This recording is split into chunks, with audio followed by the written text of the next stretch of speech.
Karen White. Chapter 1. Look at that face. I ask you, is that the face of a cold-blooded killer? In her usual seat in the second row, part-time reporter Lucy Stone perked up. Until now, she'd been having a difficult time paying attention at the Tuesday afternoon meeting of the Tinker's Cove Board of Selectmen, even dozing off for a few moments during the town assessor's presentation of the new valuation formulas.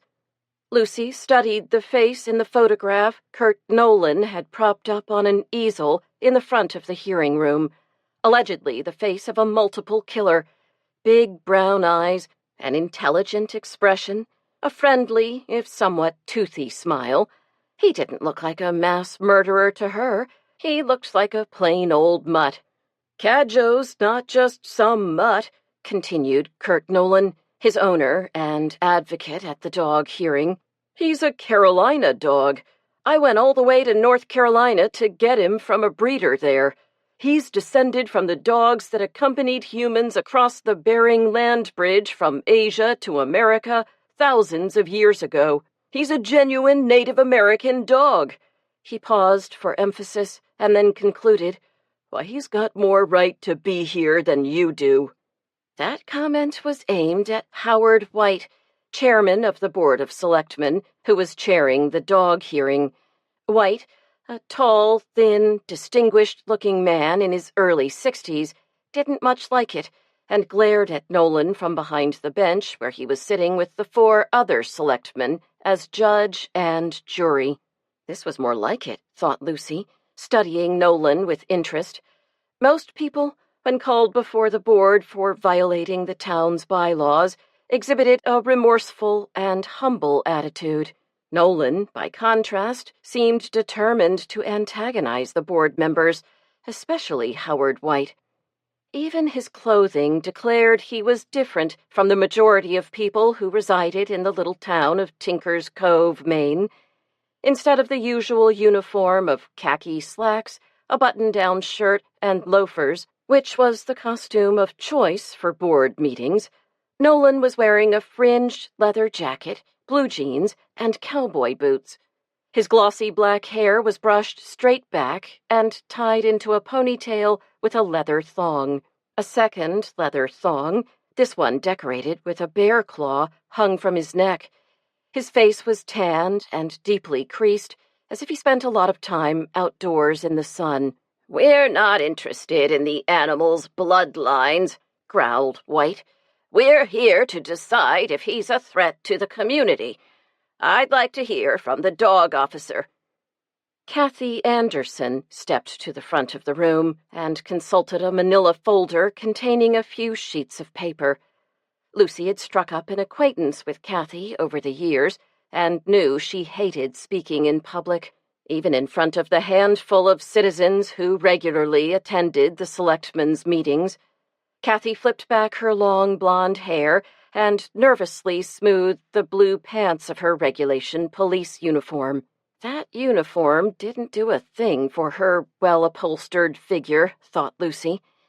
"The way I see it," said Kathy, taking a deep breath, "the problem isn't the dog, it's the owner." Hearing this, White exchanged a glance with Pete Crowley. Crowley was a heavy-set man who tamed his thick white hair with Brill cream so that the comb marks remained permanently visible. Also a board member, Crowley was Police Chief Oswald Crowley's brother and a strict law and order man. "Mr. Nolan has refused to license the dog," continued Kathy, "in clear violation of state and town regulations. He also lets the dog run free, which is a violation of the town's leash law. If the dog were properly restrained, we could avoid a lot of these problems." Crowley beamed at her and nodded sympathetically. "Can I say something?" Nolan was on his feet. Without waiting for permission from White, he began defending his pet. "Like I told you before, Cadjo is practically a wild dog. He's closely related to the dingo dogs of Australia and other wild breeds. He needs to be free. It'd be cruel to tie him up. And licensing him? That's ridiculous. We don't license bear or moose or deer, do we? You're out of order. White banged his gavel, startling his fellow board member, Bud Collier. Collier, a retired gym teacher, slept through most board meetings, rousing himself only to vote. Lucy often debated with herself whether she should mention this in her stories for the paper, but so far she had refrained. He was such a nice man, and so popular with the townsfolk, that she didn't want to embarrass him. Nevertheless, she wasn't entirely comfortable about covering up the truth. Miss Anderson has the floor, said White, raising a bristly white eyebrow. Please continue.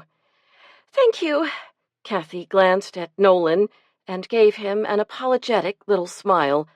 I'd like to call a witness, if that's all right with the board. White nodded. I'd like to call Ellie Martin, who lives at 2355 Main Street Extension. Ellie, would you please tell the board members what happened last Monday? Ellie Martin stood up, but remained by her chair in the rear of the room. She was a pleasant-looking woman in her 40s, neatly dressed in a striped turtleneck topped with a loose-fitting denim jumper. She was barely 5 feet tall. We can't hear you from there, said White. Step down to the front. Clutching her hands together in front of her, Ellie came forward and stood next to Kathy. Just tell them what happened, prompted Kathy. I don't want to make trouble, began Ellie, glancing back at Nolan. I only filed the report because I want to get the state chicken money. What state money is this? Demanded board member Joe Marzetti. Owner of the IGA and a stalwart of the town Republican Committee, Marzetti was strongly opposed to government spending. It's to reimburse people whose livestock has been destroyed by dogs, explained Kathy. It's actually town money mandated by state law. It comes out of the licensing fees. But you said Nolan hasn't licensed the dog. Lucy resisted the urge to roll her eyes. Trust Marzetti to find an excuse, any excuse, that would save the town a few dollars. That doesn't matter, said Kathy. It's a state law. Well, if it's a law, how come I never heard of it? Marzetti had furrowed his forehead, creating a single fierce black line of eyebrow. Well, it hasn't come up in a long time. Not many people bother to keep chickens or sheep these days. What kind of money are we talking here? How much are the taxpayers going to have to cough up? $30. $30 for a chicken? Marzetti's face was red with outrage. Why, I sell chickens for $1.09 a pound in my store. That's ridiculous. $30 total, said Kathy. Mrs. Martin had a dozen hens, and she'll get $2.50 for each one. Oh, that's more like it, said Marzetti. The dog killed the chickens? Is that what this is about? Demanded Pete Crowley, who was growing impatient. You'd better tell them, said Kathy, giving Ellie a little nudge. Well, it was like this, began Ellie. I was busy inside the kitchen, cleaning the oven, when I heard an awful commotion in the yard outside. I went to look and saw the dog, Cadjo, chasing the chickens. They're nice little pullets, Rhode Island Reds. I raised them myself from chicks I got last spring. They'd just started laying, and I was getting 5 or 6 eggs a day. That is, I used to. The dog got every one. Ellie's face paled at the memory. It was an awful sight. Every one? Sandy Dunlap, the newest board member and the only woman, was clearly shocked at the extent of the carnage. She was also sympathetic. When she'd run for election last May, she'd promised to be sympathetic, and she'd stuck to her word. Nobody with a problem got short shrift from Sandy. That must have been awful. I think the least we can do is vote to reimburse you for the chickens. I'd like to make a motion. That's not the question, snapped White. She'll get the money. What we're here to decide is if the dog should be destroyed or banished or what. Hold on a minute, said Nolan, jumping to his feet. I haven't heard anything here about it being my dog. How can you be sure it was Cadjo? White banged down his gavel. Mr. Nolan, I'm warning you. Nolan sat down, perching on the edge of his seat. Lucy gave Nolan points for trying, however. In her opinion, White tended to be something of a small-town dictator. Ellie smiled apologetically at Nolan. Kurt, you know perfectly well I'd recognize Cadjo anywhere. After he'd finished chasing all the birds, he picked one up in his mouth and brought it over and put it at my feet, like a present. He was real proud of himself. It was Cadjo, all right. Well, Ellie, he was just doing what comes naturally, said Nolan, in a soft voice that made Lucy wonder exactly what their relationship was. It's his instinct, you know. White reached for his gavel, but was interrupted by Crowley. Is the dog vicious? Crowley asked. That's what we've got to determine. I'd like to hear from the animal control officer. Miss Anderson, come on now. It's about time we had your report, said White. Kathy Anderson leafed through the thin folder. She gave a big sigh.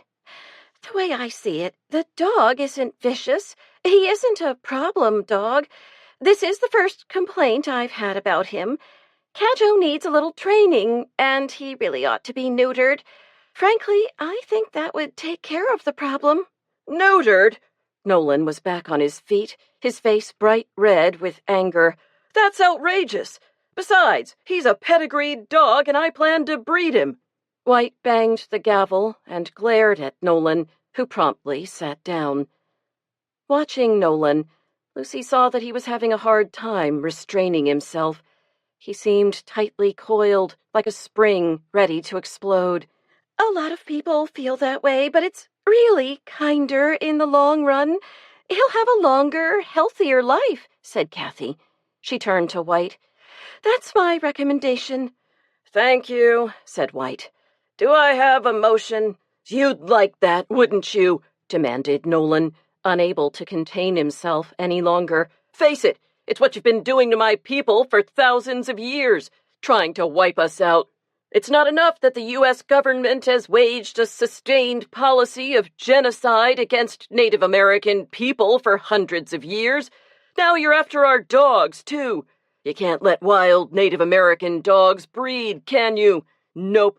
All you want are Welsh corgis and Scottish terriers and Irish setters, old country breeds. Order! Snapped White, banging down his gavel. You're out of order, Mr. Nolan.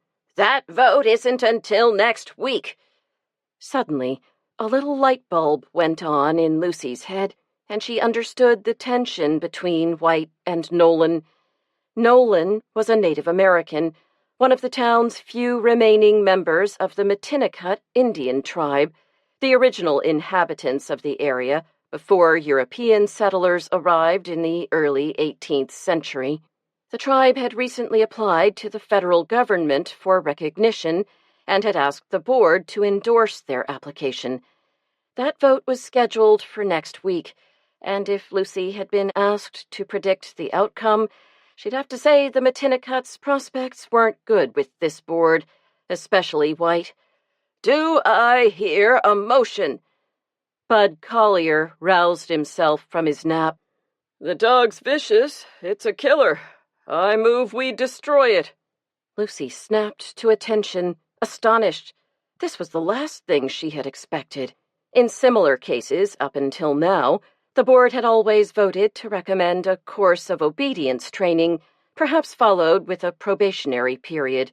Collier's habit of napping had obviously prevented him from getting the correct information, which happened all too frequently. Usually, however, the board members amended his motion if it seemed inappropriate. In fact, Lucy noticed, Sandy Dunlap and Joe Marzetti were looking rather pointedly at Pete Crowley, as if urging him to amend the motion. Do I hear a second? Snapped White. Crowley nodded his head. I second the motion. Lucy's eyes widened in surprise as she hurried to scribble it all down in her notebook. The board usually followed Kathy Anderson's recommendations, and she'd urged obedience training and neutering. She hadn't even mentioned destroying the dog. "You can't do this!" shouted Nolan, jumping to his feet. In the front of the room, Ellie Martin was whispering frantically in Kathy's ear. "Could I add something?" asked Kathy, as Ellie placed her hand on Nolan's shoulder to restrain him. He got the message and sat back down, but his knee jumped as he nervously tapped his foot. "Out of order," said White, shaking his head. "Do we have any discussion?" "I'll start," said Crowley. "The way I see it, a dog starts with chickens, and the next thing you know, he's got a taste for blood, and he's after everything that moves. Nip it in the bud before he attacks a little child. We can't have this sort of thing going on in our town. Predatory beasts going after our children." "I think we're jumping the gun just a bit here," said Marzetti. "This is the first time the dog's come to the board's attention. And let's face it, we have plenty of dogs we see 3 or 4 times before we vote to have them destroyed. It's always been a last resort. I think we should give the dog another chance. We don't need to go around destroying people's pets.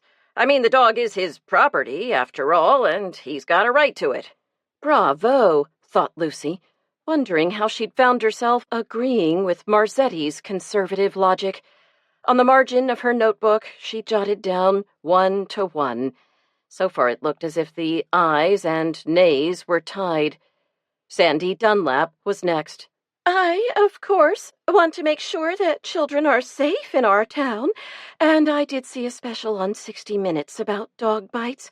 Did you know it's the 2nd major cause for emergency room visits in the United States for children?" Sandy Dunlap pursed her lips and nodded, making her blonde curls bounce. "And of course I have to agree with Mr. Crowley that an ounce of prevention is worth a pound of cure." Lucy started to add a second stroke to the eyes. "But we have no proof that Cadjo is really vicious.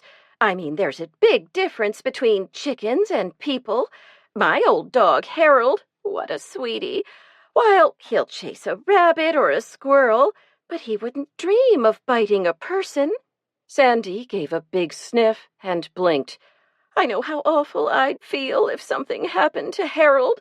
I think we have to give Cadjo another chance." Lucy added the stroke to the nays instead. "What about you, Collier?" asked the chairman. "Are you voting to put the dog down?" "What?" Bud Collier blinked. "You moved to put the dog down. Is that how you're voting?" "I moved to put the dog down?" Collier scratched his head. "I must have been mistaken. She says the dog's an old fellow who wouldn't dream of biting anybody. I don't want to put him down. I vote no." Lucy let out a big sigh of relief and put another stroke with the nays. White threw his hands up in the air. "That's 3 noes. The motion doesn't pass."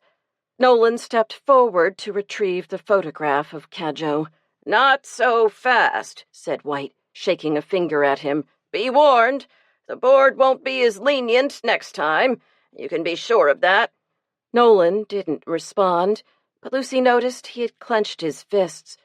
Ellie Martin reached out to touch his sleeve, and he suddenly grabbed the picture and marched out of the hearing room. Ellie hurried after him. "Meeting adjourned," declared White, banging down the gavel. Adjourned for now, thought Lucy, as she closed her notebook and tucked it into her purse. But she'd be awfully surprised if this was the end of the matter. She had a feeling the board would be seeing a lot more of Kurt Nolan. And maybe, she thought, as she crossed the town hall parking lot to her car, just maybe, it was time Penny Saver readers learned exactly how their board of selectmen actually operated. Chapter 2. Next morning, at the Penny Saver office, Lucy stared at the blank screen of the computer. Somehow, writing about the dog hearing wasn't as easy as she thought it would be. Yesterday, as she had driven home in a fury of righteous indignation, the words and phrases had flown through her head, and she'd practically had the whole story written when she pulled into the driveway of the restored farmhouse on Red Top Road she shared with her husband, Bill, and their 3 daughters. Toby, her oldest and the only boy, was a freshman at Coburn University in New Hampshire. At dinner, Bill and the girls had laughed when she described the meeting. You should have seen the look on Howard White's face when Bud Collier changed his mind, she'd told them as she dished out the ravioli. I've never seen anybody look so furious. What does Cadjo look like, Mom? Asked Zoe, who was in 1st grade and could almost read all by herself, even though it was only November. At the library, she always went for the dog stories. Kind of like Old Yeller in the movie, said Lucy. Old Yeller died.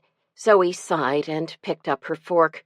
I can't believe they were really going to kill Cadjo, said Sarah, who was in 5th grade and was a member of Friends of Animals. Last summer, she had volunteered at their shelter, caring for orphaned baby birds and other injured wildlife. If you ask me, maybe they should have, declared Elizabeth, who was a senior in high school and a contrarian on principle. She speared a chunk of lettuce with her fork and took a tiny bite.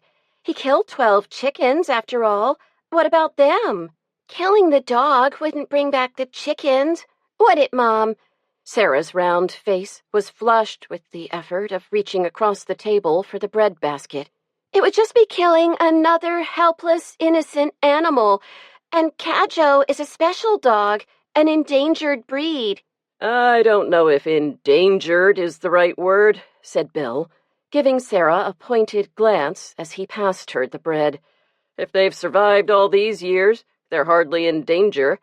Just because they've done okay up to now doesn't mean they're not endangered, insisted Sarah, holding out her plate for seconds.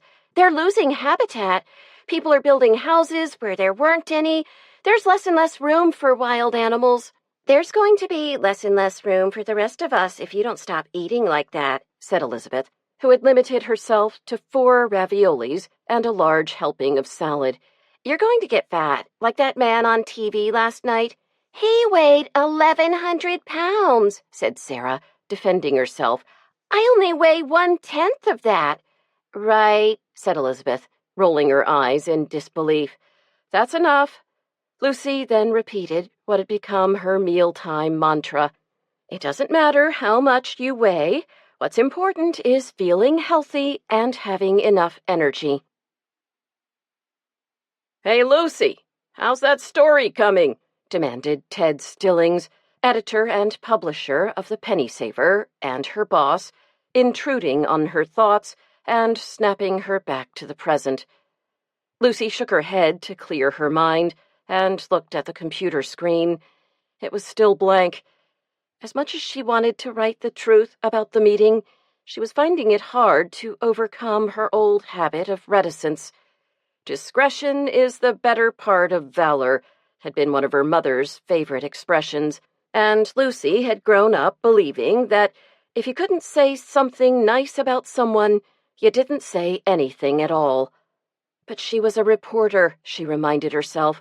She had an obligation to tell the truth. She straightened her back and took a deep breath, as if she were preparing to dive off the high board into a deep pool. Then she began tapping at the keys, picking up speed as she went, and quickly filling up the screen. Cadjo, a Native American dog, narrowly escaped the fate that overtook his human companions when selectmen voted 3-2 to spare his life. Lucy, I think you need to tone this down a little bit, suggested Ted, after she had sent the story to him for editing. No way, Ted. Having taken the plunge, Lucy was in no mood to compromise. I wrote it just the way it happened. Nolan didn't get a fair shake. Listen, I've covered 1 million dog hearings, and they always give everybody a second or even a third chance. I think they were discriminating against Nolan because he's Indian. I really do. Ted tapped the mouse and scrolled through the story again. Look here.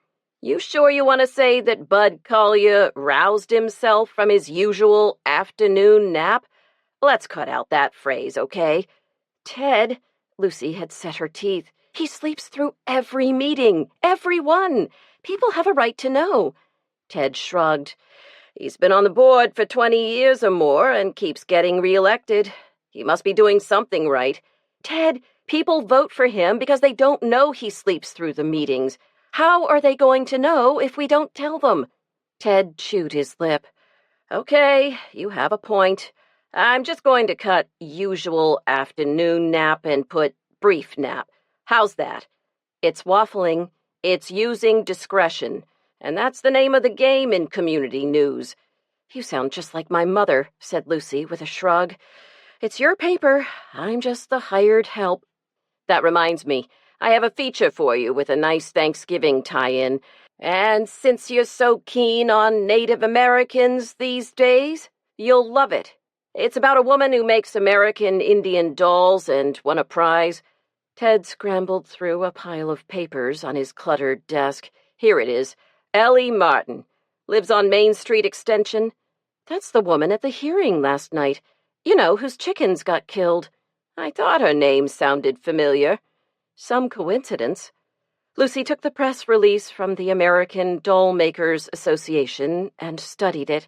She seemed real nice. I'll give her a call. When do you want it? To run on Thanksgiving, as soon as you can get it to me. Oh, and Pam asked me to remind you about the pie sale.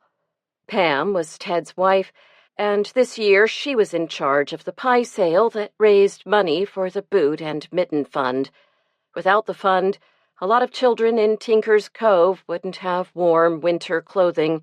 Oh, gosh, I did forget, said Lucy, remembering that in a moment of foolish optimism, she'd agreed to bake 6 pumpkin pies for the sale. Now, if you don't have anything else, I've got to run. I promised I'd help Sue take the daycare kids on a field trip, and I'm late. I was getting nervous, said Sue, when Lucy pulled open the door to the recreation center basement where the daycare center was housed. I was afraid you'd forgotten about the field trip. Sue Finch, Lucy's best friend, had convinced penny-pinching town meeting voters to fund the center several years ago, and it had been such a success that now there was hardly a murmur when the budget item came up every year. I got here as soon as I could, said Lucy, smiling at the group of preschoolers who had gathered around her, eager for attention. Hi, guys. Who's here? She went around the group, pointing a finger as she named each child. Harry, Justin, Hillary. Where's Hunter? There he is, behind Emily. And who's this? Lucy had spotted an unfamiliar face, a slight little girl with pale skin and huge black eyes. This is Tiffany, said Sue. Today's her second day with us, and I was hoping you'd be her special friend. How does that sound, Tiffany? Will you let Mrs. Stone hold your hand? Tiffany didn't answer, but studied her shoes. Lucy could see a fine little blue vein throbbing at her temple. She gave a questioning glance to Sue, then reached down and took the little girl's hand.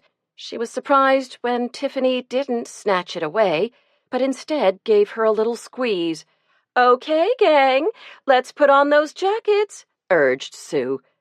Lucy helped the kids zip and button their coats, while Sue gave last-minute instructions to Frankie Flaherty, her assistant, who was staying at the center with the 3 infants. When it was Tiffany's turn, Lucy couldn't help noticing how thin and ragged her lavender hand-me-down jacket was. The quilted lining was worn through at the elbows and shoulders. It could hardly provide much warmth and was much too big besides.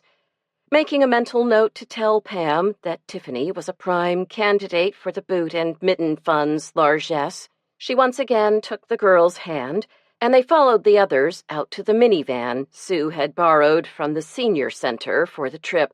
All aboard, cried Sue cheerfully. We're going to see the turkeys. Is that where we're going? Lucy asked doubtfully. Andy Brown's turkey farm? Where else? Replied Sue, sitting down beside her. It's Thanksgiving." "I know," said Lucy. She glanced at the kids, who were so small that their legs stuck straight out on the adult-sized van seats. "Turkeys can be a little scary, especially when they're bigger than you are." "Nonsense," said Sue, with a wave of her beautifully manicured hand. "We've been learning all about turkeys. When we get back, we're going to make hand turkeys." "Hand turkeys?" "You know, the kids trace their hands on a piece of paper. Then the thumb is the head, and they color in the rest of the fingers for the turkey's tail." "I remember when Toby made one in kindergarten," said Lucy, a tinge of sadness in her voice. "He was so proud of it." "Do I detect a touch of empty nest syndrome?" Sue peered at her. "Is Toby coming home for Thanksgiving?" "He's coming Tuesday, right after classes, and he's bringing his roommate, Matthew." "What about Sidra?" Sue's daughter had graduated from college a few years ago and was living in New York City, where she was the assistant producer of Nora Hemmings's daytime talk show. Her engagement had just been announced. "Not this year. She's going to his folks," Sue snorted, fidgeting with the silk scarf she'd tucked in the neck of her tailored tweed jacket. "They're not even married, and it's starting already." Lucy smiled. "Do I detect a touch of jealous mother-in-law?" she asked. "Touché," said Sue, smoothing her neat page boy and staring out the window at the passing fields and trees. "I'm just not used to the idea of her being engaged, much less married." "It must be hard," acknowledged Lucy. "I can't believe how excited I am that Toby's coming home. I really miss him. It's like there's this big, gaping hole at the dinner table." She laughed. "Actually, I guess he took the bottomless pit with him. For the first time ever, I have leftovers." Sue chuckled and turned to check on the kids. "You know," she said as she settled back in her seat, "you have to expect some changes in Toby.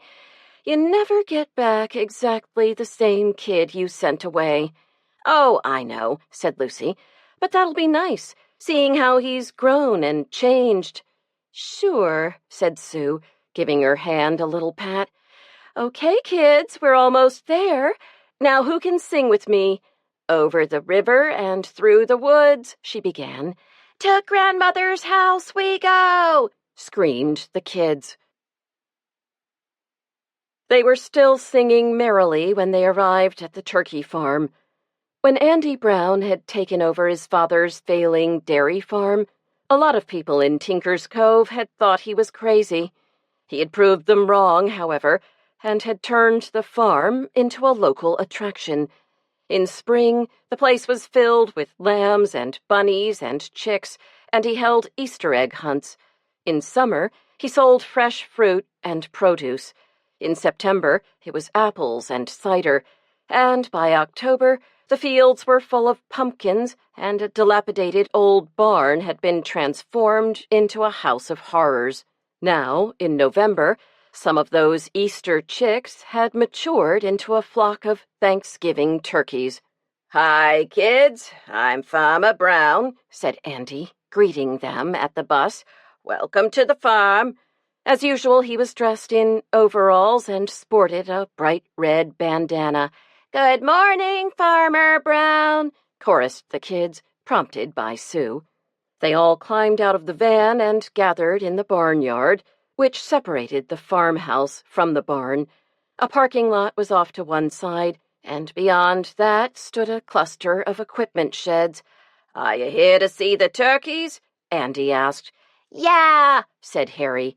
"And what's the noise a turkey makes?" Andy had shown lots of school groups around the farm. He knew the routine. The kids all began making gobbling sounds, the boys vying to see who could be loudest. Tiffany was the only one who remained quiet, standing silently beside Lucy. "I guess you all know that turkeys are called gobblers," said Andy. "Come on, follow me." Lucy took Tiffany's hand, and they followed the rest of the group across the barnyard and around the barn. There, in a huge pen dotted with A-frame shelters, were several hundred white turkeys. It was an awesome sight. Wow, said Sue. Turkeys are bigger than I thought. And noisier, said Lucy, listening to the din. She was aware that Tiffany had slipped behind her, only taking occasional peeks at the turkeys. And smellier. Phew, said Harry, making them all laugh.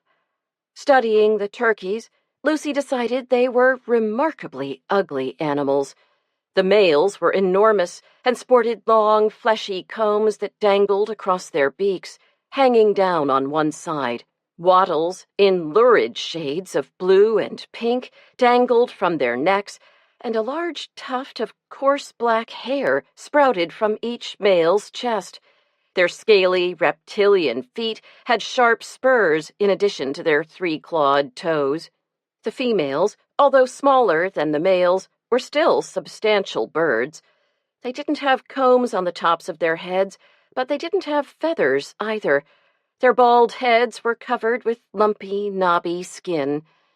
Oddest of all, thought Lucy, studying the birds with the fascination truly horrible sights seemed to require, were their eyes.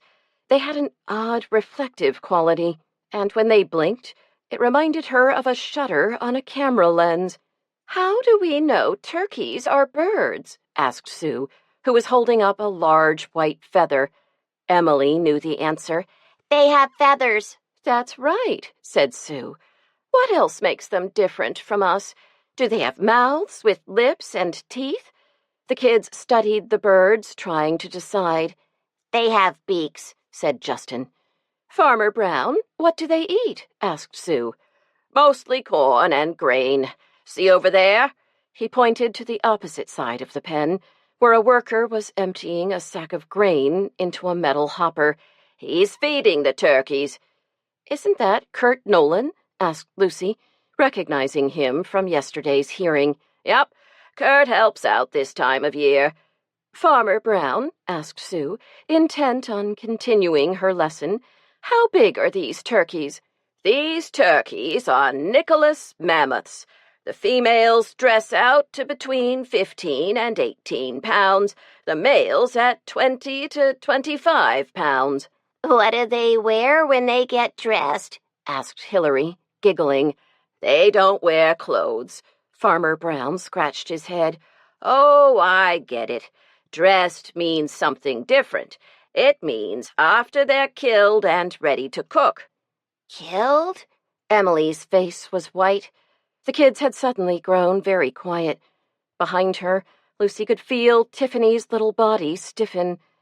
Lucy and Sue exchanged glances. Suddenly the trip didn't seem like such a good idea. "A lot of food comes from animals," said Sue, using her teacher tone of voice. "Cows give milk and chickens give eggs. But to get meat, we have to kill the animals. That's the way it is." "All of them?" Hilary was horrified. "All except one," said Farmer Brown. "Tom Turkey. Want to see him?" "Sure," said Sue, stooping down and giving Hilary a hug. "Let's go see Tom Turkey." "Old Tom won the blue ribbon at the county fair last summer. He's the biggest turkey you're likely to see." Andy pulled open the door, and they all followed him into the large, airy barn. Lucy inhaled the scent eagerly, a rich mixture that recalled the cows that had once lived there, combined with the fresh, sweet smell of hay. She loved the smell of a barn. It reminded her of childhood visits to Uncle Chet and Aunt Elizabeth in Thompson's Ridge, where they had had a dairy farm. Unlike their barn, which had been filled with cows, Andy's barn was largely empty. Bins and shelves for produce lined the whitewashed walls, and pens were set up for displaying baby animals in the spring, but these were all vacant now. The only inhabitant of the barn was Tom, who lived in a wire pen in the southwest corner, where sun came through a high window. "That's some bird," said Lucy, simultaneously appalled and amazed. Tiffany was tugging at her arms, so Lucy lifted her up. She could understand the little girl's desire to be safe in somebody's arms. Tom didn't seem entirely pleased to have company. After cocking his head to study the group, he'd begun puffing out his chest and spreading his tail, strutting around his pen. The kids were definitely impressed and stood silently, watching warily. "How big is he?" asked Sue. "He weighed 50 pounds last summer, and he's probably grown some since then. I'd guess close to 60 pounds. "So he's older than the others?" asked Lucy. "Yep. I've had him about a year and a half. He's full grown." "What made you decide to keep him?" she wondered aloud. "Well, that's a funny story." Farmer Brown was leaning against the wood and wire pen. "First year we raised turkeys, we picked him out for our Thanksgiving dinner. But when we got all done and all the turkeys were sold, my wife said she didn't want to have turkey after all. Said it wouldn't hurt her feelings if she never saw another turkey in her entire life, in fact. So we went off to a sister's in New York for the holiday, and we took along a ham. And that's what we're going to do this year, too. So it looks like old Tom here is safe for a while." "What's he doing?" asked Justin. Farmer Brown turned to see. Tom had suddenly become agitated. His comb had become more erect, and his wattles had inflated. He was rocking forward and backward, staring at Farmer Brown. Brown laughed and removed his bandana, waving it in front of the bird. Tom seemed to puff up even more, if that were possible, and then charged at the bandana. The terrified kids ran for cover, cowering behind Lucy and Sue. Brown laughed and waved the red bandana again. Tom went for it, hurling himself against the pen. The children shrieked, and Hillary began to cry. Tiffany buried her head beneath Lucy's chin and clamped her arms firmly around her neck. Lucy knew they should lead the children away, but she was fully occupied with Tiffany, whose body had gone rigid. Just then, a side door opened and Nolan appeared. He made a sound like a turkey's gobble and waved his red cap. Tom turned and stood facing him. Lucy took advantage of the moment and loosened Tiffany's grip, shifting her to her hip. Sue took Emily and Hillary by the hand and started toward the door. The boys followed. "Thank you for letting us visit," called Sue, as they quickly exited the barn and headed for the van. Lucy was bringing up the rear, and she turned to give Farmer Brown a goodbye wave. He didn't notice. He was gesturing angrily at Nolan, who didn't look too happy. To Lucy, in fact, it seemed that the two were engaged in a heated argument. She gave Tiffany a little squeeze and hurried out the door. Chapter 3. Ellie Martin looked at Lucy over the rim of her mug, filled with herbal tea, and chuckled. "Boy, I've got to hand it to you. You sure like to live dangerously." She glanced at the copy of the penny saver that was lying on her kitchen table with the rest of the day's mail. "Oh, I don't know," said Lucy, ready to defend her story. She looked around Ellie's neat kitchen, where the scent of baking filled the air, and new loaves of bread sat cooling on the counter. Then she took a bite of warm, buttered Anadama bread. "After I saw the way they treated Kurt, I decided it was time to tell the awful truth about the Board of Selectmen. Inquiring minds want to know. At least I hope they do." Ellie smiled, revealing perfect white teeth. "Don't get me wrong," she said. "I don't have any problem with what you wrote. Frankly, I think it's long overdue. I just hope you know what you're in for." Lucy experienced a sinking feeling, unrelated to the fresh bread she had eaten. "You think people are going to be upset?" "Oh, yes," said Ellie. "Oh, well," said Lucy with a sigh. "There's nothing I can do about it now. It'll blow over. In the meantime, tell me about your dolls. Come on, I'll show you." Lucy followed Ellie down the narrow hallway of her ranch-style home into the third and smallest bedroom. "Now that the kids are grown, I finally have a room just for my dolls," said Ellie. "My husband died a little over 2 years ago. He made the shelves for me. "I'm sorry," said Lucy, wondering if a romance was brewing between Ellie and Kurt Nolan, and trying to figure out how she could ask. Ellie led the way into the room, pointing out her workbench, complete with sewing machine, set up in front of the single window. The rest of the walls were lined with storage units, cabinets below and shelves above. The shelves were filled with supplies, baskets containing bits of leather, jars containing colored beads, a rack holding every color of thread imaginable. Taking center stage, opposite the window, was a lighted cabinet with glass doors containing the finished dolls. Ellie opened the door, and Lucy stepped closer to examine them. "These are exquisite," Lucy said, genuinely impressed by Ellie's craftsmanship. Each doll was different, and each seemed to tell a story. A mother, dressed in a buckskin dress with flowing fringe on the sleeves, sat with her legs tucked beneath her, holding a tiny baby. Two little girls were posed together. They were holding tiny baskets filled with minute blueberries. A little boy with a bow in his hand seemed to be bursting with pride. Lucy guessed it had something to do with the bulging game bag that hung from his shoulder.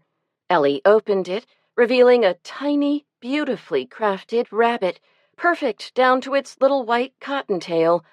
"These are incredible," said Lucy. "How do you do it?" "I start with wire frames," said Ellie, showing Lucy several forms she was experimenting with. "Then I model the bodies using a special resin. The hands and the faces are the hardest. It's important to get them just right. Then I paint the features and make the wigs and clothes and accessories." "You make everything? Even the baskets?" Ellie's cheeks flushed. "I make it all. I don't use any findings. Of course, sometimes it takes a bit of thinking. Take the blueberries, for example. What do you think I used?" "I can't imagine," said Lucy, bending closer to study the baskets. "If you shake them, they roll around. They're not molded together or anything."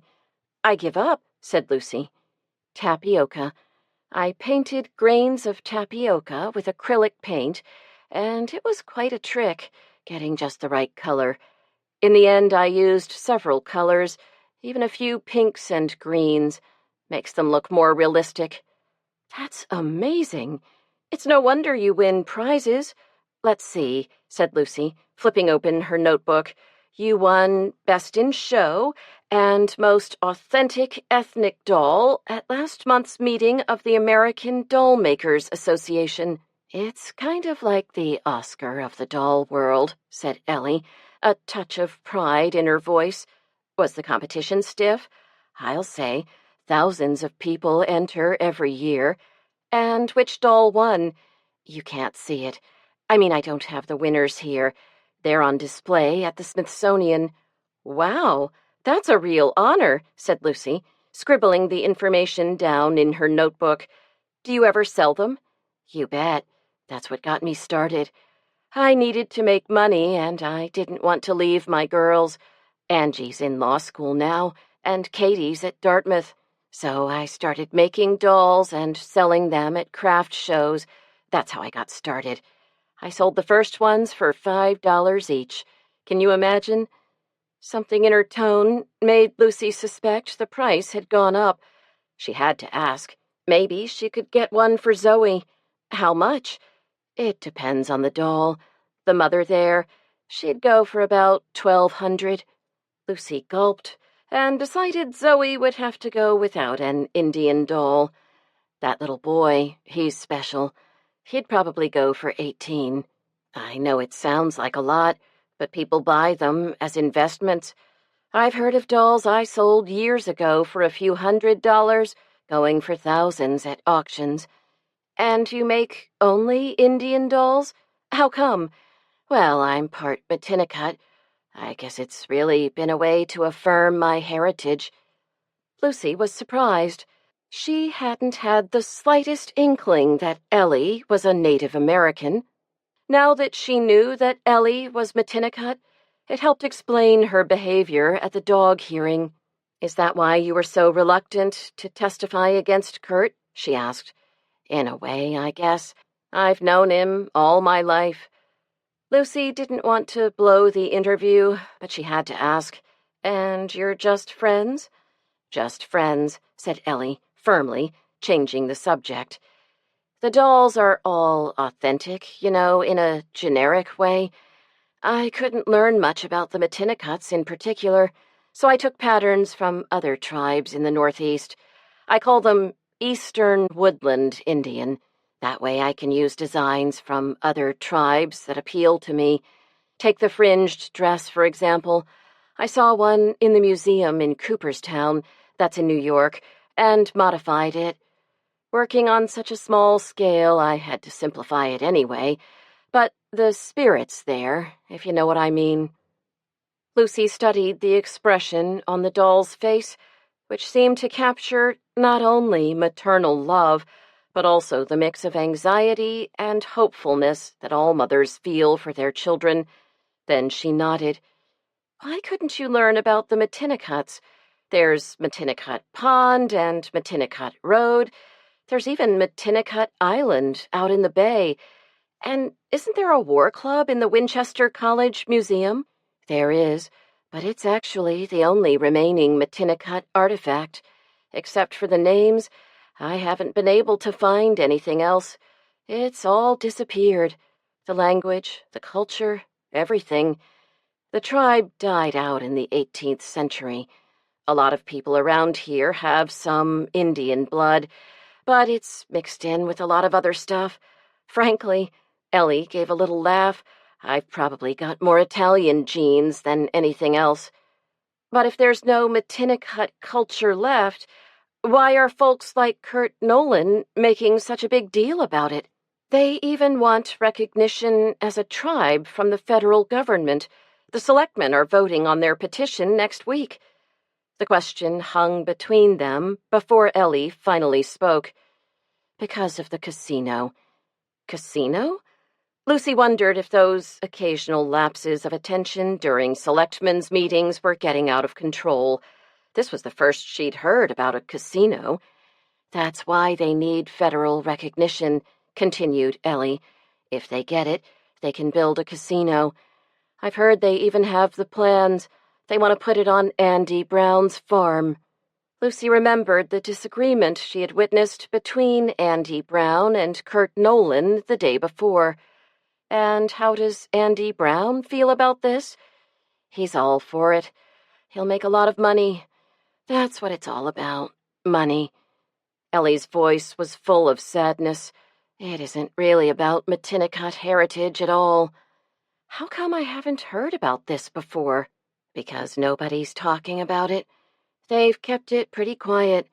I only know because Bear Sykes, he's the tribal leader, is my uncle. They're going to present the whole plan at the selectmen's meeting next week." Ellie smiled slyly. "I thought inquiring minds would want to know. Off the record, of course." Lucy said her goodbyes quickly, knowing she'd better get back to the penny saver office as fast as she could to check with Ted. She only hoped he'd be there. Thursday afternoon, after the paper came out, was typically a quiet time when he took care of personal errands like haircuts and dental appointments.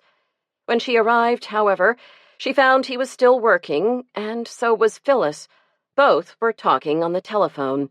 As Lucy hung up her jacket, she wondered if Ellie had been right about her story. Maybe the voters were capable of outrage. Maybe there was hope for the democratic system after all. She sat down at her desk and booted up her computer. While she waited for it to complete whatever it was doing, the phone rang. Ted and Phyllis were still on the other lines, so she answered. "I'm calling about the dog," said a woman with a quavery voice. "That Cadjo." "If you have an opinion about that story, we'd welcome a letter to the editor," said Lucy. "That way we could print it." "I don't think that dog should be allowed to run around. It's a menace. My sister lived next to a man with a vicious dog, and that dog killed her cat. That's very interesting. Not that the cat died right away. She got it to the vet, and he did what he could. But poor Misty never regained consciousness. This was in Tinker's Cove? No. Maud lives in Chagrin Falls, Ohio. Lucy was confused. I thought the cat was named Misty. Misty is the cat. The quavery voice was definitely getting a little testy. Maud's my sister.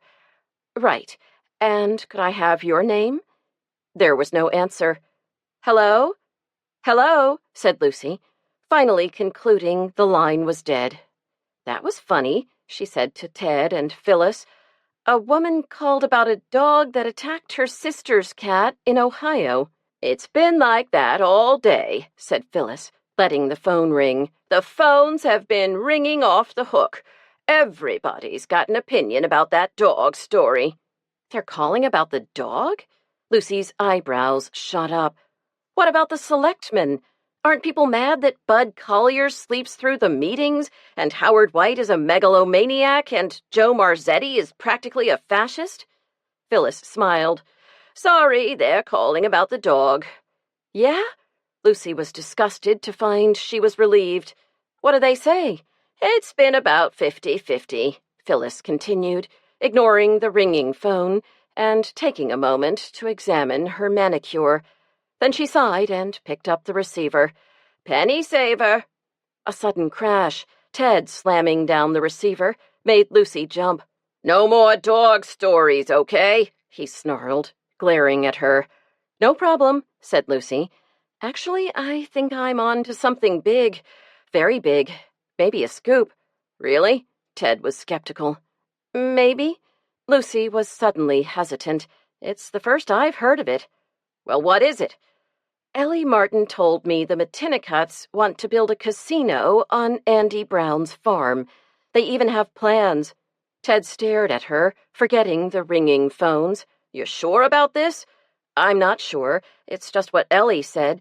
But she is part McTinnicut. Yeah, she's Bear Sykes' niece. So she said. Well, I guess she'd know then. He paused.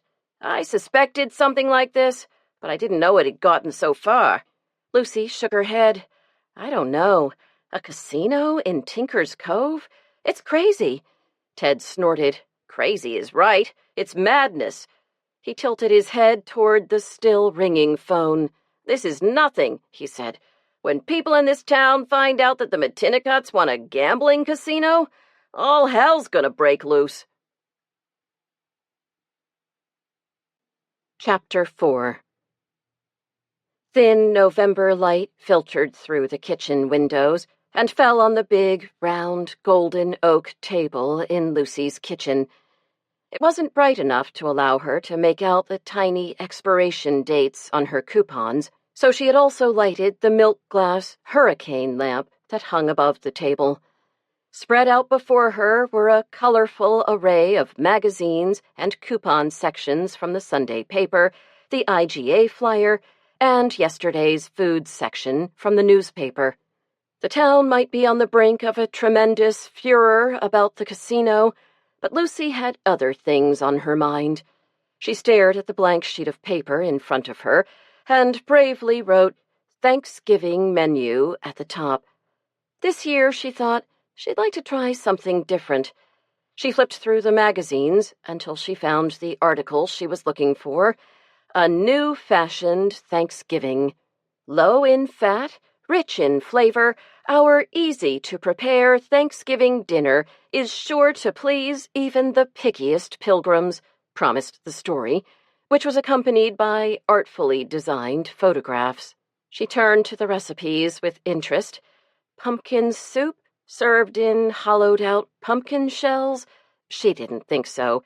It looked like something unspeakable to her, and the kids would never eat it.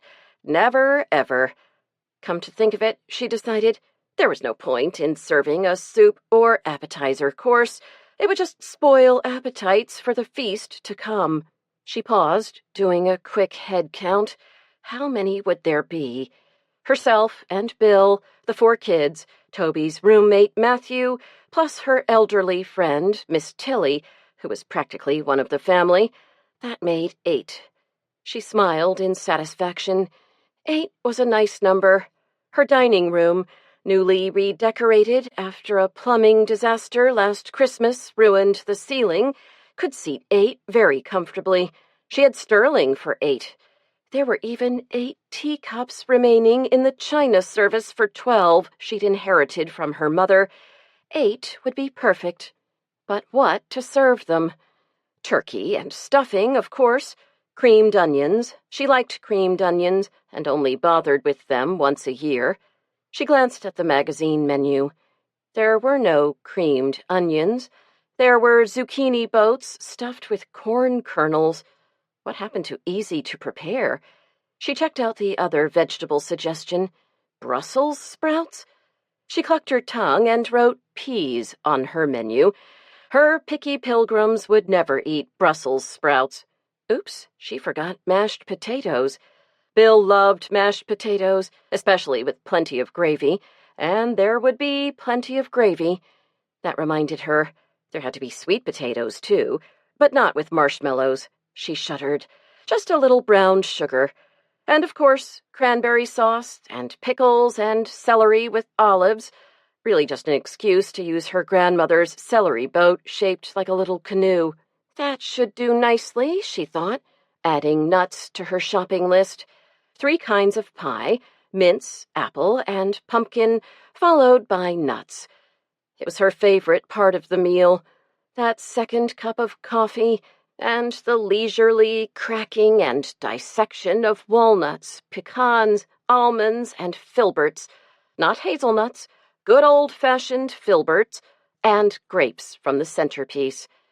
She put down her pencil and studied the menu. So much for something new, she chuckled to herself. It was the same Thanksgiving dinner she served every year, the dinner her mother had made.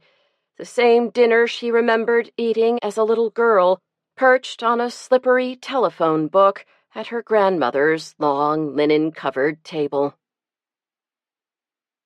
At the IGA, Lucy pulled the Subaru into her favorite parking spot and grabbed her coupon wallet and list. She loved grocery shopping. She saw it as a weekly challenge, getting the most she could for her $120. To her way of thinking, there was nothing more satisfying than finding a buy-one-get-one-free special and matching it up with a coupon that she could double, or even triple, using one of her precious triple coupons, if the deal was sweet enough. Reminding herself to buy some extra canned goods for the high school food drive, she reached for a cart and tugged it loose from the others. Whirling around, she almost bumped into Franny Small. "Sorry, Franny. I didn't see you," she apologized. "No harm done," said Franny, reaching for a cart. Franny looked remarkably good these days, thought Lucy. The tightly permed gray curls were gone. She now had a sleek, frosted do, and had replaced her pink plastic glasses with contact lenses. Also gone was the faded pink raincoat she'd worn for years. Today she was wearing a sporty golf jacket. "How's business?" asked Lucy, as they pushed their carts into the produce section.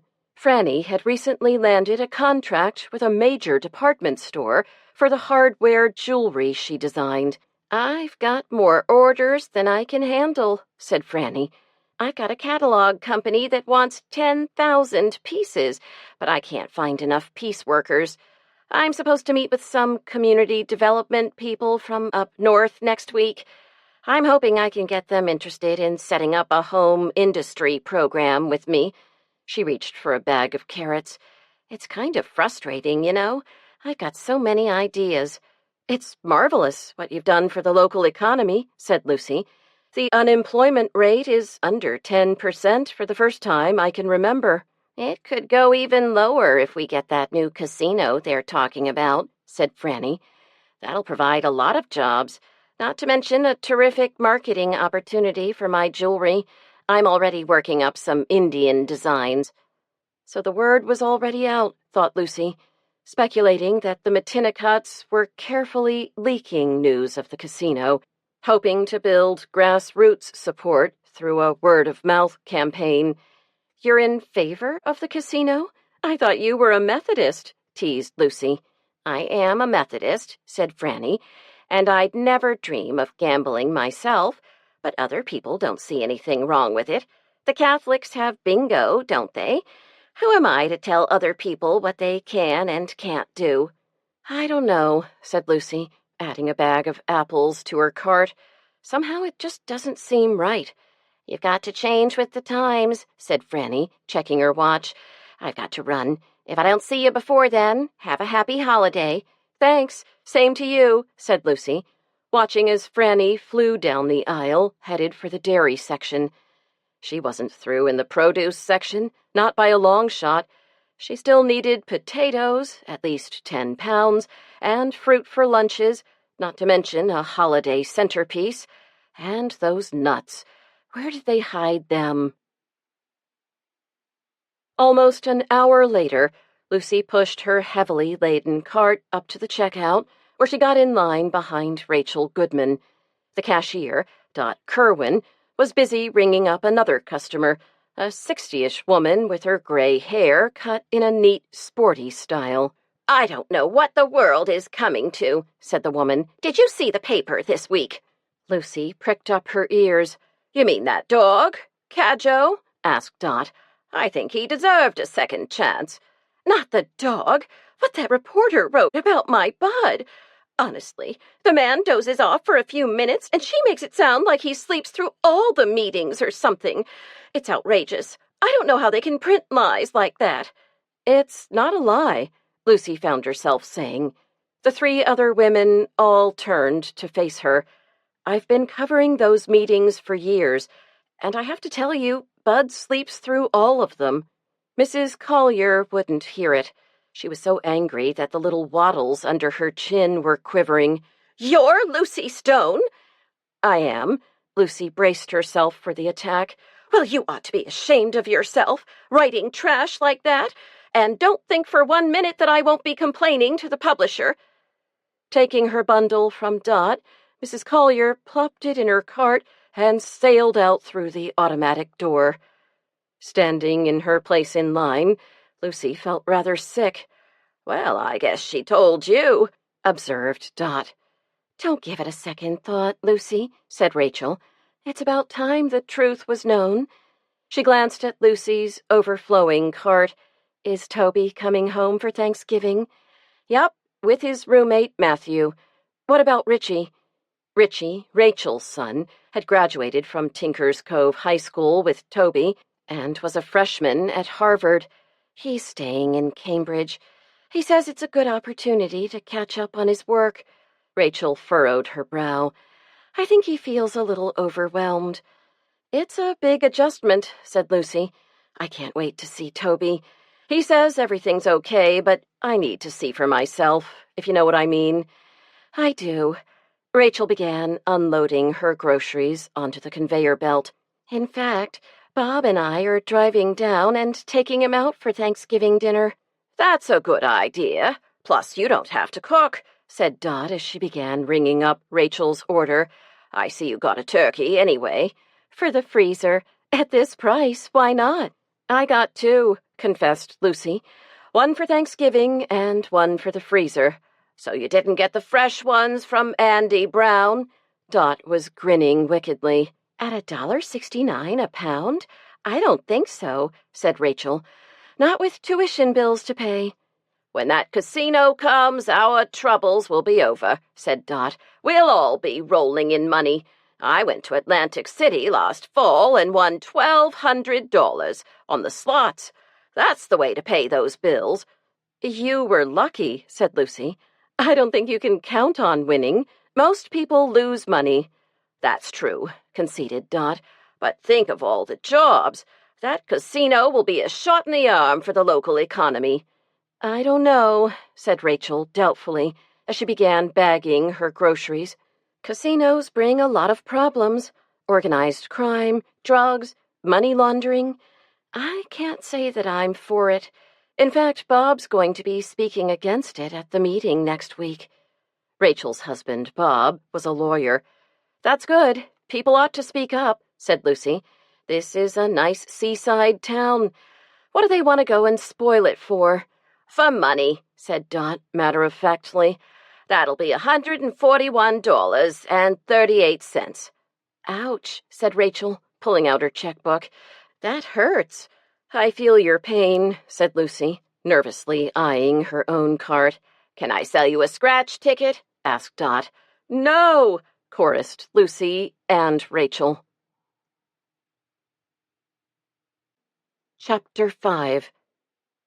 Zoe was excited about being able to read. S-T-O-P.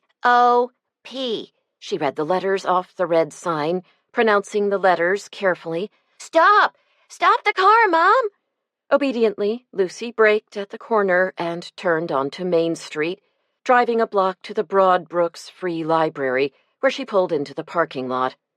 Lucy had, until recently, been a member of the library's board of directors, and was still struggling with the mixed emotions of guilt and relief over her resignation. She had been tempted to avoid the library, but that wouldn't be fair to the kids, especially Zoe.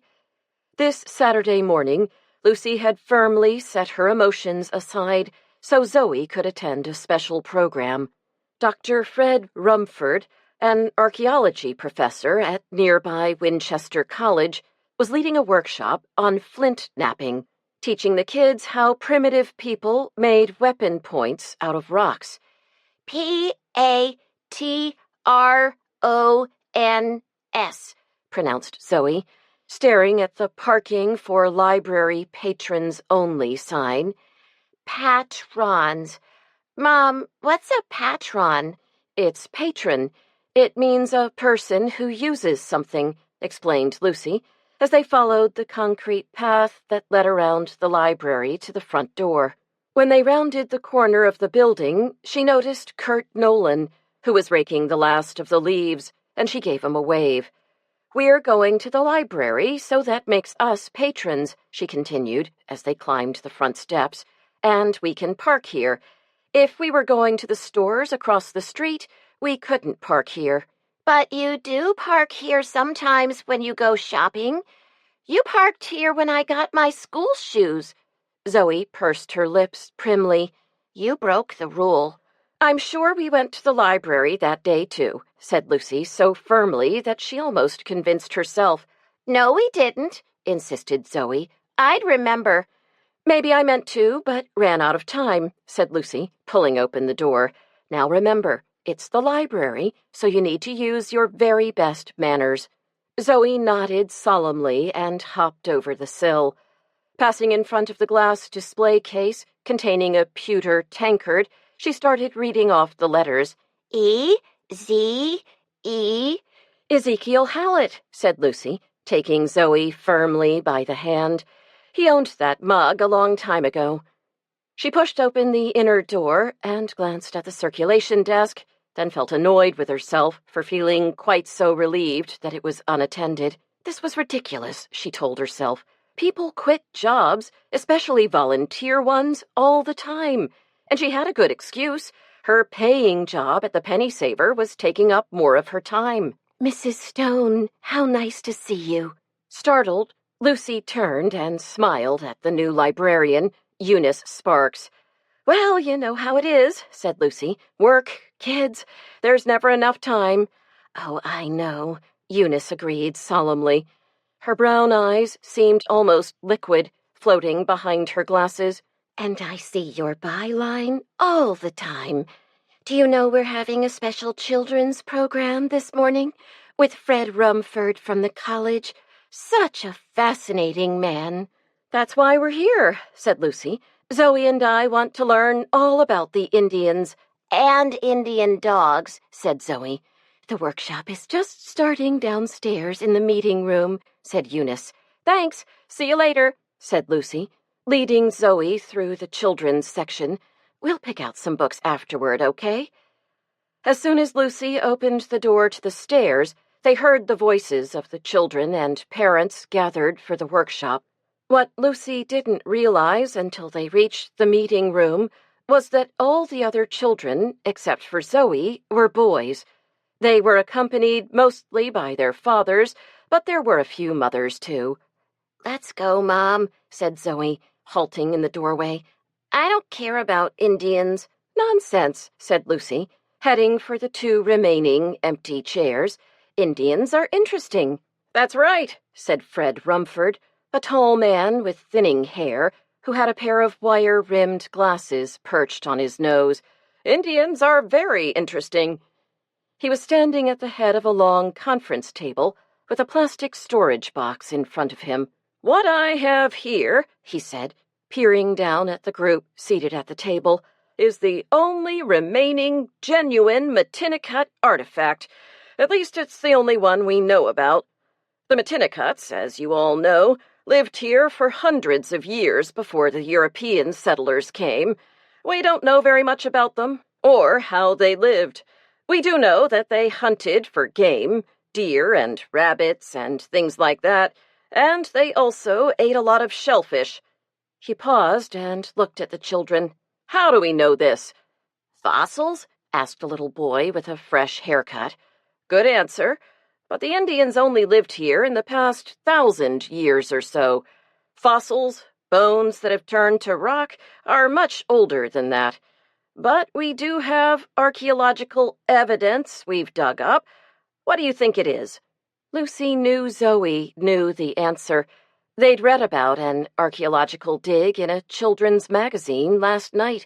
She nudged her, but Zoe remained silent. "Arrowheads?" asked another boy, who was wearing a Cub Scout uniform. "Yup," Rumford nodded. "We have found arrowheads and spear points. What else?" "Treasure chests?" guessed a boy in a plaid shirt. Lucy heard Zoe give a disgusted snort under her breath. "No treasure," Rumford shook his head. "What do you think we've found?" He was staring at Zoe. She hesitated, and Lucy held her breath, willing her to find the confidence to answer. Finally she did. "Shells and bones?" Predictably, the boys hooted. The answer must be wrong because a girl said it. "That's right!" exclaimed Rumford, silencing them. Inwardly, Lucy gave a silent little cheer for Zoe. She hoped her daughter would always be able to summon up the courage to give an answer, even a wrong one, but she knew the odds were stacked against Zoe. The older the little girl got, the harder it would become. "We can tell a lot about what the Indians ate from their garbage piles. We find bones from animals they ate and big piles of shells. We also know from what's in this box that they didn't just kill animals. Sometimes they killed people." He had the boys' undivided attention as he opened the box and lifted out a decorated wooden object for them to see. It seemed to Lucy to be in 2 parts, a wooden shaft decorated with black designs that held a solid wooden ball. "It's a Matinicut war club, used to bash out the brains of their enemies." "Yeah!" exclaimed the boy with the haircut. "Yuck!" said Zoe, wrinkling up her nose. "I'm going to put it back in the box and let you all take a look at it. And while you're doing that, I want each of you to take a pair of these protective goggles. Then we can start making some flints, okay?" Once Zoe was settled with her safety glasses and chipping away at her piece of flint, Lucy got up and wandered around the room, examining the displays that Rumford had brought from the museum.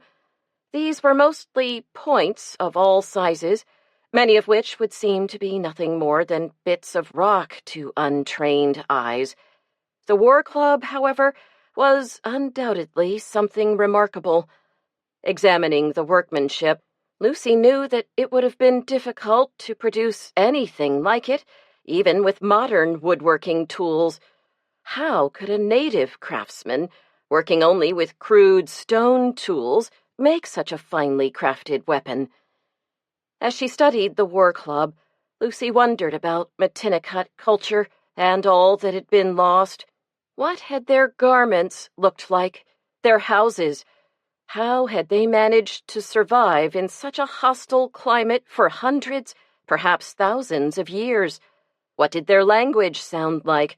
What were their songs and dances like? What games did their children play? It seemed terribly sad to her that nothing remained of the Matinicutts except for the War Club. So much had been lost, impossible to recapture.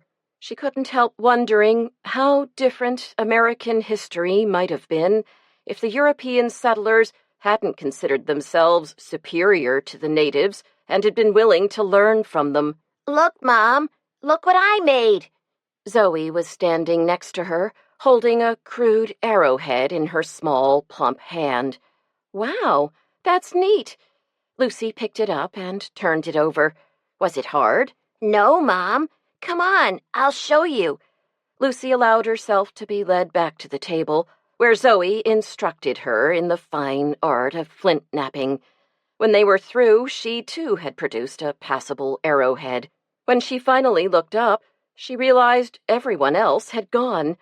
I'm sorry," she stammered, blushing. "Are we holding you up?" "Not a bit," said Rumford.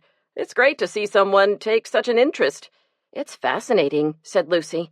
"It's amazing when you think about it. We have refrigerators and freezers and cars and TVs and computers, and it's a national emergency when the electricity goes out. These people lived so simply." "Exactly," said Rumford, starting to pack up. "And they were successful until disease, brought by the Europeans, wiped them out. They had no immunity to common illnesses like measles and smallpox. Can we help you with this stuff?" "Thanks," he said. "We can go right out to the parking lot through the workroom next door. Saves going up and down the stairs."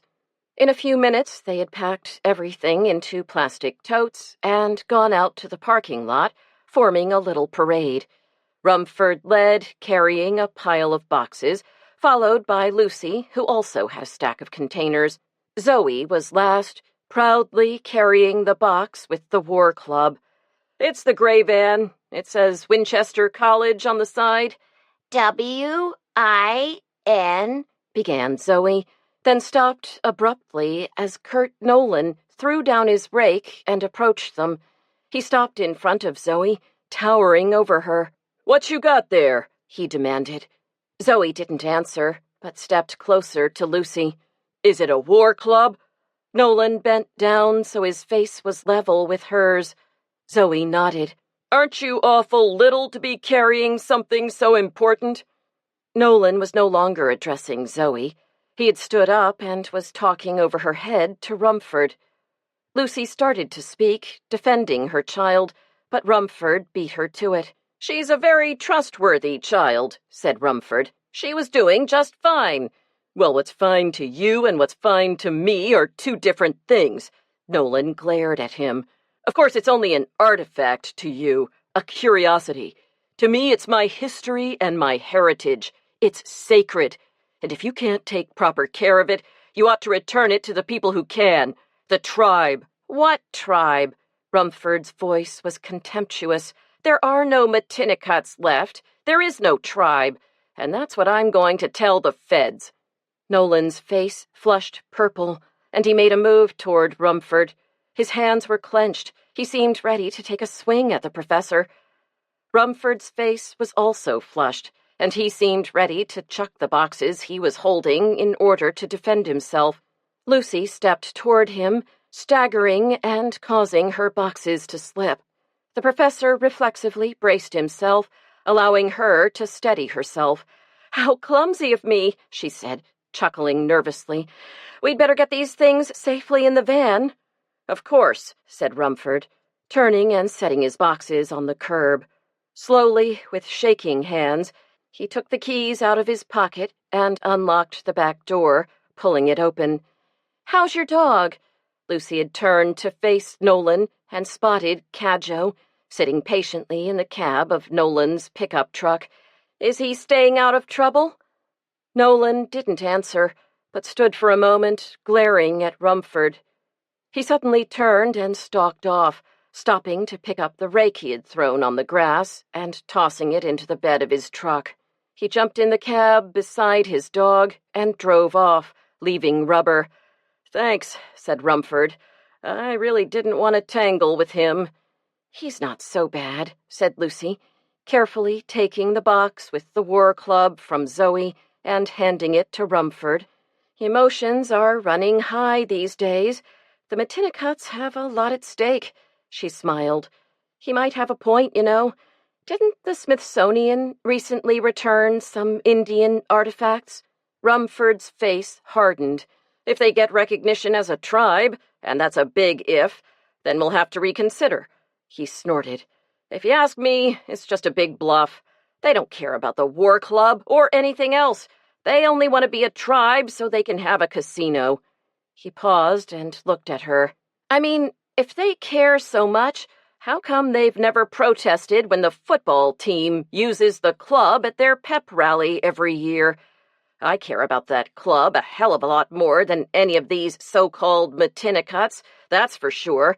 I make the team captain sign a paper saying he understands how valuable it is, and that he accepts liability if anything happens to it. But believe me, I'm not happy until the club is safely back in its case." Lucy nodded. "I understand how you feel," she said. Then she smiled. "But if I were you, I'd smoke a peace pipe with Kurt Nolan. I think you have more in common than you think, and he's not somebody you want to have for an enemy." Rumford shrugged in response and got in his van, giving her a nod as he drove off.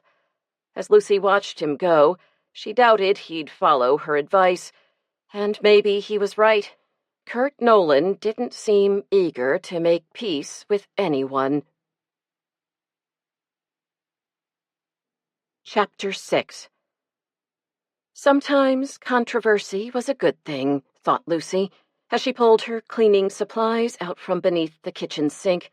Thanks to the fact that the McTinnicutts' petition was so controversial, the selectmen's meeting had been scheduled for Tuesday evening, instead of the usual afternoon time, so more people could attend. That meant Lucy had all day to get the house in shape for Toby's homecoming. Cleaning was never her favorite activity, but today she really didn't mind. She wanted everything to be perfect for Toby and his roommate Matt, or at least as perfect as it could be, considering the house was over 100 years old and occupied by an active family. Oh, she loved the old farmhouse that she and Bill had worked so hard to restore, but she had to admit the years had taken their toll. As she went from room to room with her dust rag and vacuum, she noticed the woodwork was smudged with fingerprints, the paint on the back stairway was scuffed, and the wallpaper in the downstairs powder room was peeling. In the family room, the sectional sofa was looking awfully worn, and the rug was past cleaning. It needed to be replaced. She sighed. There wasn't any hope of getting new carpet any time soon. Toby's college bills made that out of the question. She went into the dining room to cheer herself up. There, the ceiling was freshly plastered, and new wallpaper had been hung last spring. As she polished the sideboard with lemon oil, she wondered about Matt, Toby's roommate. What kind of home did he come from? Coburn University had a smattering of scholarship students like Toby, but most of the students came from families that had plenty of money and didn't even qualify for financial aid. Did Matt come from a home like that? Would he expect a guest room with a private bath when all she could offer him was the trundle bed in Toby's room? And that was if she could convince Elizabeth to move back to her old bed in the room she used to share with the other girls. A big if. All of a sudden, the room she had been so proud of didn't look that great after all. The furniture didn't match. She'd found the big mahogany table at an estate sale, but the chairs came from an unfinished furniture warehouse, and she'd stained and varnished them herself. The rug was a cheap copy of an Oriental, and the sideboard's only value was sentimental because it had come from her grandmother's house. She flicked the dust cloth over a framed photo montage that hung above the sideboard and paused, studying the kids' faces. The montage had been hanging there for quite a while. Zoe was still a baby, Sarah still a chubby preschooler, and Elizabeth was actually smiling. Perhaps that was her last recorded smile, thought Lucy, her eyes wandering to the photograph of Toby. It was one she particularly liked, snapped just after Toby had scored a goal playing soccer in his freshman year of high school. He looked so young and boyish with his chipmunk cheeks and enormous adult teeth, and so thoroughly pleased with himself. Her hand lingered over the photo. She would never admit it to anyone, not even Bill, but she had missed Toby terribly since he'd left for college. Maybe it was because he was her firstborn, maybe because their personalities were so similar, but she had felt as if a part of herself had suddenly gone missing. She smiled. But now he was coming home again, and the family would be whole again. She would be whole again. Hearing the school bus, she glanced at her watch. Goodness, where had the day gone?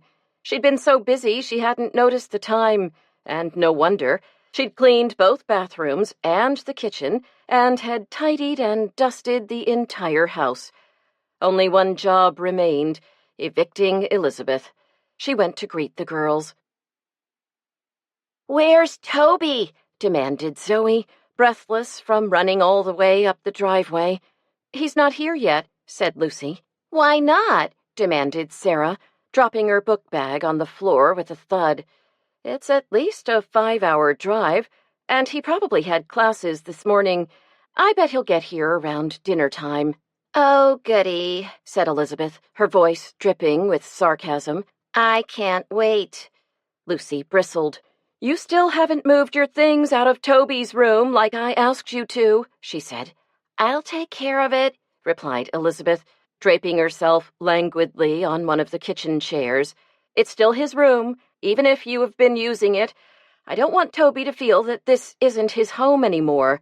"Well, it isn't, is it?" demanded Elizabeth. "He's not here anymore. Why does he get a whole room that he's not even using when I have to share with these cretins?" "Let's began Zoe. "Am not," screeched Sarah, spraying everyone and the table with milk and chocolate chip cookie crumbs. "That's disgusting," exclaimed Elizabeth, reaching for a napkin to wipe her face, as Sarah beat a hasty retreat. "Sarah, get right back here and clean up the mess you made, including your backpack," yelled Lucy, shouting up the stairs. "And you," Lucy had turned to glare at Elizabeth, "I want you to clear your stuff out of Toby's room right now." Lucy narrowed her eyes, and Elizabeth shrugged. "Okay." "And as for you," Lucy turned her baleful stare on little Zoe, who was struggling with a gallon jug of milk. "Let me pour that for you." By 6 p.m., everything was ready for Toby's homecoming. Elizabeth had taken her things out of his room, and Lucy had made the beds with fresh sheets. The table was set for 7, and Toby's favorite meal, lasagna, was cooking in the oven. Lucy inhaled the aroma of herbs and cheese as she went from room to room, closing the blinds and turning on the lights. In the lamplight, she decided, the house looked attractive and welcoming. "Hey," called Bill, as he pushed open the door and dropped his lunchbox on the kitchen counter. "Where's Toby?" "He's not here yet," said Lucy, taking Bill's jacket and hanging it on a hook. "Not here? What's keeping him?" "I don't know," said Lucy in a tight voice. "I haven't heard a word from him." "Now don't worry," said Bill. "I'm sure everything's fine. They probably left later than they planned. You know how kids are." "I'm sure that's it," said Lucy, pushing thoughts of squealing brakes and ambulances to the back of her mind. "Besides, we'd have heard if—" "Right," said Bill. "The roads are clear. It's not like there's a storm or anything. I'm sure they're fine." "Fine," repeated Lucy, peeking in the oven. "I know. Let's have a glass of wine, and I'll hold dinner for a while, say 15 minutes. After all, it's Toby's favorite." Bill opened a bottle of Chianti, and they sat at the kitchen table, fingering their glasses. "How was work?" Fine. Bill took a sip of wine. How was your day? Okay. I have a meeting tonight. What time? 7. Bill looked at the clock. Don't you think we'd better eat? He asked. I guess so, said Lucy, with a big sigh. Chapter 7. Zipping down Red Top Road on her way to the town hall, Lucy had only one thought on her mind. She didn't want to go. She wanted to stay home to wait for Toby. Instead, she would have to sit in an overcrowded meeting room, facing the members of the board she'd so self-righteously blasted in last week's paper. What would their reaction be? Would Howard White publicly admonish her from his lofty perch as chairman? Would Bud Collier give her hurt, reproachful glances? Worst of all was the knowledge that Ted had offered to cover the meeting for her, and she'd turned him down. She had been sure Toby would arrive earlier in the day, and there would be plenty of time to catch up at dinner. What had she been thinking, she wondered? How could she have forgotten that college students operated on a different clock from the civilized world, staying up until all hours of the night and sleeping late in the morning? She braked to turn into the town hall parking lot and groaned aloud. Every spot was filled. That meant she was going to have to park across the street at the library. Not a good sign. The meeting room was obviously packed with people eager to express their opinions. It was going to be a very long meeting indeed. She wouldn't be home until 11 at the earliest, and that was assuming she survived the roasting the board was sure to give her. Getting out of the car, she spotted Ellie Martin and gave her a big wave. This was better. She'd feel a lot more comfortable going into the meeting with a friend. "Looks like a full house tonight," said Lucy, as they waited for a car to pass so they could cross the street. "I hope there's room for everybody," said Ellie. "I don't want to be shut out." "Oh, you won't be," Lucy reassured her as they stepped off the curb. "Open meeting law. If the room's too small, they have to relocate the meeting." "Really?" "Really. Trust me on this. If they could get away with it, the board would meet in a coat closet." Ellie was quiet as they walked along the sidewalk. Then she stopped abruptly as they were about to enter the building. "How do you think it will go tonight?" she asked in a serious voice. "Do you have any idea how they'll vote?" "Not a clue," said Lucy with a little laugh. "They're a pretty unpredictable bunch." She pulled open the door and paused, wondering what was bothering Ellie. "Does it matter to you how the vote goes?" she asked. "I didn't think it did, but now I'm not so sure," said Ellie, who was twisting the handles of her purse. When she spoke, she sounded tired. "I guess it's 6 of one and half a dozen of the other. You've heard of a win-win situation? Well, I'm afraid this is a lose-lose situation. No matter how the vote goes, everybody's going to lose." Lucy wondered what she meant as they entered the hearing room. She had feared they would have to stand, but discovered there were a few unoccupied seats in the last rows. They sat down together, and Lucy rummaged in her bag for her notebook and pen. Flipping the notebook open, Lucy found the agenda she'd picked up last week and unfolded it, holding it so Ellie could also read it. "Where's the Matinicot proposal?"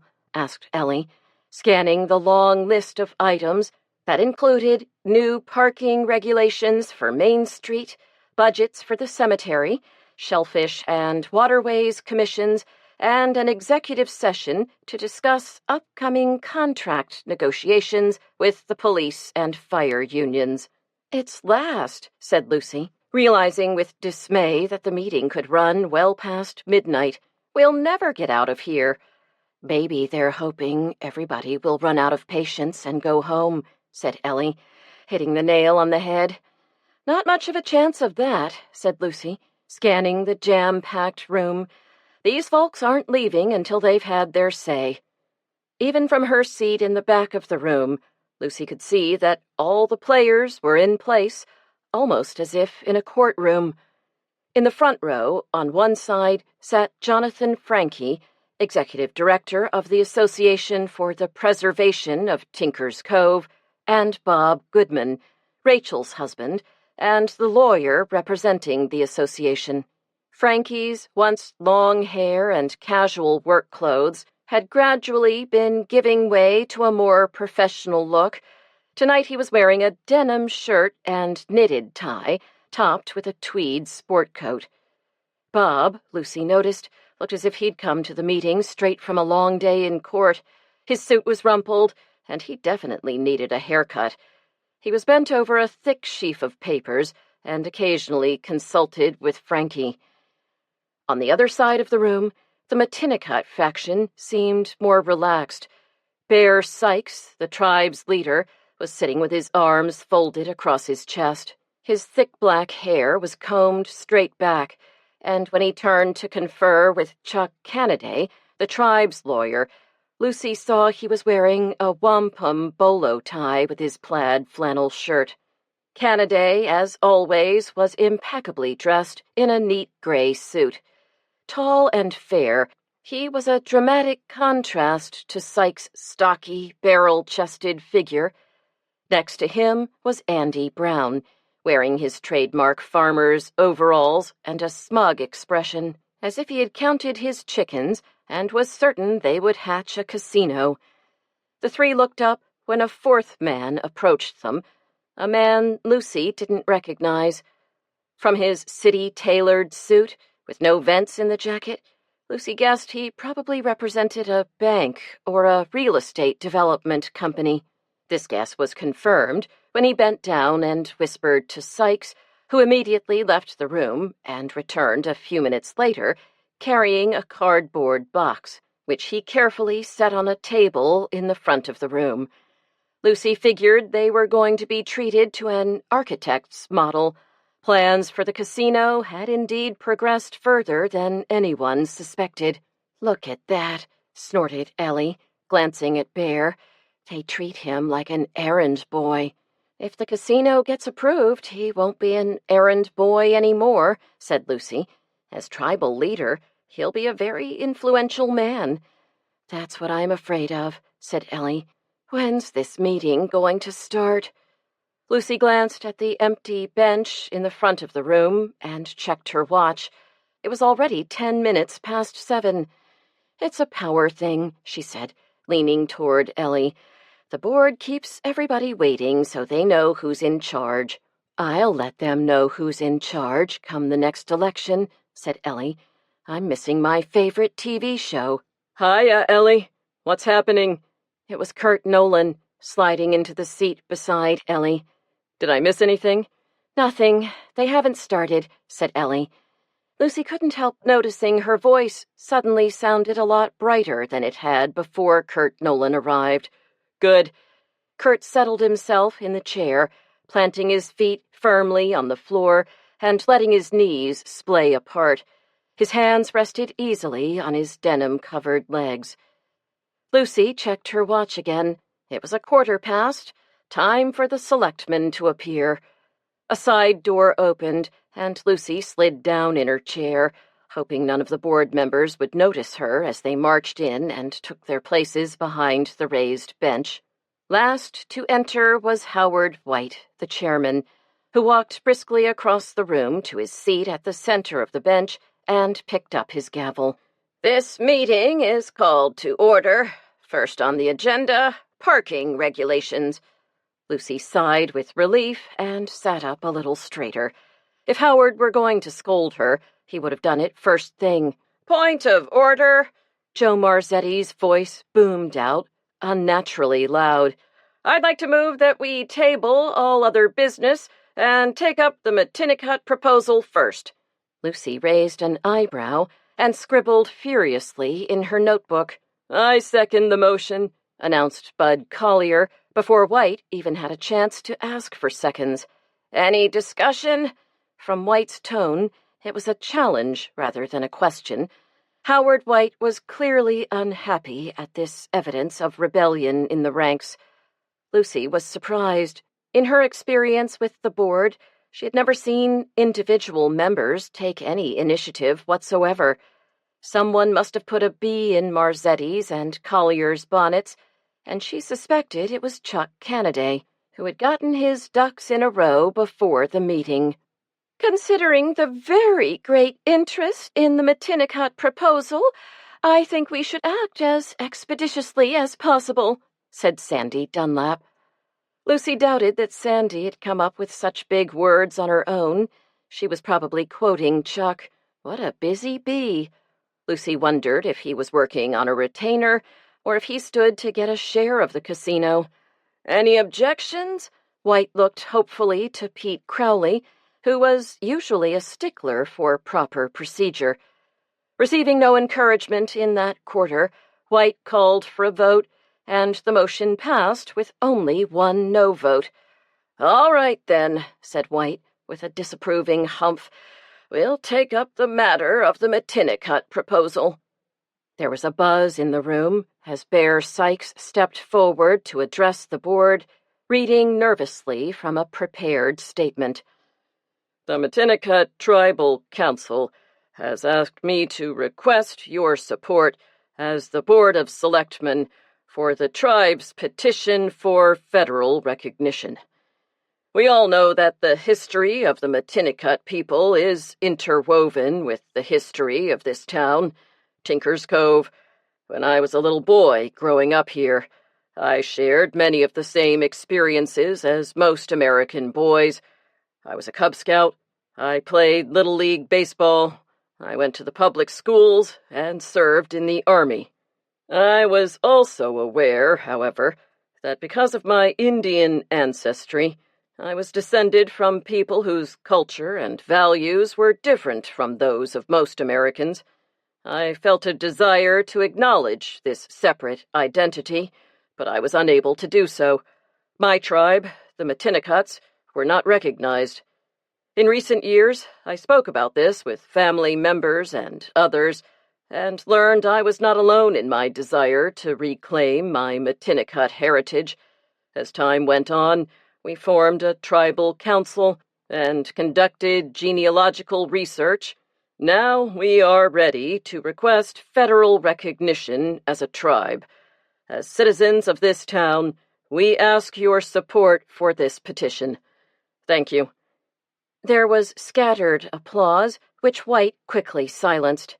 "Do I have a motion?" he asked, casting an evil eye toward Marzetti. Marzetti swallowed hard and raised his hand. "I move that the board support the Matinicot tribe's petition." "Second." Collier nodded. "Discussion?" asked White, looking extremely annoyed as hands shot up throughout the room. "Do I have a motion to limit discussion?" Lucy, for once, found herself agreeing with White. Unless discussion was limited, the meeting could go on all night. This was met with silence by the board. Defeated, White recognized Jonathan Frankie. "With all due respect to Mr. Sykes and his Indian heritage, I want to point out that the main reason the tribe is seeking federal recognition is so that they can negotiate a casino deal with the state government. It's important to recognize that fact and consider the possible impact such a project would have on our town." There was a loud buzz from the audience, and Chuck Cannaday stood up. "If I may," he began, catching Howard White's eye, but continuing without waiting for his permission. "Mr. Frankie has brought up an important point, which we are prepared to fully address tonight. With us is Jack O'Hara of Mulligan Construction in Boston. Mr. O'Hara has plans and a model of the proposed casino project." "Ah, Mr. O'Hara," said White, shooting his cuffs. "Didn't I see your name in the business pages of the Boston Globe? They say you're the top contender for my old golfing buddy Joe Mulligan's job when he retires next year." As Lucy wrote the quote in her notebook, she felt a rare surge of sympathy for Howard White. It must be quite a come-down for a man like him, the former CEO of a paper company, to find himself reduced to managing an unruly group of local yokels. O'Hara shrugged off the comment. You know, sir, you can't believe everything you read in the papers, but I'll be sure to give your regards to Mr. Mulligan." White was charmed. He chuckled. "That's right. Well, let's see what you've got there." O'Hara stepped forward and stood next to the table with the box, but didn't lift the cover. "By way of preamble," he began, "I want to tell you that we at Mulligan Construction believe we were presented with a tall order, a request for a modern, innovative design that would also honor the unique tradition of our clients, the Matinicot Indian tribe." A hush of expectation fell over the room. Feeling a slight vibration, Lucy's attention was drawn to Kurt Nolan, who was sitting a few seats from her. He was so tense that his knee was twitching. His hands were clenched anxiously. Ellie was watching him nervously. "With all due modesty," O'Hara continued, "I think you will agree that we have risen to the challenge and exceeded it." With a flourish, he lifted the cardboard cover and revealed the architect's model. Involuntarily, Lucy blinked. There was a stunned silence, then a collective gasp, as audience members absorbed the two gleaming hotel towers, each at least 15 stories tall, and the accompanying casino, a monstrous version of a traditional Iroquois longhouse rendered in glass and steel. Lucy wondered what Nolan's reaction was, and looked curiously at him. His knee, she saw, was jumping, and his knuckles were white. "What may not be obvious," said O'Hara, flicking a laser point over the model, "is that the complex will provide parking for 2,000 cars, accommodations for 500 overnight guests, numerous gift shops, and a wide variety of restaurants catering to all tastes from fast food right on up to a 5-star dining experience." As soon as he'd finished speaking, hands shot up around the room, and Kurt Nolan was on his feet. "This is a travesty, an outrage," exclaimed Nolan. From his perch behind the selectman's bench, Howard White was nodding in agreement. He made no attempt to silence Nolan, but let him continue. "This proposal has nothing to do with Matinicot heritage," said Nolan, so angry he was stumbling over his words.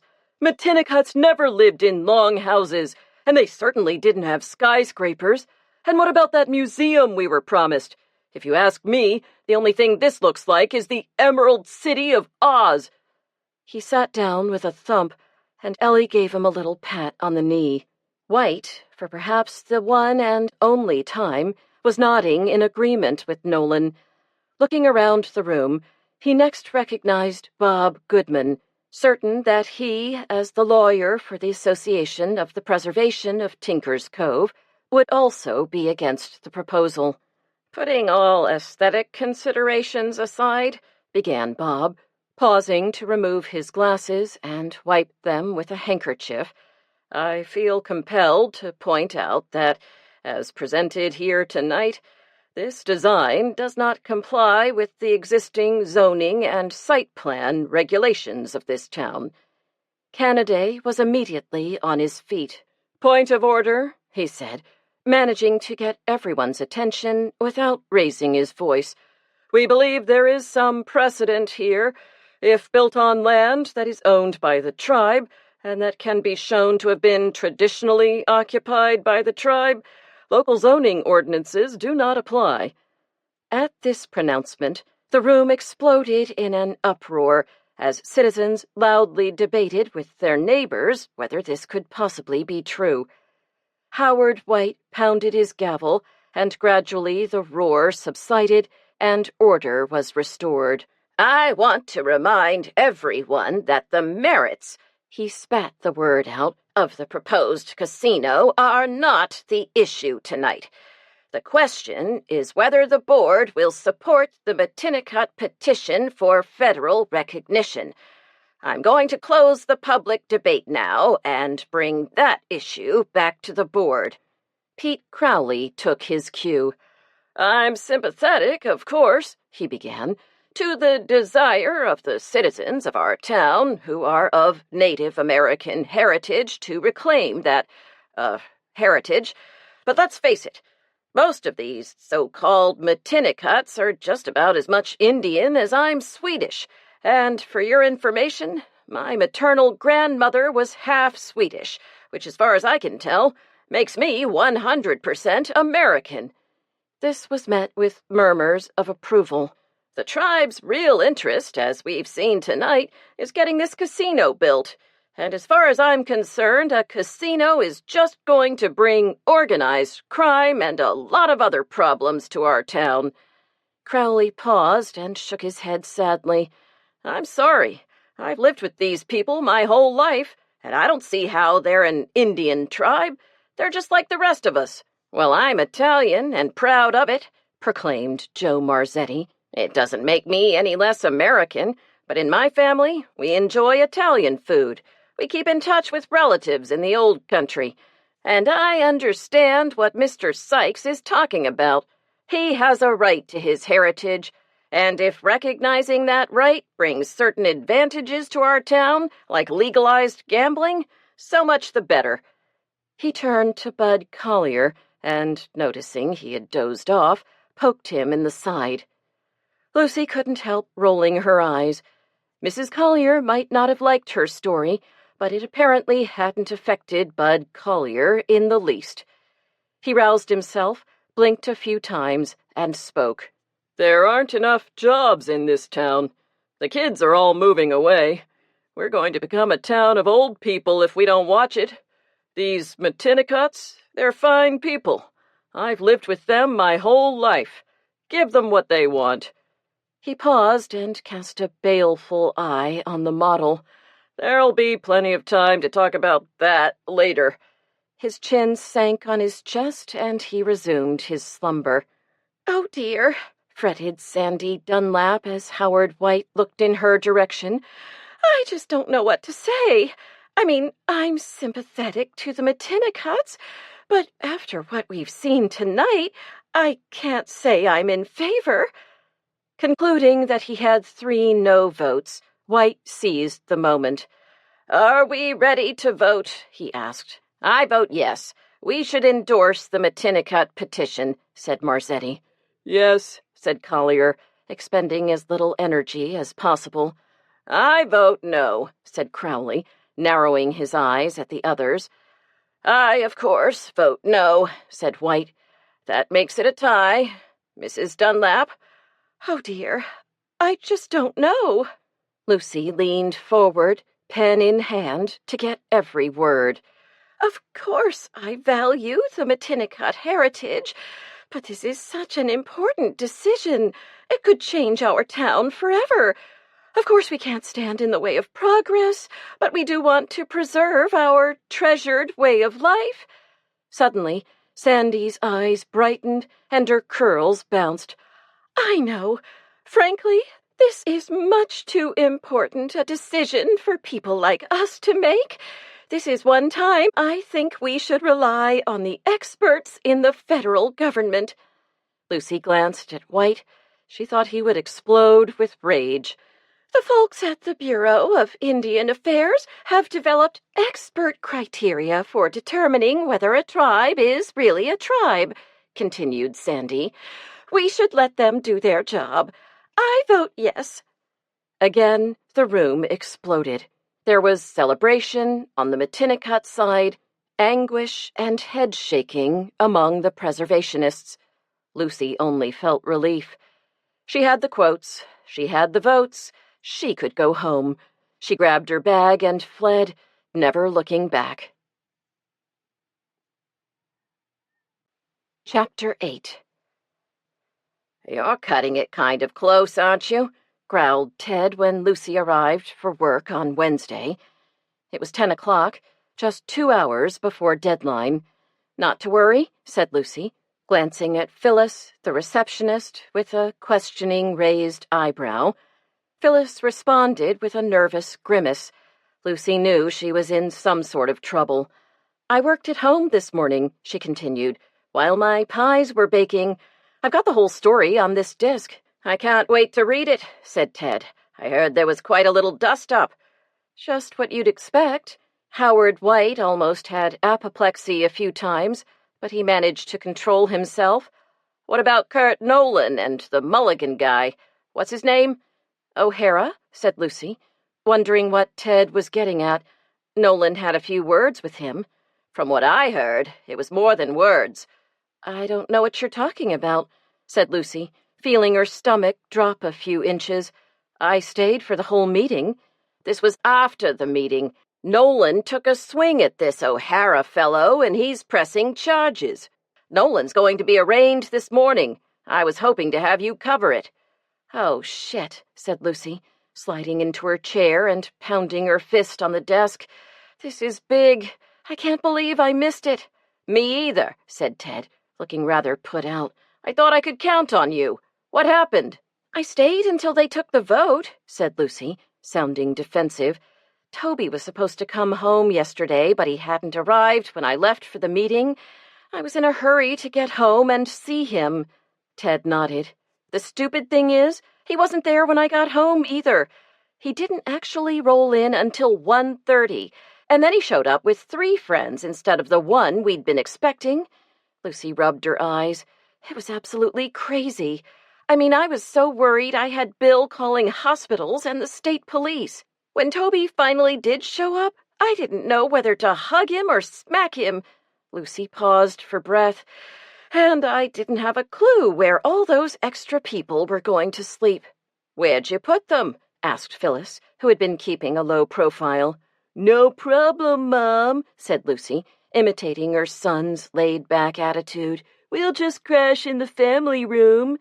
This, mind you, comes after weeks of delicate negotiations to convince Elizabeth to move out of his room and back in with her sisters. I mean, I could have used Madeline Albright. Phyllis laughed, and even Ted gave a weak chuckle. "How are you going to feed them all?" asked Phyllis. "Don't ask me. That was my next stop. After dropping this story off, I was going to get some groceries with my Visa card." She looked at Ted. "What am I going to do about the story?" He shrugged. "Go the official route. We don't have time for anything else. Get the police to give you the arrest report. Court's still in session, so you can't get the DA. I'll call the clerk's office and see if Mabel remembers those chocolates I gave her for her birthday." While Lucy waited for the computer to boot up, she tried to get control of her emotions. It was tempting to blame the whole mess on Toby. After all, if he'd come home when he was supposed to, she wouldn't have been worried about him, and wouldn't have hurried out of the meeting, and wouldn't have missed the fight. Now, thanks to his inconsiderate behavior, she'd missed the biggest story that had come her way in a long time. No, she thought, shifting blame was the sort of thing kids like Toby did. She had every reason to be angry and disappointed with Toby, but she'd chosen to leave the meeting, and she would have to live with her decision. Maybe she could still save the story. She reached for the phone and dialed Ellie Martin's number. "Ellie," she began, "this is Lucy Stone. I guess I missed all the excitement last night. Can you tell me what happened?" Ellie was cautious. "Is this for the paper?" Lucy sighed. "You can talk off the record. I won't quote you. I'm just trying to find out what happened after I left. I heard that Kurt took a swing at O'Hara. Did you see it?" "I wish I hadn't," said Ellie. "I mean, if he has to lose his temper, why does he have to do it in front of a room full of witnesses? I think he really hurt O'Hara. They called the ambulance. Kurt's in big trouble." "Do you know why he was so mad?" asked Lucy, making a note to check with the hospital on O'Hara's condition. He felt O'Hara had tricked the tribe. They'd been promised a museum, and the casino was supposed to have a traditional design. She paused. "I think Kurt really thought the casino was a way to recapture the Matinicot legacy. Does he have a lawyer?" "I don't know," Ellie sighed. "This morning I was all set to go down to the courthouse to bail him out. Then I thought, if he's so good at getting himself in these messes, Maybe it's time he figured out how to get himself out. Lucy understood completely. An hour later, Lucy had finished the story. Thanks to Mabel, Ted had learned that Nolan had remained in police custody overnight and had been arraigned on assault and battery charges. He'd been assigned a court-appointed lawyer and released on his own recognizance. The hospital hadn't been willing to release any information about O'Hara, but Phyllis checked with her sister, who was a nurse in the emergency room, and learned he had been treated and released. Lucy didn't linger in the office after finishing the story. She told Ted to call her at home if he had any questions and headed straight for the quick stop. There she picked up extra gallons of milk and orange juice, a dozen eggs, and a pound of bacon so she could give Toby and his friends a decent breakfast. Well, brunch, since they were probably still asleep after their late night. As she expected, the house was quiet when she got home. Lucy peeked in the family room and saw the kids were dead to the world in a tangle of couch cushions, sleeping bags, and blankets. She closed the door and stood staring at it, wondering what to do. It was almost 1. Surely they didn't want to sleep the entire day away. In the kitchen, Lucy brewed a pot of coffee and whipped up some blueberry muffins. While they were baking, she got some bacon started in her big cast-iron skillet. "Morning, Mom." She smiled at hearing Toby's voice and turned to greet him. Her jaw dropped. He was standing there in nothing but a pair of boxer shorts. "Toby, put some clothes on." "What's the big deal?" he asked, pouring himself a cup of coffee and sitting down at the table. Lucy stared at him. Who was this person with the shaggy hair and wispy little beard and mustache? "You can't sit there like that. I won't have it. Go and put some clothes on." Okay, muttered Toby, heading upstairs. Lucy poked the bacon with a spatula and wished she didn't feel quite so miserable. She'd looked forward to Toby's homecoming for such a long time, and now nothing seemed to be going right. Hearing the rattle of hot water pipes that announced the shower was being used, she opened the door to the stairs. "Don't use all the hot water," she yelled. "The others might want showers, too." She was turning back to the stove when Toby's roommate, Matt, appeared. He, she was relieved to see, was wearing jeans and a shirt, the same ones he'd been wearing last night. Lucy suspected he'd slept in them. "Toby's taking a shower," she told him. "There's coffee." "Coffee," he repeated, making it sound like some sort of rare and exotic drink. "That's great." She poured a mug for him and set it on the table with the cream and sugar. Matt sat down and stared at his coffee. "So, how was your trip? Was there a lot of traffic?" "No," said Matt, obviously a man of few words. Lucy turned over a piece of bacon. "We expected you much earlier." Matt noisily slurped his coffee. "Was there a reason why you were so late?" persisted Lucy. "Late?" Lucy gave up. "Would you like some bacon and eggs?" That got a more positive response. "Sure." Toby and Matt were just finishing their meal when the 2 girls appeared in the kitchen. "Mom, this is Amy and Jessica," said Toby, tilting his head in their direction. Lucy looked from one to the other. "I'm Amy," said the plump, dark-haired one. "That's Jessica."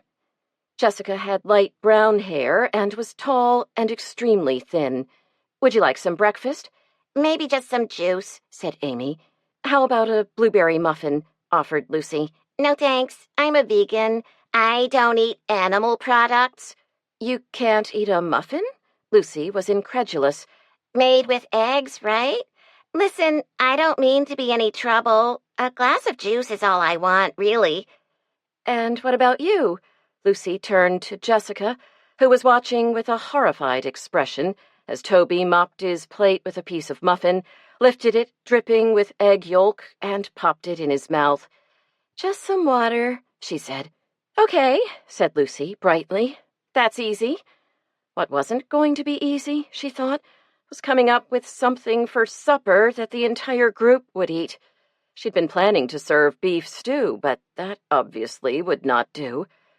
"So, what are your plans for the day?" asked Lucy, joining the group at the table to eat a bacon, lettuce, and tomato sandwich. "I don't know," answered Matt. "Say, Toby, what's doing in this burg?" "Not much." "There's the pep rally," said Lucy. "Or you could help out at the pie sale." "Pie sale?" Amy was intrigued. "They have it every year to raise money for the Boot and Mitten Fund." "Don't ask," said Toby. "It's so poor kids can have winter clothing." "You don't want to miss the pep rally, Toby," said Lucy. "All your friends from high school will be there. Besides, don't you want to support the team? The Thanksgiving game is the biggest game of the year." Toby rolled his eyes. "Oh, yeah. The Tinker's Cove Warriors against the Gilead Giants. I wouldn't want to miss that." "Toby, I'm surprised," said Lucy. "You always used to enjoy it." No sooner had she spoken than she realized she'd said the wrong thing. Toby didn't want to be reminded of his youthful enthusiasms in front of his college friends. "Well, it's up to you," she said, picking up her plate and carrying it to the sink. "But this is the country. There isn't a heck of a lot to do." "How about a movie?" asked Amy. "Only on the weekends," admitted Toby. "I bet there's an arcade," said Matt. Toby shook his head. "A mall?" asked Jessica in a hopeful voice. "Nope." "Well," said Amy, "we might as well go to the pep rally." "Rah-rah," said Jessica in a slow drawl. Lucy had been listening to them as she loaded the dishwasher. She had to hustle, she realized. It was past 2, and she was late for the pie sale. She was just turning the machine on when the phone rang. "For you, Mom. It's Dad." "Sweetheart," he began. Lucy knew he wanted something. "What is it? I'm running late." "This'll only take a minute. You know my clients, the Barths?" "Mm-hmm," said Lucy. "The old Tupper place?" "Right. Well, they're having a little trouble with their car. It's a Range Rover, and the garage says they can't get the part before Friday at the soonest." "Bill, we have a full house," she protested. "We can't put them up." "No, I know that. Matter of fact, they're staying at the Queen Vic," he said, referring to a very posh bed and breakfast on Main Street. "I was wondering if we could invite them for Thanksgiving dinner. It seems a shame for them to have Thanksgiving in a restaurant, especially since any decent place has been booked for weeks." "I guess 2 more won't matter," said Lucy, glancing anxiously at the clock. "Great. Thanks, honey." By the time Lucy got to the pie sale, which was being held in the fellowship hall of the community church, it was in full swing. Several long tables at the front of the room were covered with an impressive array of homemade pies, which customers could buy whole or by the slice. More tables were set up in the rest of the room, where people could eat their pie along with a cup of coffee or tea. As always, business was brisk, and the room was crowded and noisy. Lucy finally found Pam in the kitchen, filling a coffee pot from a huge urn.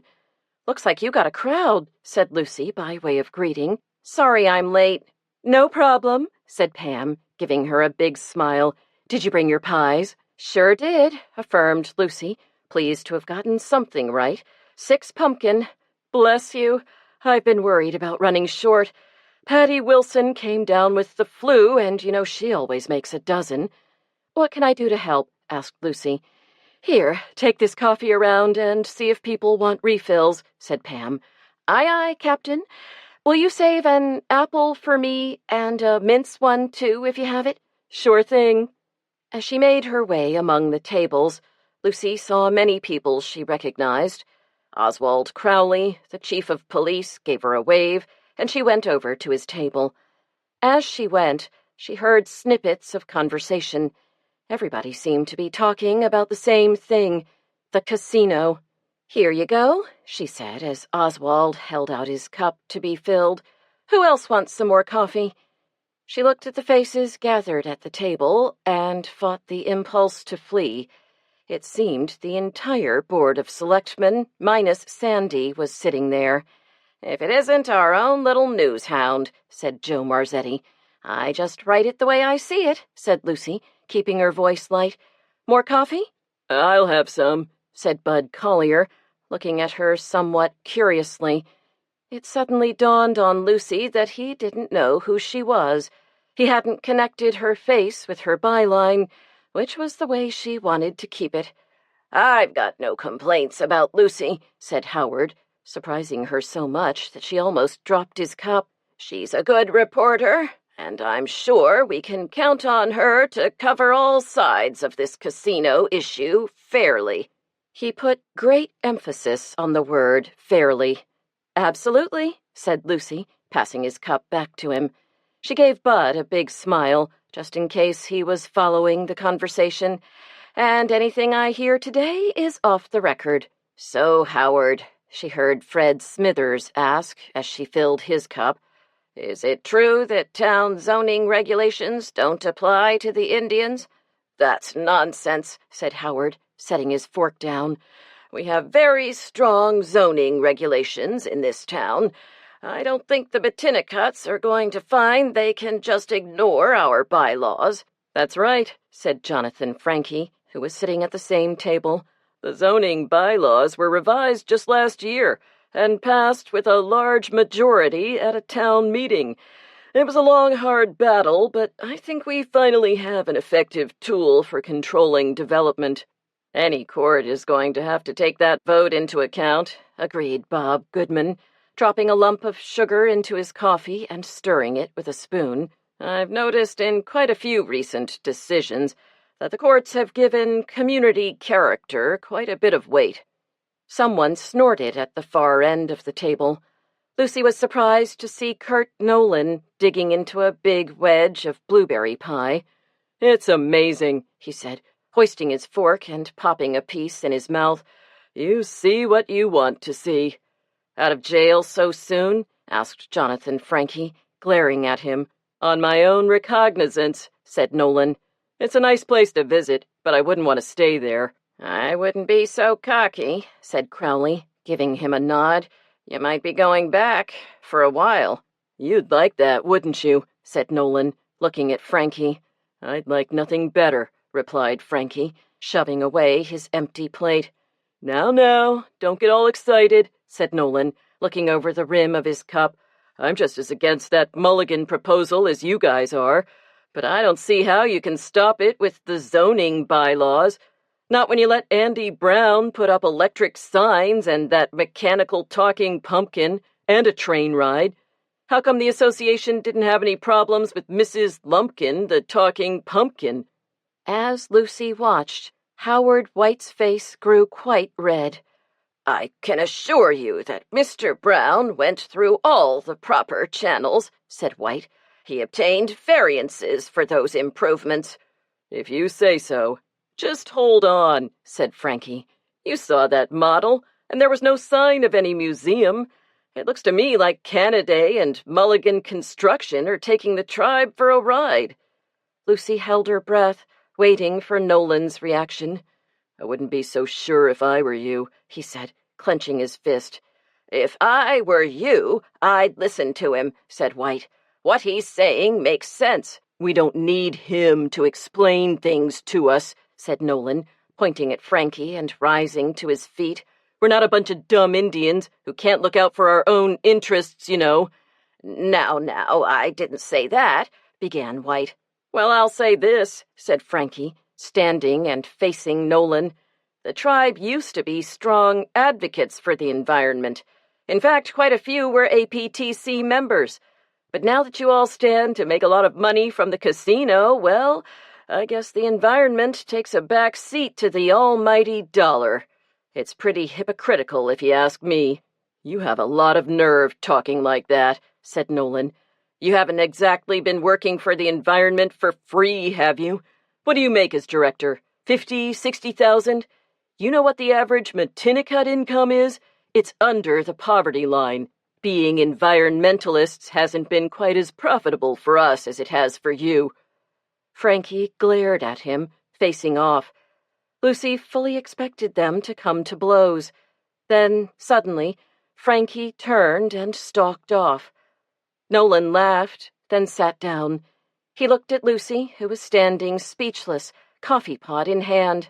How about some more of that coffee? He asked, giving her a big grin. Sure thing, she said, wasting no time in filling his cup. Lucy stayed until the last cup had been washed and put away, the tables wiped, and the chairs neatly stacked in a corner. Then she bought her pies, said goodbye to Pam, and headed over to the football field to meet the girls. Remembering the trouble she'd had finding a parking spot last year, she put her pies in the car and left it at the church parking lot, walking the few blocks to the high school. As she walked down the tree-lined street, where bare limbs reached up to the blank gray sky, she wondered what made Kurt Nolan tick.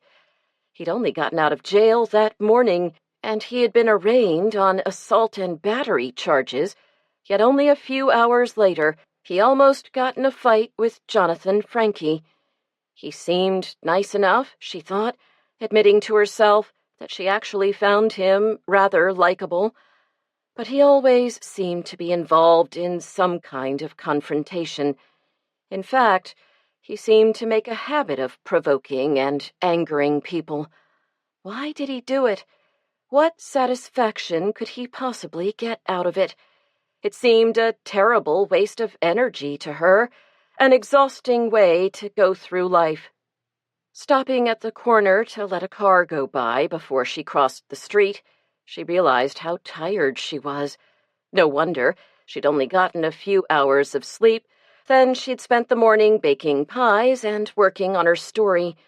Then there'd been the stress-filled hour or two at the penny saver office, the rush home to cook for Toby and his friends, topped off by the pie sale, where she'd spent a couple of hours on her feet, running around with the coffee pot.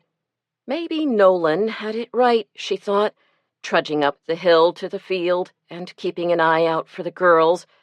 Maybe it was her way, trying to please everybody, that was exhausting. Maybe she ought to tell Ted to cover meetings himself if he wasn't happy with the way she did it. And maybe Toby needed to understand he couldn't be quite so inconsiderate. And maybe Bill could cook Thanksgiving dinner for the Barths himself if he was so keen on inviting them. And what gave those girls, Toby's friends, the right to be vegans? The way she was brought up, you took what you were offered and said thank you. Mom! Mom! Lucy looked up and saw Sarah standing by the gate, holding on to Zoe's hand. Are you okay, Mom? Asked Sarah. Sure. Why? You looked kind of worried. You look mad, volunteered Zoe. Lucy laughed. I guess I am kind of tired. Toby was late. Zoe's little face was serious. Lucy thought for a minute. You haven't seen him yet, have you? Nope. Me either, added Sarah. Well, maybe we'll see him here. He said he was coming. There were so many people on the field, however, that Lucy soon gave up looking for him. Instead, she led the girls to the top of the grandstand, where they could get a bird's-eye view of everything. They had just sat down when the high school band could be heard approaching. Rapt with excitement, Zoe stood up and clapped enthusiastically when the band members finally appeared in their red uniforms with brass buttons. As usual, they were playing out of key, and several members were straggling behind, finding it difficult to keep in step while playing an instrument. Finally, they formed a loose rectangle on the field and waited while the drum major climbed onto an elevated platform. He raised his baton, and the band responded with a blast of sound. He lowered the baton, and they began rearranging themselves, finally resting in a ragged zigzag. What is it, Mom? What is it? Demanded Zoe. Lucy frowned and furrowed her brow. After a moment, enlightenment came. It's a W for warriors. That's not a W, insisted Zoe. I think it's supposed to be a W. If you say so, Mom. The drum major raised both arms dramatically, the final chord rang out, and everybody clapped like mad as the cheerleaders ran onto the field. Look, Zoe, it's the cheerleaders. Aren't their outfits cute? Zoe was enraptured.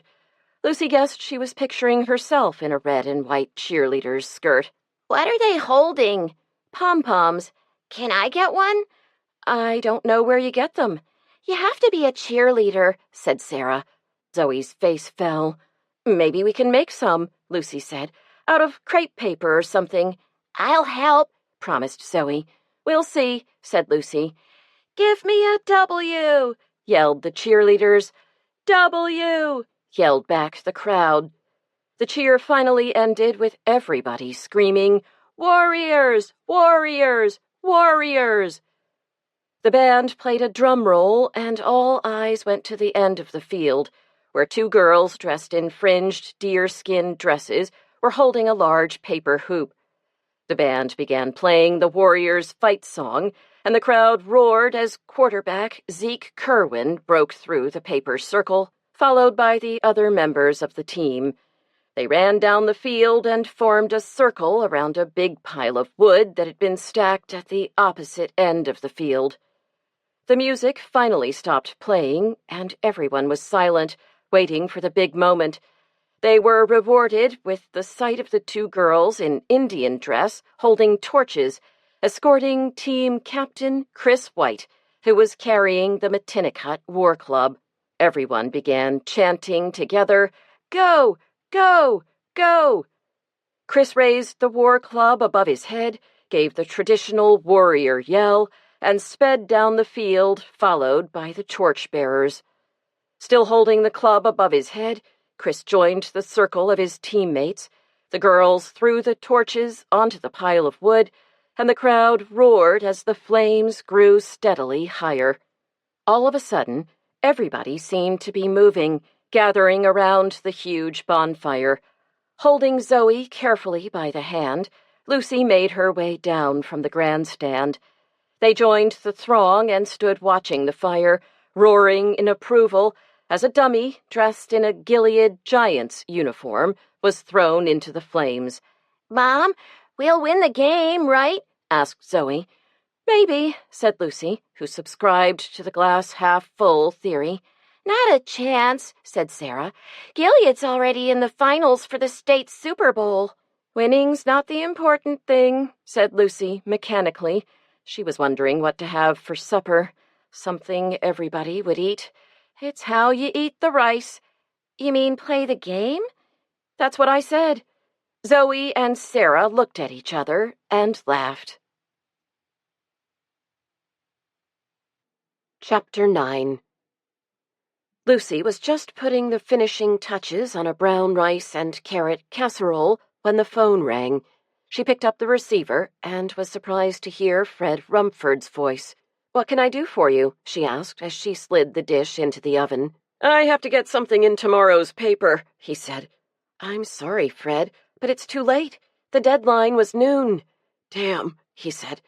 Something in his tone made Lucy suspect that, whatever it was something a lot more important than an announcement for a bake sale or a flint-knapping workshop. Is something the matter? She asked. You bet something's the matter. The Mattinicot War Club is missing. Lucy's hand tightened on the receiver. This could be a big story. Are you sure? Of course I'm sure.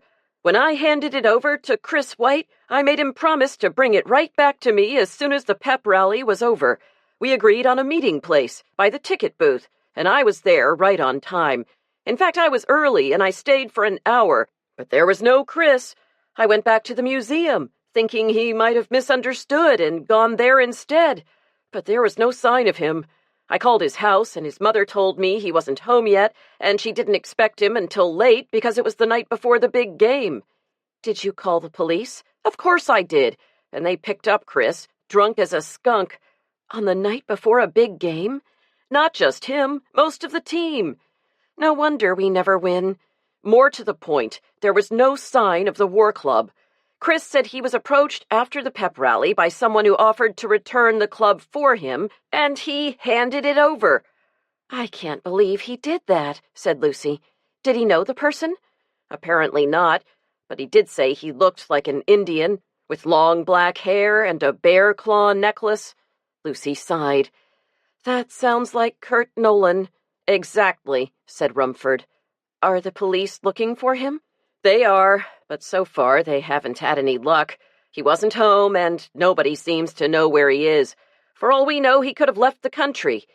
I wouldn't jump to conclusions, said Lucy, who had learned as a reporter that there were always at least two sides to any story. We don't really know much for sure.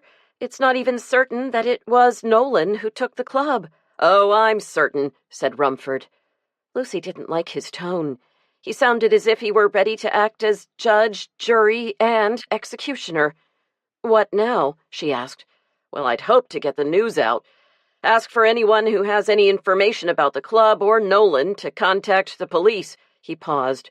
But you say it's too late. As much as she hated it, Lucy knew she had to tell him, even though it meant the penny saver would lose a scoop. You could call the Portland paper, she said, and the TV station. Why not try the Boston Globe? You think they'd be interested? Rumford sounded doubtful. I'm certain they will, said a resigned Lucy.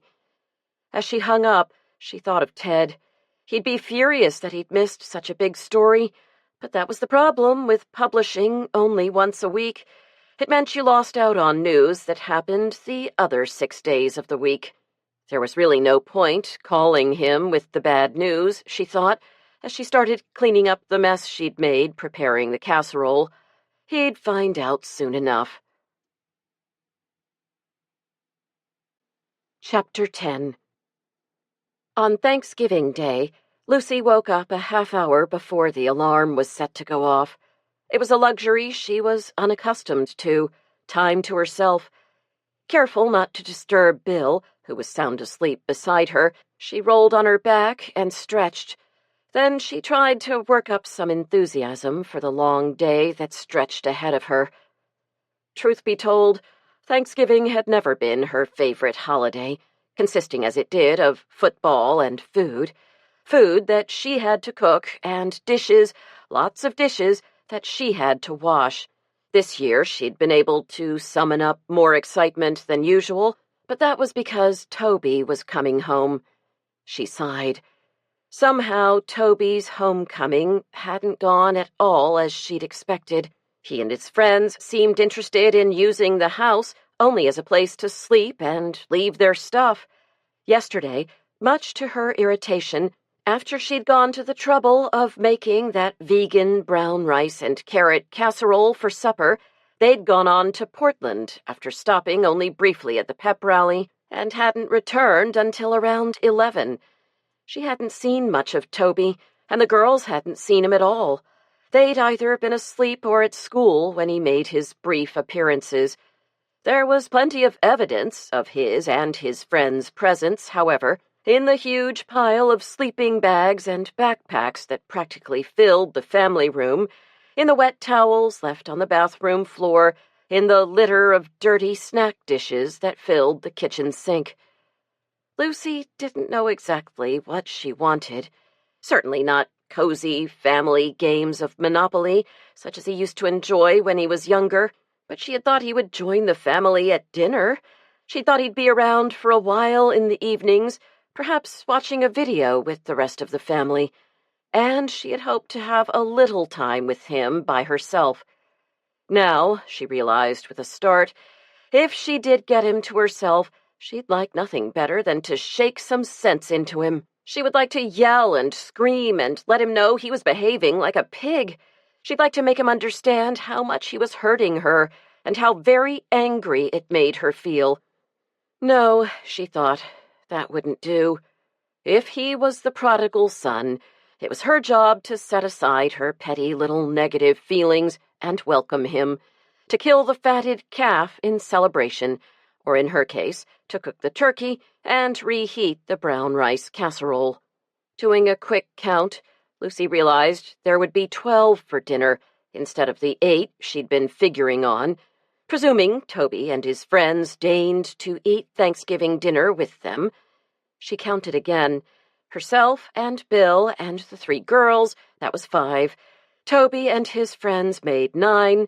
Add the Barths and Miss Tilly, the total came to 12. That meant she would need some extra chairs. She'd have to round up all the strays from the bedrooms and Bill's attic office. There were plenty of dishes, but her silver service only had 8 place settings, so she'd have to use the kitchen stainless too. So much for the elegant table she'd hoped to set. Oh well, she told herself as the alarm sounded. Thanksgiving was about being grateful for what you had, not wishing you had 4 more sterling place settings. A few hours later, Lucy was savoring the sweet satisfaction of revenge.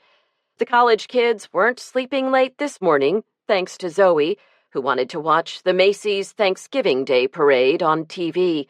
She had settled herself right in front of the TV, a bowl of cereal on the floor, a spoon in one hand, and the remote in the other.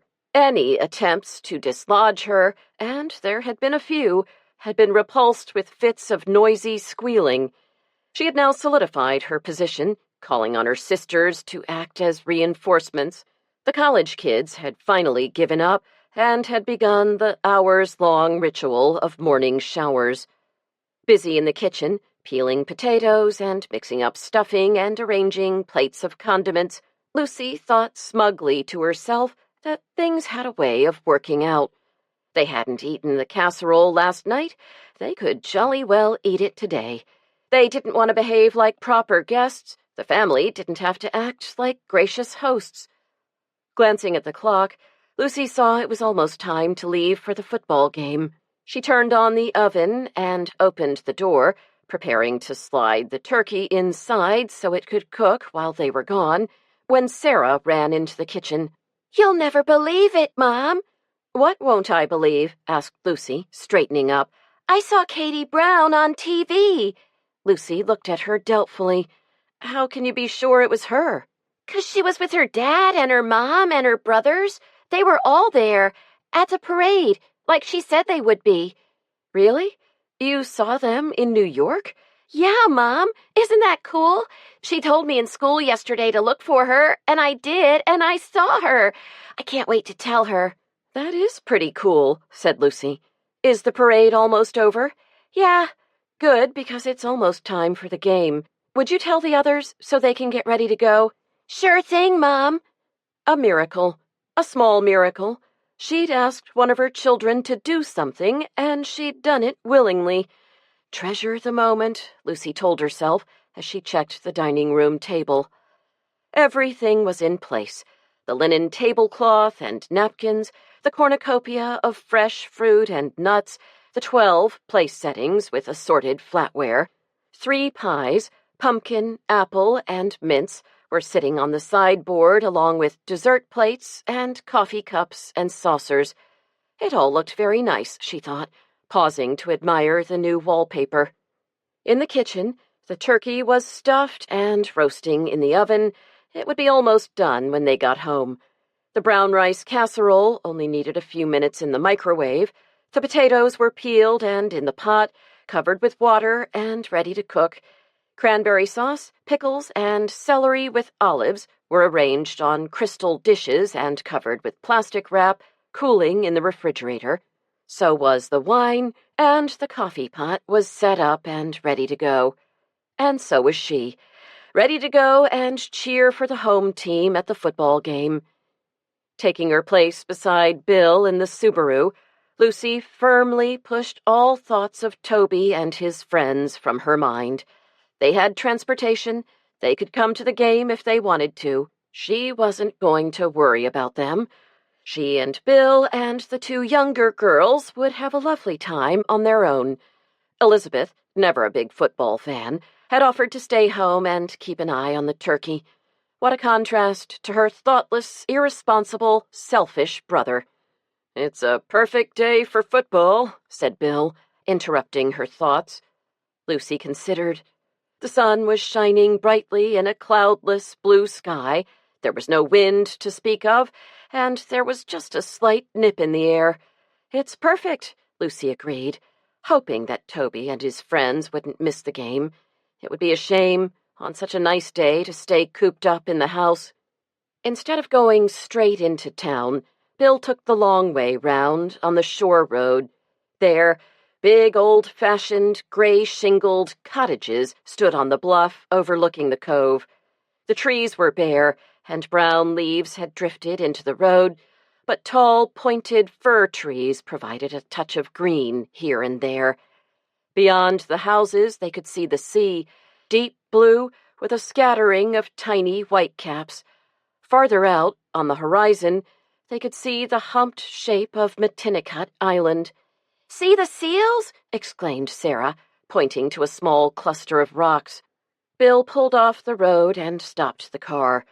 Lucy took a closer look and saw several seals lounging in the sun. As she watched, one slid into the water. "It's not a bad place to live," said Bill, as they turned back onto the road. "Not bad at all," agreed Lucy, resolving to concentrate on her many blessings rather than dwelling on her problems with Toby. After all, he was in college. It wasn't as if he were in jail or unemployed or working at a dead-end job somewhere. Traffic grew heavier as they approached the field, so Bill decided to park alongside the road rather than try to find a spot in the parking lot. They climbed out and joined the crowd of walkers on the sidewalk. As they marched along, Lucy kicked the dry brown leaves that covered the sidewalk and sniffed their sharp, musky scent. She grinned at the girls and slipped her arm through Bill's. When they turned the corner, they could hear the band playing, and Lucy felt as if she were back in high school herself. She squeezed Bill's arm. A roar went up from the crowd already gathered in the stadium, and Lucy guessed the teams were being introduced. They took their places in the line at the ticket booth, and soon were climbing up the stands to claim the few remaining seats near the top. Lucy held Zoe's hand, but Sarah insisted on going ahead of them. They sat down just in time for the kickoff. The Warriors had won the toss and elected to receive the ball. Bill approved of their decision. "Brian Mashachek, the kid who was on the state all-star team last year, he's really fast. If he gets the ball, they'll gain a lot of yardage." Lucy thought she understood what he meant. Maybe. She held her breath as the ball soared through the air and landed in Brian's arms. "Yes!" said Bill, leaping to his feet.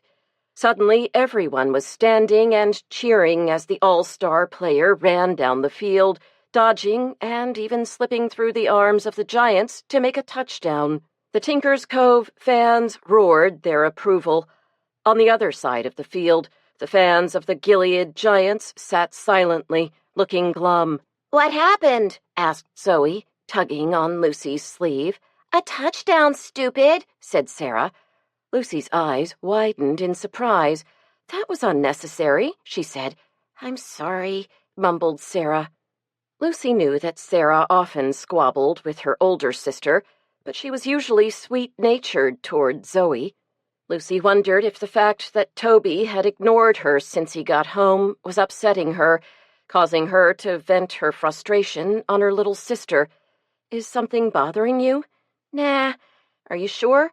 Lucy reached out and touched Sarah's arm. "I'm sure," said Sarah, shaking herself loose. "Okay." The Giants now had the ball and were making slow, steady progress down the field. Despite their brave showing at the beginning of the game, the Warriors seemed unable to put up much defense. By the half, the Giants were leading 13-7. "Want something to eat?" asked Bill, standing up and stretching as the teams straggled off the field. "And spoil our appetites?" Lucy was starving, but didn't want to admit it. "I'm starving," said Bill. "It's been hours since breakfast. How about some hot dogs and hot chocolate? Make it popcorn and black coffee for me." "You got it. Come on, girls. I'll need help carrying the food." Left to her own devices, Lucy decided to head for the ladies' room. She was standing in line when Sue saw her and stopped to chat. "How's it going?" she asked, flipping her tartan scarf over her shoulder and straightening her matching gloves. To her surprise, Lucy felt tears pricking her eyes. She blinked furiously. "Great," she said. Sue narrowed her eyes. "If things are so great, how come you look so miserable?" "I'm just feeling sorry for myself, I guess. Toby looks great. He's doing fine at school. He has lots of friends. But he doesn't have any time for you?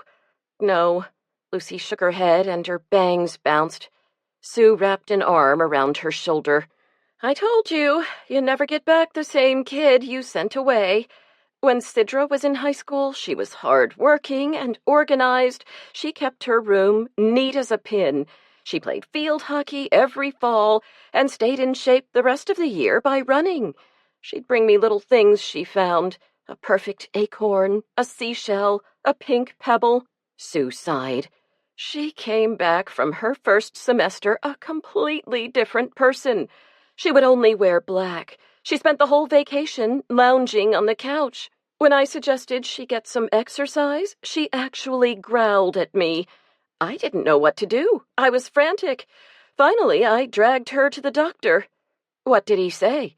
After he examined her, he took me into his office and wrote me a prescription for tranquilizers. Did they help? I didn't take them.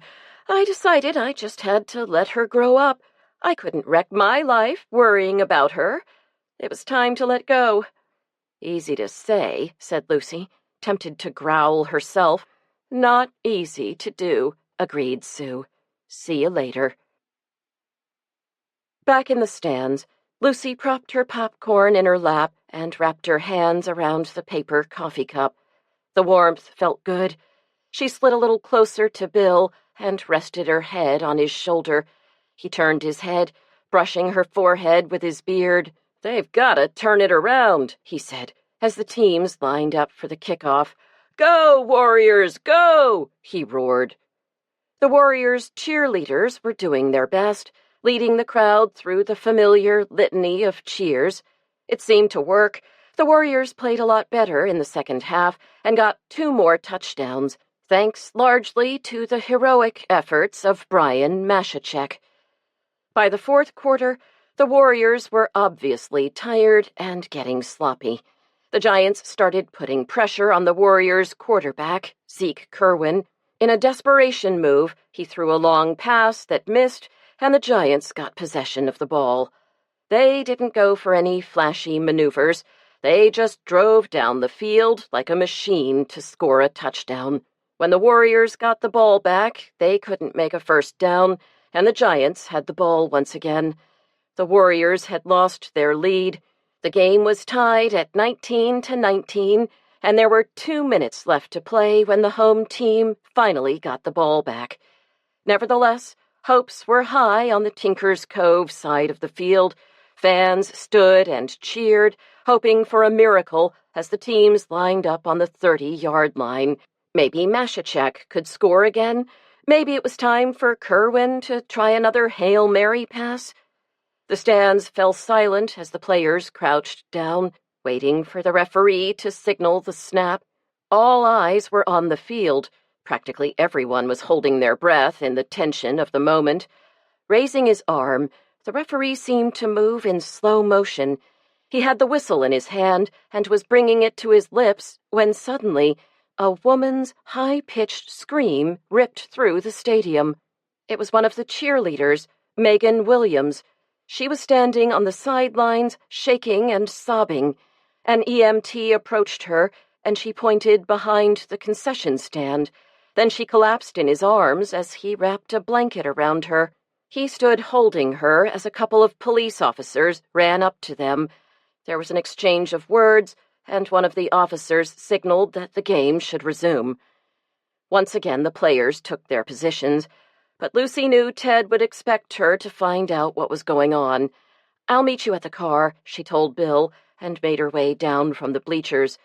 Once she was on firm ground, she ran over to the refreshment stand, oblivious to the struggle that was taking place on the field. Several more officers had arrived when she joined the small group of curious onlookers.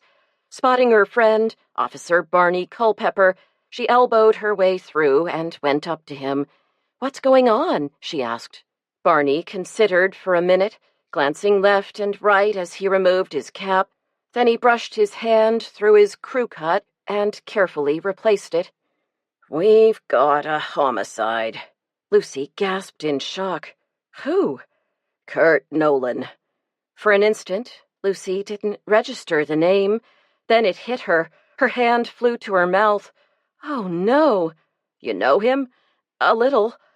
Lucy tried to remember when she'd seen Kurt last. Of course, it had been yesterday at the pie sale. She could practically see him raising a fork loaded with blueberry pie to his lips, a glint of mischief in his eyes. "You're sure he's dead?" asked Lucy, unwilling to believe the bad news. Barney nodded. "Brains bashed in." Lucy grimaced, but Barney wasn't through. "Murder weapon was right there beside him. Some sort of Indian club." The roar of the crowd rang in her ears, and she was jostled aside as the police cleared the area. For a second, she got a glimpse of Nolan lying on his back, his face to the sky. That's where he's gone, she thought. Up above the clouds, into the bright sunshine beyond. Chapter 11. "I can't believe it," moaned Bill as they were driving home. "Neither can I," agreed Lucy, whose face was white with shock.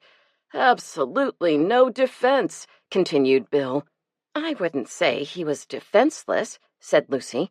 "I would have thought he could take care of himself." Bill gave her a sideways glance. "Are we talking about the same thing? I'm talking about the game." "Me too," lied Lucy. Bill stared at her. "No, you weren't.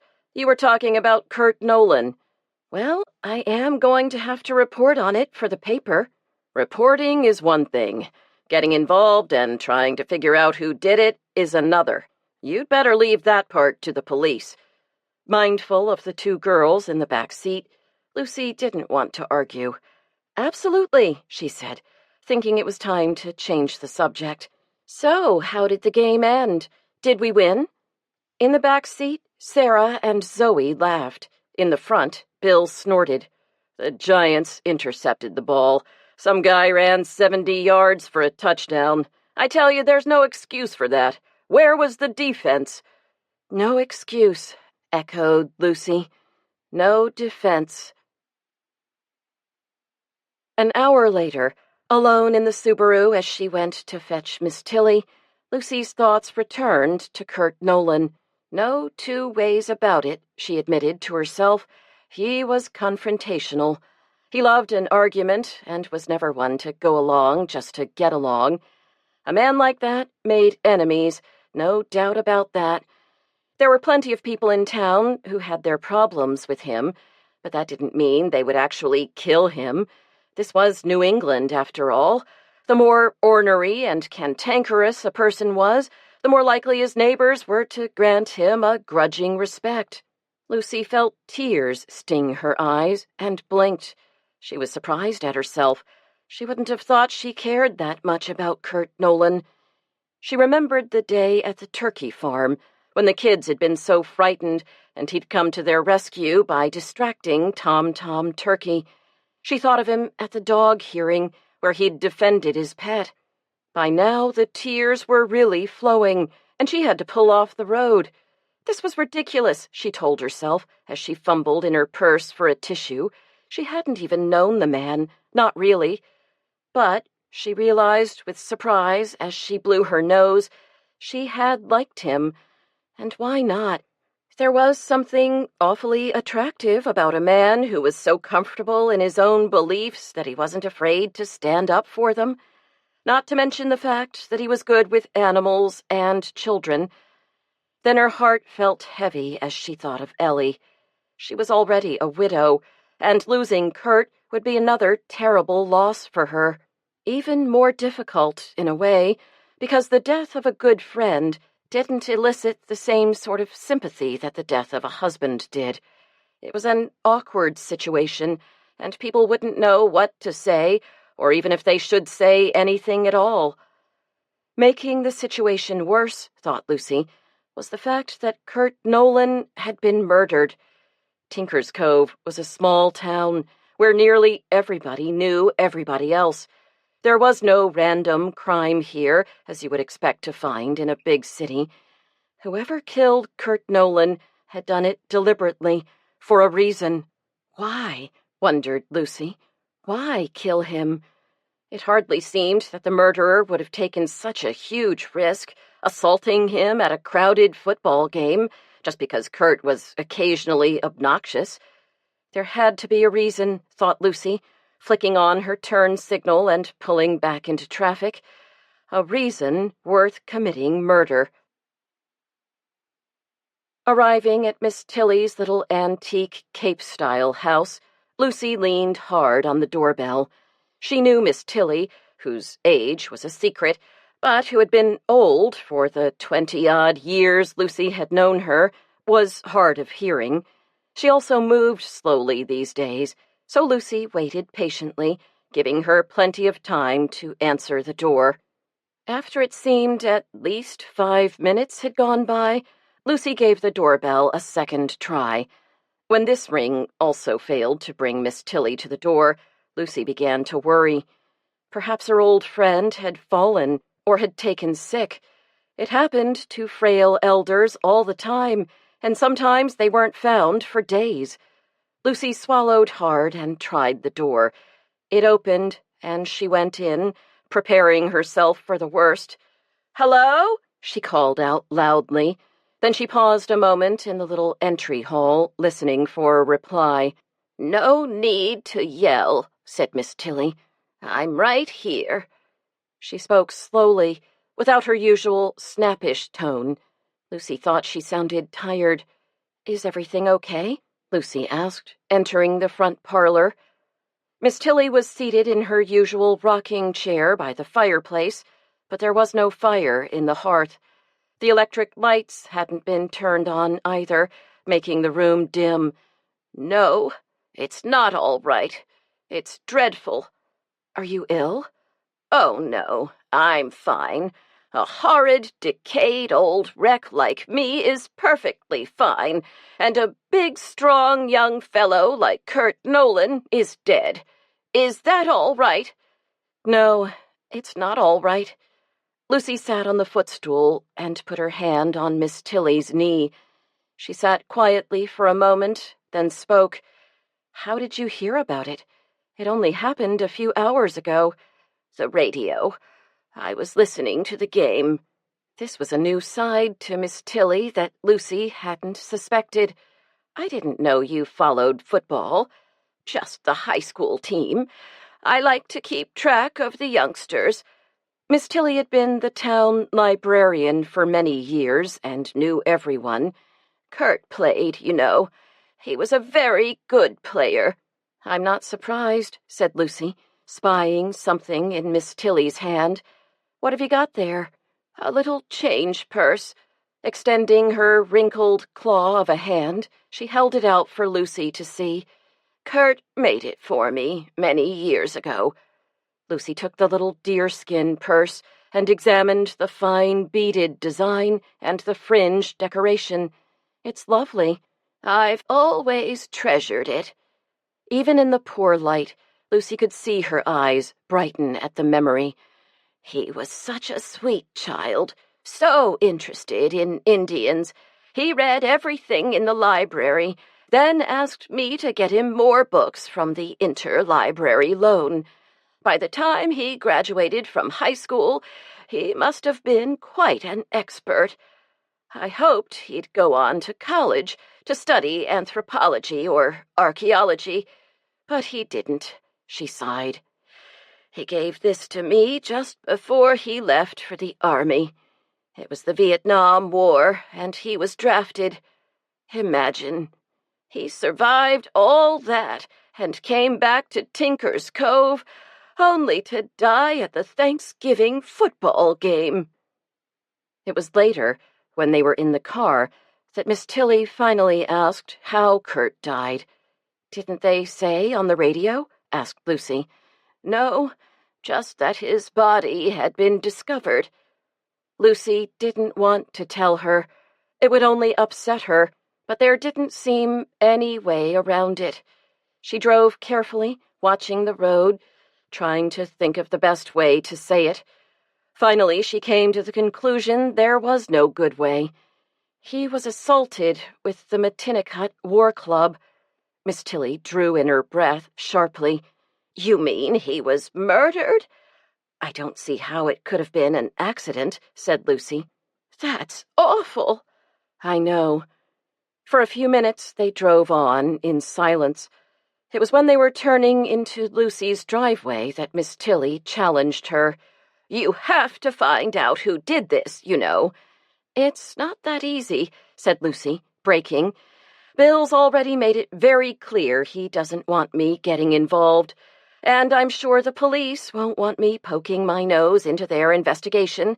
I can just imagine what Lieutenant Horowitz would say." "You're a reporter, aren't you? Asking questions is your job, and they can't stop you.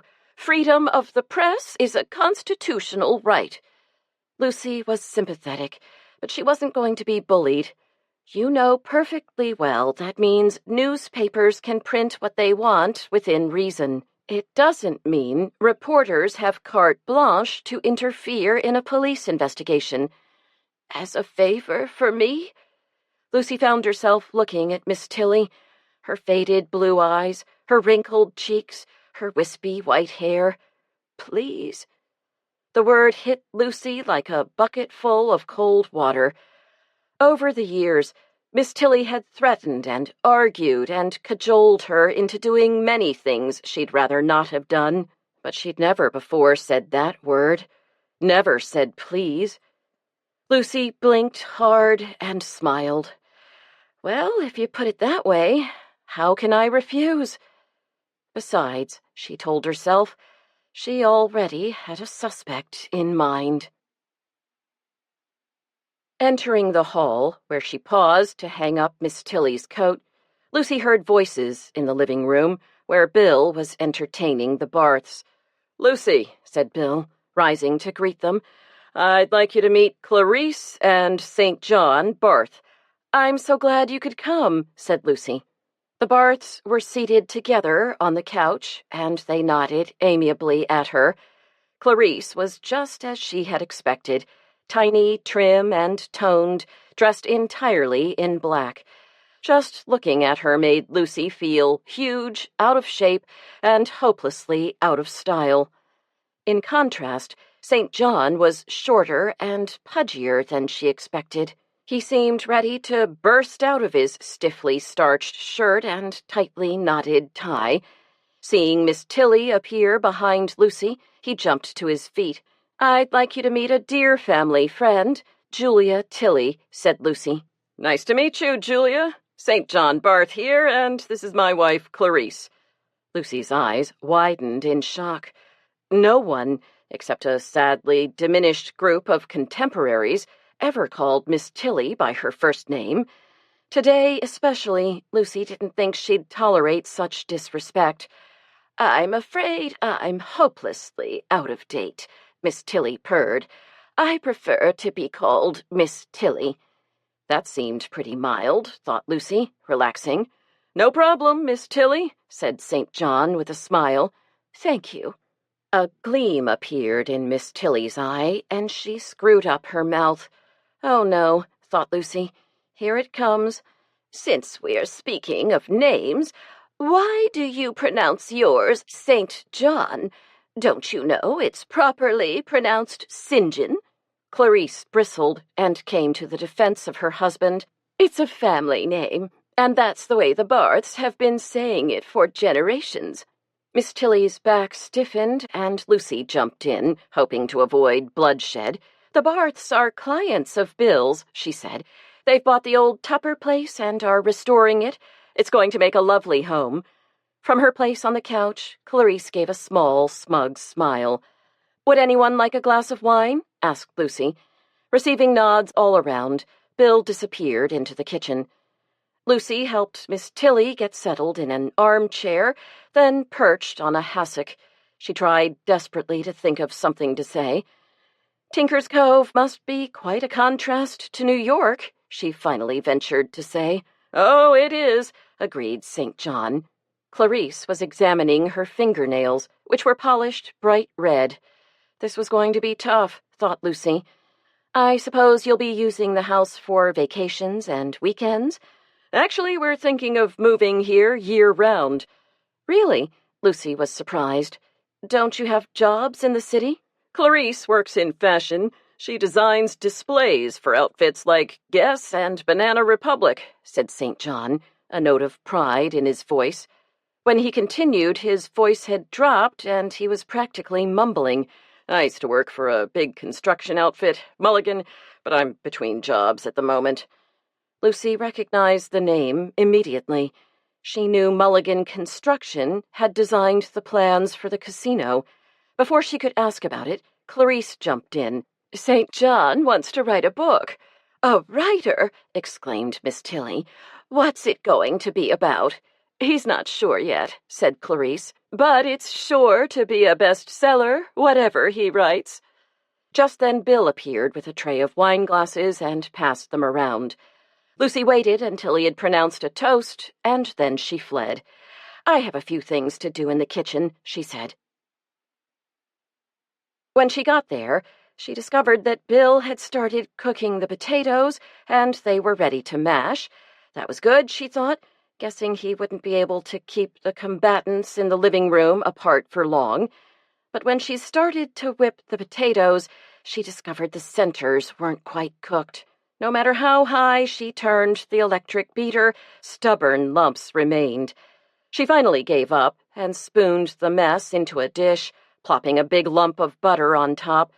She tucked the potatoes in the oven, then went to peek in the family room, where the younger set, college kids included, were watching a video. "Dinner in 15 minutes, she said, noting with surprise that the news was well received. "I'm starving," confessed Matt. "Mom makes great stuffing," said Toby, "and wait till you taste her gravy." Lucy beamed at him and smiled at the girls. She was pleased to notice that Amy and Jessica had changed out of their usual jeans and had dressed up for the occasion in attractive dresses complete with pantyhose and heels. Back at the stove, she pulled the turkey pan out of the oven and set it on the counter, perched on a trivet so as not to burn the countertop.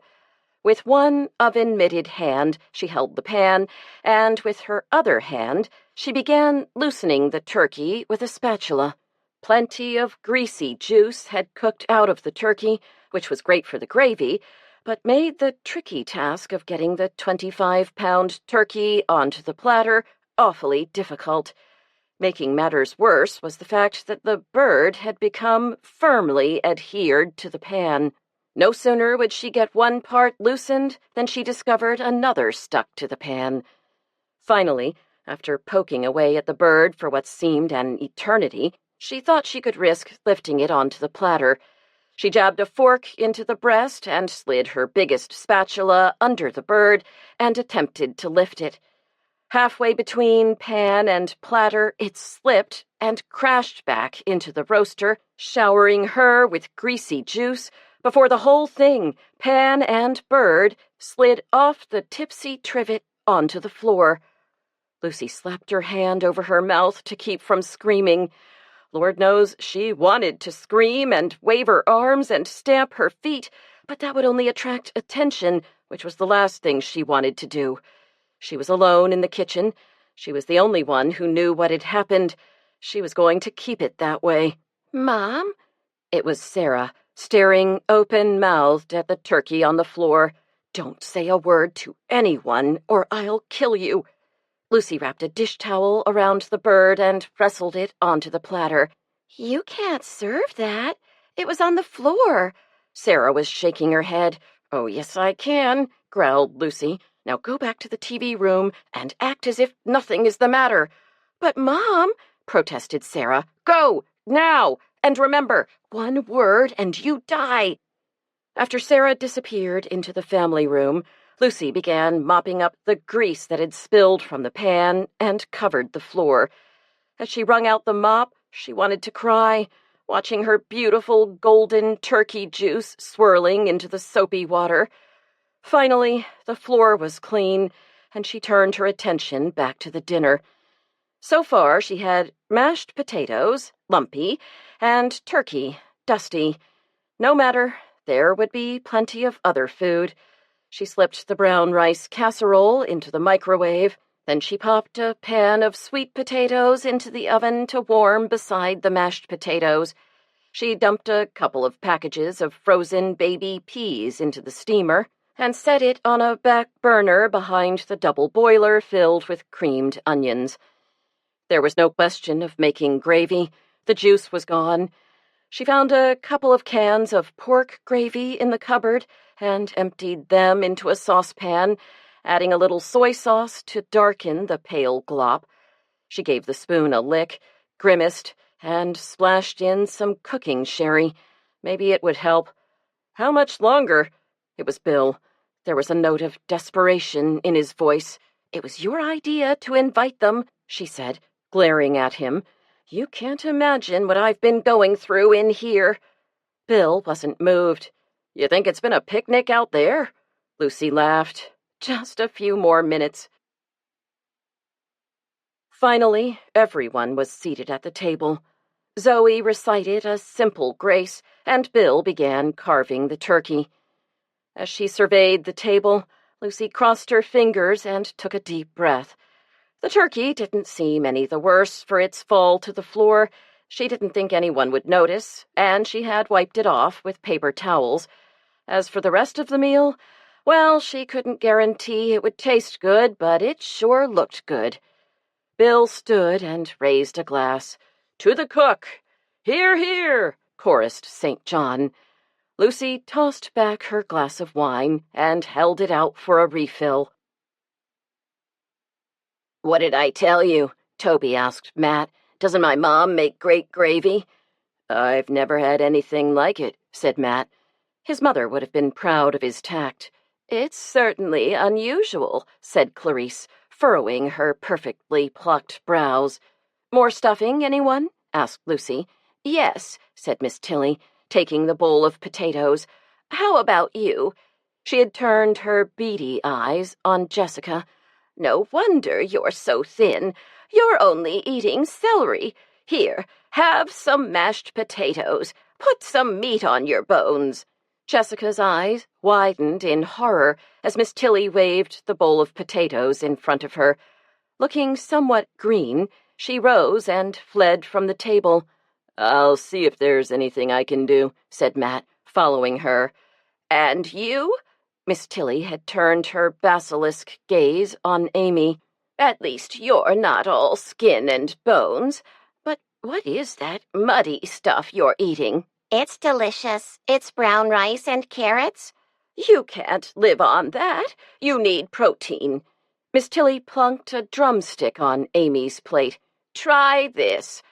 Amy studied the burnt offering for a moment, then shook her head. Excuse me, she said, leaving the table. What's the matter with her? She's a vegan, for Pete's sake. Toby pushed his chair away from the table and left the room. They don't eat turkey in Las Vegas?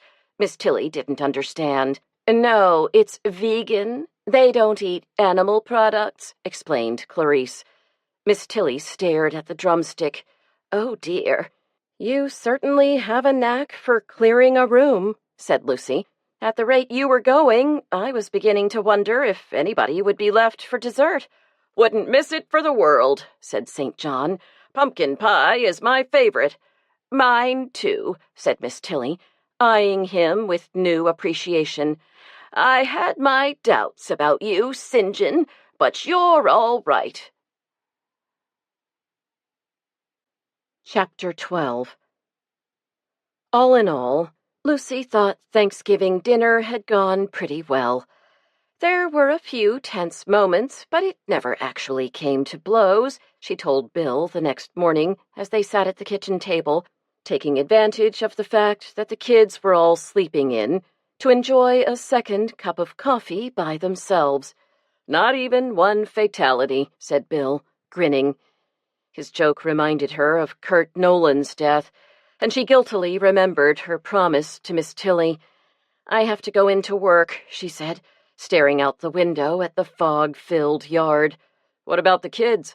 Zoe's going to spend the day with Sadie, and Elizabeth and Sarah are going to the food pantry to sort out the stuff from the canned goods drive. She paused. As for the others, I don't know and I don't care.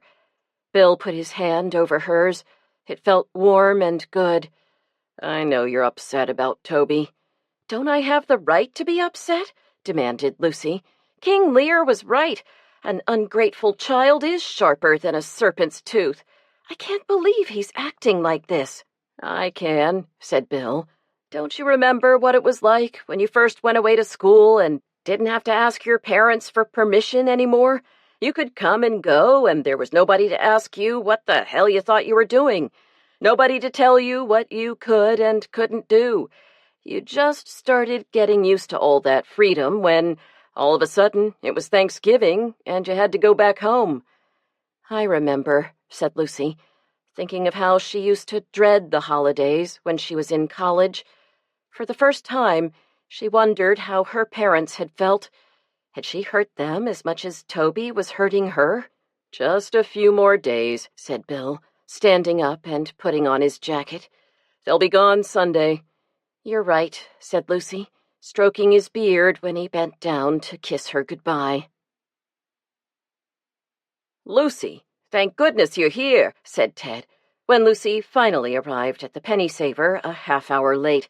I was afraid you weren't coming, what with the holiday and all your company. I had to drop the girls off, she said, giving her damp jacket a shake and hanging it up. Any progress on Nolan's murder? Nope. The state police are holding a press conference later this morning. Maybe they'll have something to announce then. I'll go, offered Lucy eagerly. She could think of a million questions she'd like to ask the police.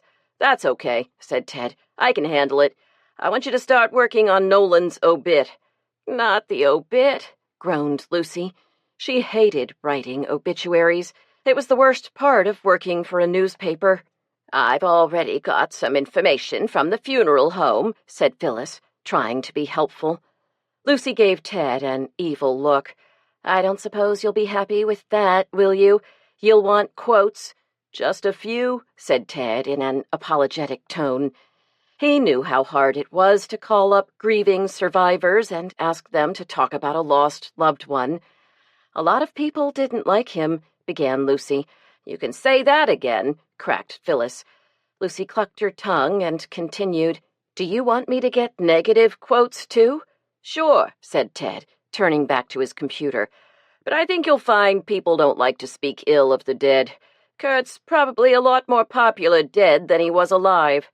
Maybe I'll use that for a lead, said Lucy in a sarcastic tone. She turned on her computer and waited for it to boot up. You know, Fred Rumford called me Wednesday night. He was all upset that Chris White hadn't returned the war club. I was worried we were missing a big story, she sighed. It's funny how things turn out, isn't it? I can't believe that Chris was so irresponsible, said Phyllis. That war club is priceless. Lucy and Ted, both parents, laughed together. Doesn't surprise me, said Lucy, remembering Nolan's reaction that day at the library when he'd seen Zoe carrying the club. Maybe Nolan saw Chris fooling around with it or something. He always said the club belonged with the tribe instead of in the museum. Didn't the cops follow up? Why didn't they question him on Wednesday and get the club back? They tried to, said Ted, but he wasn't home. There was even an APB out on him, but there was no sign of him until he turned up dead. You mean they think Nolan absconded with the club? Lucy was puzzled. But that makes no sense, because he brought it back with him to the game. Maybe he didn't take the club, said Phyllis. Maybe the murderer took it. A thought occurred to Lucy. Maybe nobody took the club at all. Maybe Rumford had it all the time. But that would make him the murderer, said Ted. Maybe he is, said Lucy, remembering how angry he was that day outside the library. Professor Rumford? Phyllis was incredulous. Why not? I don't think you're on the right track, Lucy, said Ted, checking the clock. But you've given me some good questions for the press conference. He got up and reached for his jacket. You'll have that obit done when I get back? No problem. After he'd gone, Lucy stared at the blank computer screen, wondering who to call. Ted was right. Nobody would want to be quoted saying what they really thought of Kurt Nolan, certainly not Howard White or any of the other members of the Board of Selectmen. All she'd get from them would be a lot of hypocritical doublespeak, and she didn't have the stomach for it. Andy Brown? He was Nolan's boss, after all, but he was out of town. Reluctantly, she decided there was nothing for it but to call Ellie Martin. She dialed Ellie's number quickly before she could change her mind. "Hi, Ellie," she began, speaking in a soft voice. "This is Lucy Stone. I just wanted to tell you how sorry I am about Kurt." "Thank you, Lucy." Ellie's voice sounded distant, as if she were very far away, instead of just a few miles down the road. "I'm working on Kurt's obituary for the Penny Saver. I wonder if you could tell me a little about him." "I don't know." "You knew him better than most people," coaxed Lucy. "Don't you want people to know what he was really like, and to remember him that way?" "I do." Ellie paused. "People didn't understand him. Even people in the tribe. You know, I think that if he'd lived in the old days, when the tribe was still strong, he would have been a shaman or something. He would have been a great leader. There would be legends about him. He saw things differently from other people. He saw behind appearances to the way things really are." As she wrote Ellie's words down, Lucy wondered if Ellie had given her the motive for Nolan's murder. Had he seen something that made him dangerous to someone? Had he known something that the murderer wanted to keep secret? Can you think of a particular example? "Well, he was very committed to his Indian heritage. It was more important to him than anything else, and it had to be the truth, what he understood to be the truth. He didn't like it when people tried to pretty up the facts, like saying Native Americans lived in harmony before the white men came. He'd say that was nonsense, that the tribes used to make war on each other." Ellie paused. "I don't think you should put that in the paper." "Well, we could say he was committed to the cause of restoring and preserving Matinicot heritage and culture," suggested Lucy. "That's good. I guess we could say he valued the traditional ways, but not everyone approved of his unconventional and sometimes controversial tactics." "I'm going to miss him," said Ellie, her voice breaking. "Are you taking care of his dog?" "Cadjo? Yeah. He really misses Kurt. He won't eat. He keeps looking down the driveway, waiting for him."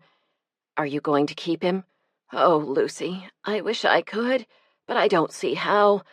Not if I want to raise chickens again next spring. You can't change dogs once they've got the taste. Sooner or later, I'm going to have to give him up, and I guess it might as well be sooner before I get too attached to him. I called the dog officer, but she wasn't too hopeful about finding a home for him. She says he's got a bad reputation." "What happens if she doesn't find a home for him?" "They'll destroy him." "That's horrible." "I know." Ellie was sniffling on the other end of the line. "Would you be interested in taking him? You've got a big place, and you don't have any neighbors to speak of. How about it? He's an awfully nice dog." Lucy remembered Cadjo. She'd often seen him sitting in the cab of Kurt's truck, usually grinning, with his ears pricked up, waiting for his master's return. "Okay," she said, then thought better of it. What would Bill say? "Well, maybe. I guess I'd better take another look at him." "Come on over. Any time. In an hour?" "Sure." Lucy pounded out the obit and headed over to Ellie's. By the time she got there, she had made up her mind. As much as she would like to save Cadjo, she didn't really think she could take him. So far, the family's only experience with pets had been a few assorted cats through the years, and after Elizabeth was diagnosed with asthma, they hadn't had any pets at all. Lucy had suggested getting a dog a few times, but Bill had always nixed the idea. Too expensive, he'd say. Too dirty. If she pressed the point, she thought she could probably convince him to accept a small dog, like a Jack Russell Terrier or a poodle, but Cadjo was enormous, 80 or 90 pounds at least. Furthermore, he did have a reputation as a problem dog. She knew perfectly well what Bill's reaction would be if she brought him home, and she didn't want to have to deal with it. So when she knocked on Ellie's kitchen door, she had resolved to say she was very sorry, but she would not be able to take the dog after all. "Hi, Lucy. Come on in." Ellie waved her arm at Bear Sykes, who was seated at her kitchen table. "You know my uncle, Bear. He was at the meeting the other night." Lucy hesitated for a minute. She didn't want to intrude on a family meeting. "Sit down," said Bear. "Take a load off your feet. I see you running all over town, chasing the news. I bet you could use a break." Lucy laughed. "I sure could." Bear's black hair was combed back from his face, and he was wearing a beaded choker under his plaid flannel shirt. His skin was ruddy, and with his high cheekbones and curved beak of a nose, Lucy thought he looked very much like the stereotypical Native American. "Coffee?" asked Ellie. "How about a cup of tea?" "Tea would be great," said Lucy. Ellie put the kettle on and joined them at the table. She smiled but didn't say anything. Neither did Bear. The silence stretched on, and Lucy felt she had to speak. "I'm awfully sorry about Kurt," she said. "I didn't know him well, but I know you'll miss him." Bear glanced at Ellie. "Ellie was a lot fonder of him than I was," said Bear, picking up a spoon and stirring his coffee. "He had a big mouth." "He did a lot for the tribe," said Ellie, defending him. "He made people proud of their heritage." "I'll give him that," said Bear. "But the trouble with Kurt was he didn't know when to stop. Wouldn't compromise. I could have killed him at the meeting the other night when he started talking against the casino." Bear slapped his fist on the table. "I mean, here we've worked so long and come so far, and he has to start throwing a monkey wrench in things. When we all stand together, folks are a lot more likely to take us seriously. But if it seems like we aren't agreed on what we want, well, they're not going to stick their necks out for us. That vote could have gone either way, you know. We got lucky with that Dunlap woman." The kettle shrieked, and Ellie got up to make the tea. "What do you think your chances are for federal approval?" asked Lucy. "A lot better now that Kurt isn't spouting off, that's for sure." Ellie passed Lucy a cup of tea, then sat down. She pulled a handkerchief out of her pocket and dabbed at her eyes. "I'm sorry, Ellie," said Bear, patting her shoulder. "I know you're upset about what happened." Ellie nodded, sniffling. "I'm going to miss him so much," she said. "Well, I've got to get going," Bear said, rising to his feet. "I've got a meeting." "You always have meetings," said Ellie, blinking back her tears. "Ain't that the truth?" he said. For a moment, he stood behind her chair. Then he bent down and enfolded her in a big hug. After a moment, he straightened up and headed for the door, giving Lucy a little salute. After he'd gone, Lucy sat staring at the door, a thoughtful expression on her face. "He talks tough, but he's upset about Kurt, too," said Ellie, reading her mind and answering Lucy's unspoken thoughts. "It's funny about the tribe. It's like a big family. We get mad at each other, but if one of us gets hurt in some way, it's like all of us got hurt. He's a lot more upset than he's letting on, believe me, especially since Kurt was killed. Maybe whoever did it had it in for Kurt, or maybe they hate all Indians. It wouldn't be the first time." "Kurt made a lot of enemies," said Lucy. "Yeah," agreed Ellie. "So you want to see the dog? I put him outside." Lucy followed Ellie outside through the fog and drizzle to the empty chicken coop Ellie was using as a temporary kennel. Inside the wire fence, Cadjo was lying down with his chin on his front paws. He didn't get up as they approached. He just cocked an eye at them and sighed. It was a huge sigh, a sigh that seemed to express immense sadness. "If I didn't know better, I'd say he's mourning for his master," said Lucy. "He is mourning for him." Ellie pulled the hood of her jacket over her head. How could he know? Dogs know, always. Bees, too. Bees? When a beekeeper dies? "I don't believe it," said Lucy, sticking her hands in her pocket for warmth. Ellie shrugged and opened the gate. When they entered the pen, Cadjo got to his feet, but he didn't make any gesture. He didn't wag his tail in welcome. He didn't growl in warning. Ellie reached down and scratched him behind the ears. He looked up at her with sad, yellow-brown eyes. Lucy stroked his neck, feeling the muscles beneath his thick, coarse coat, which was beaded with moisture. "Poor old boy," she said. He expelled another huge sigh and leaned his shoulder against her leg. "I'll take him," she said. "Great," said Ellie. "You won't regret it." Lucy was regretting it already, but not until Sunday, when my company has left and the house is quiet. "That's good." Ellie patted Cadjo's massive head. "That way you'll be able to get acquainted in peace." "Not likely," said Lucy. "This will probably cause a divorce. Look on the bright side. At least you'll have a dog." "Might not be such a bad deal after all," said Lucy with a small smile. She started to go, then remembered something she'd meant to ask Ellie about. "Fred Rumford called me Wednesday night. He accused Kurt of taking the war club from Chris White. Do you know anything about that?" "Kids." Kurt saw Chris and some other members of the team loading a keg of beer into a car. They also had the war club. They'd left it lying on the roof of the car, in fact, so he told them to give it to him for safekeeping. He was going to take it back to the college, even though he thought it should belong to the tribe. Of course, the tribe doesn't have a safe place for it now. He wanted it for the museum, the one that's supposed to be part of the casino deal. "You're sure about this?" "Absolutely." "But the police couldn't find him Wednesday night. Do you know where he was?" A look of peace settled on Ellie's face, and she smiled.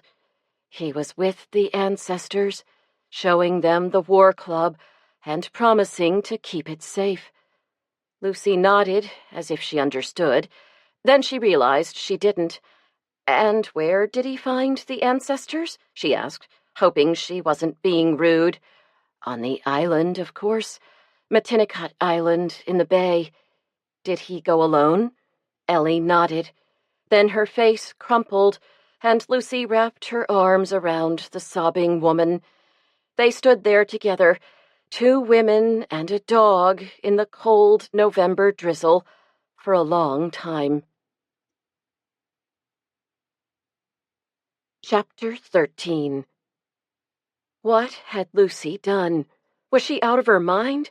How on earth was she going to convince Bill to accept Cadjo when she didn't even know herself why she had agreed to take the dog?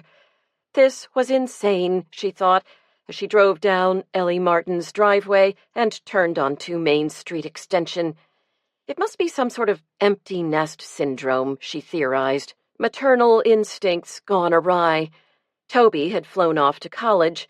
He preferred his friends over his family, and she was reeling from the snub. What other explanation could there be? All that was perfectly understandable, she could hear Bill saying, as the Subaru wagon whizzed past the brown fields and bare trees. But why should the whole family have to suffer because of her motherly neurosis? Why should they have to put up with a huge, unruly, smelly beast of a dog that nobody wanted but her? A dog like that must eat an awful lot. How much did dog food cost? Did she have any idea? Not to mention vet bills. What if he got sick or was hit by a car? How would they afford that? She didn't have any answers, she admitted to herself, as she passed a deep stand of dark pine woods. All she knew was that she wanted to adopt Cadjo, and she was determined to do it. Besides, she rationalized, she didn't ask much for herself. She never bought anything, clothing or shoes, that wasn't on sale, and when the kids asked what she wanted for Christmas or her birthday, she always told them to make her a nice card, because that would mean more to her than anything they could buy. And it was true. Now, for the first time in a very long time, she wanted something. She wanted Cadjo, and she decided as she pulled up at a stop sign that she was going to have him no matter what. That settled, she found herself feeling remarkably cheerful and light-hearted. She could hardly wait until Monday when she could bring the dog home. She had just pulled out onto Route 1 and was speeding along, eager to tell the kids about her decision, when an avalanche of guilt overwhelmed her. Here she was, rejoicing in the fact that she was going to have Cadjo, and entirely forgetting the reason why he needed a good home. Her good fortune had come at Kurt Nolan's expense. If he hadn't been killed, she certainly wouldn't be getting the dog. And what about her promise to Miss Tilly? She'd been so busy feeling sorry for herself that she hadn't given much thought at all to finding Kurt's killer. The blare of a horn and the zoom of an accelerating car as it passed startled her. She was halfway home, and she had no recollection of the drive. Shaken, she pulled off the road and tried to collect herself. She took a deep, cleansing breath and closed her eyes, only to see Rumford's image pop up. Okay, she admitted. So he hadn't faked the War Club's disappearance, as she had suspected. But what if he had encountered Nolan at the game with the club? It was extremely unlikely Rumford would have accepted Nolan's explanation. They would have argued, and Rumford might well have lost his temper and bashed Nolan with the club. It was a scenario that seemed all too probable, considering the argument she'd witnessed outside the library. In fact, she thought, considering the number of times she'd seen Nolan embroiled in some conflict or other, there was no shortage of people who could have argued with Nolan at the game. After all, even Bear Sykes had admitted he wanted to kill Nolan at times. Not that she thought for a minute that Bear had killed Nolan. It was just an expression. People said it all the time, but they didn't really mean it. For instance, at this very moment, she would like to kill Toby. She'd like to wrap her hands around his neck and shake some sense into him. Of course, she would never do it, but the urge was there. He certainly knew how to push her buttons. Was that what had happened to Nolan?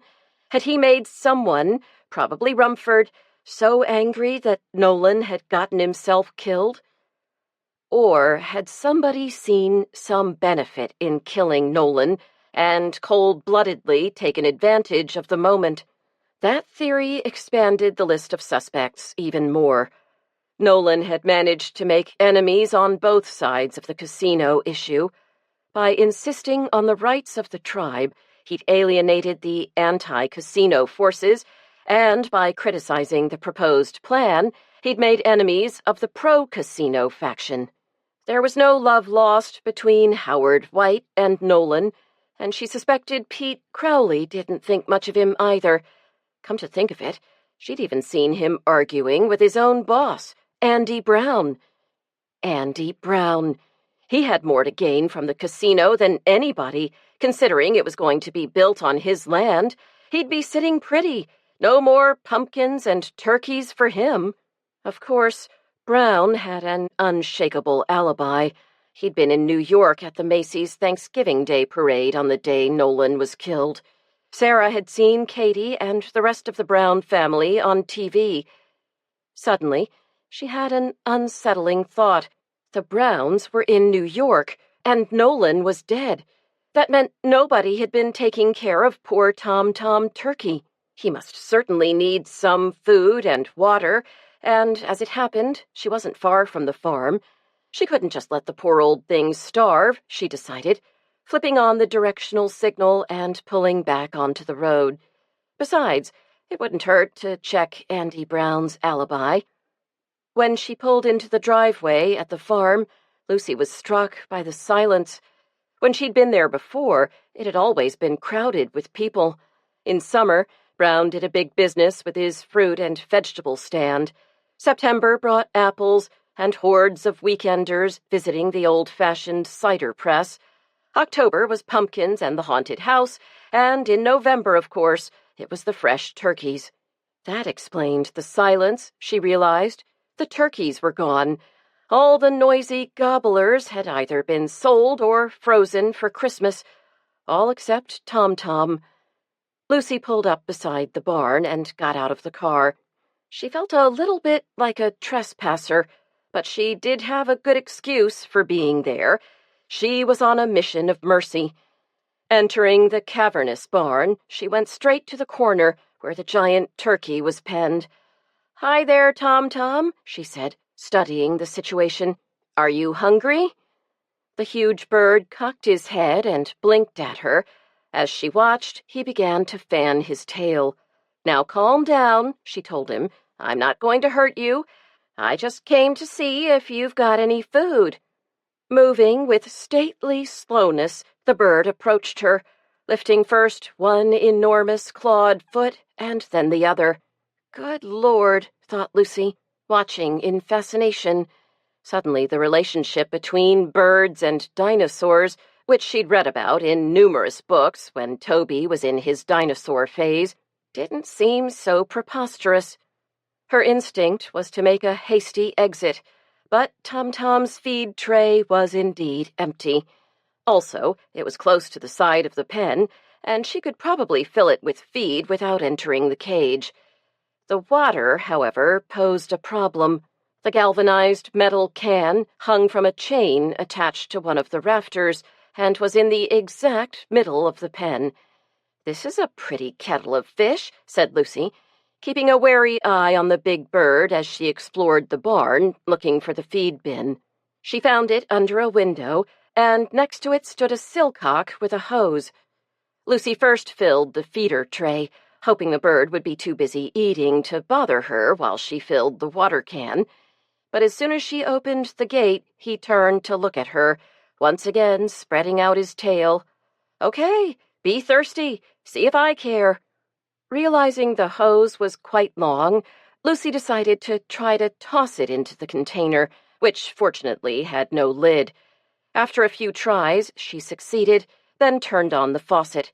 From the sound of the water pouring in, Lucy guessed it had been empty. Tom-Tom immediately marched over and took a long drink, lifting his beak to let the water slide down his long neck. "You are indeed a strange creature," said Lucy, watching the performance. As she turned the water off, she wondered if it really was true that turkeys could drown in the rain because they wouldn't shut their beaks. "Not even turkeys are that stupid," she told Tom-Tom. He blinked in agreement. Returning to her car, Lucy congratulated herself. Between Cadjo and Tom-Tom, she had really become quite a friend to animals. Furthermore, she'd made some progress on her investigation. She could now eliminate Andy Brown from her list of suspects. All indications were that he and the rest of the family were away from the farm. His alibi appeared to be ironclad. Chapter 14. "Sarah, will you get that?" Lucy was stripping the meat off the turkey carcass so she could make soup, and her hands were too greasy to answer the phone. "It's for you," said Sarah, covering the mouthpiece with her hand. "It's Miss Tilly." Lucy felt exactly as if the teacher had called on her in class and she hadn't done her homework. She washed her hands and took the phone. "You caught me up to my elbows in soup fixings," said Lucy to explain the delay. "Is that what you've been doing? Making soup instead of finding out who killed Kurt?" "I've made some progress," said Lucy. "I've eliminated Andy Brown from my list of suspects." "I wouldn't call that progress," said Miss Tilly, adding a little snort. "Everybody knows the Browns are in New York. They were even on TV. Well, I went out to the farm to make sure, said Lucy, wishing she didn't feel quite so incompetent. That's one thing I've learned, you know. When it comes to an investigation like this, you can't take things for granted. You have to check and double-check everything. Maybe you'd like to double-check this, snapped Miss Tilly. Rachel's here, you know, and she told me the police have some solid evidence.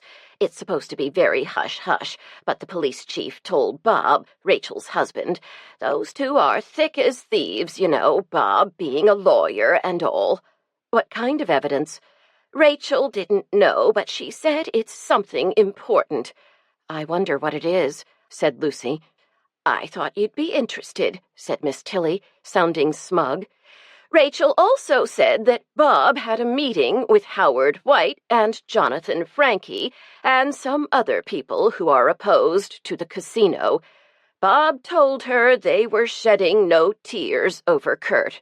I can see why, said Lucy, remembering the pie sale. Kurt could have been quite an embarrassment to them. He was claiming the town couldn't use the zoning regulations to keep the casino out because they'd ignored them and given Andy Brown preferential treatment. Of course they did, said Miss Tilly. Electric signs, a talking pumpkin. It's scandalous. I never could abide Howard White, you know. He's the sort who puts overdue library books in the book return slot so he won't have to pay the fine. Sneaky, that's what I'd call him. Lucy couldn't help smiling at this proof of Miss Tilly's willingness to think the worst of everyone. Oh, Howard seems okay to me, said Lucy. And he's right. It was all by the book. Brown applied for variances just the way he was supposed to. Well, maybe you'd better do some of your double-checking, said Miss Tilly, adding a humph. If you ask me, I don't doubt for 1 minute that Howard White is capable of murder. He routinely returned books with broken backs. I'll look into it, said Lucy. As she turned to put the heavy stock pot on the stove, Lucy's eye was caught by Elizabeth, who was making herself a cup of coffee. This was not the usual mussed-up version of herself that Elizabeth typically presented in the morning. Today she had dressed and combed her hair before coming downstairs. She had even, Lucy noticed on closer inspection, applied mascara and eyeliner. Lucy was dying to know what the occasion was, but she knew better than to ask. All would be revealed, she told herself, if she were patient. Biting her tongue, she wrapped the extra turkey meat into a neat package and tucked it in the refrigerator. She was wiping off the counter when Toby and Matt staggered in, barefoot and unshaven, in the same rumpled T-shirts and jeans they'd apparently slept in. "Do we have any eggs?" asked Toby. "Matt and I want to fry some up." "Sure, help yourselves." Lucy poured herself a second cup of coffee and joined the girls at the table. Elizabeth, she noticed, was watching Matt as he and Toby jostled to open the refrigerator door. "Would you make one for me?" asked Elizabeth. Lucy's eyes met Sarah's across the table. "You never eat eggs," exclaimed Sarah. "Is that true?" asked Matt, lifting up his shirt and scratching his stomach. "Of course not," said Elizabeth, furiously batting her eyelashes. "I love a well-cooked egg, and I bet you know how to make them just right." "I am pretty good with eggs," admitted Matt. "Yeah, right," said Toby, handing him the box. "Just try not to break all the yolks this time." "Sure thing. Elizabeth, how do you want yours?" "Oh, over easy," said Elizabeth, seductively drawling the words. Lucy almost choked on her coffee. "So, what are you guys going to do today?" she asked. "Are you going to the parade?" "There's a parade?" Matt paused, holding an egg in his hand. "Every year. Santa Claus comes." "The elves, too," added Sarah. "Well, that is tempting," said Matt, cracking the egg on the side of the pan. "But I think I'll pass."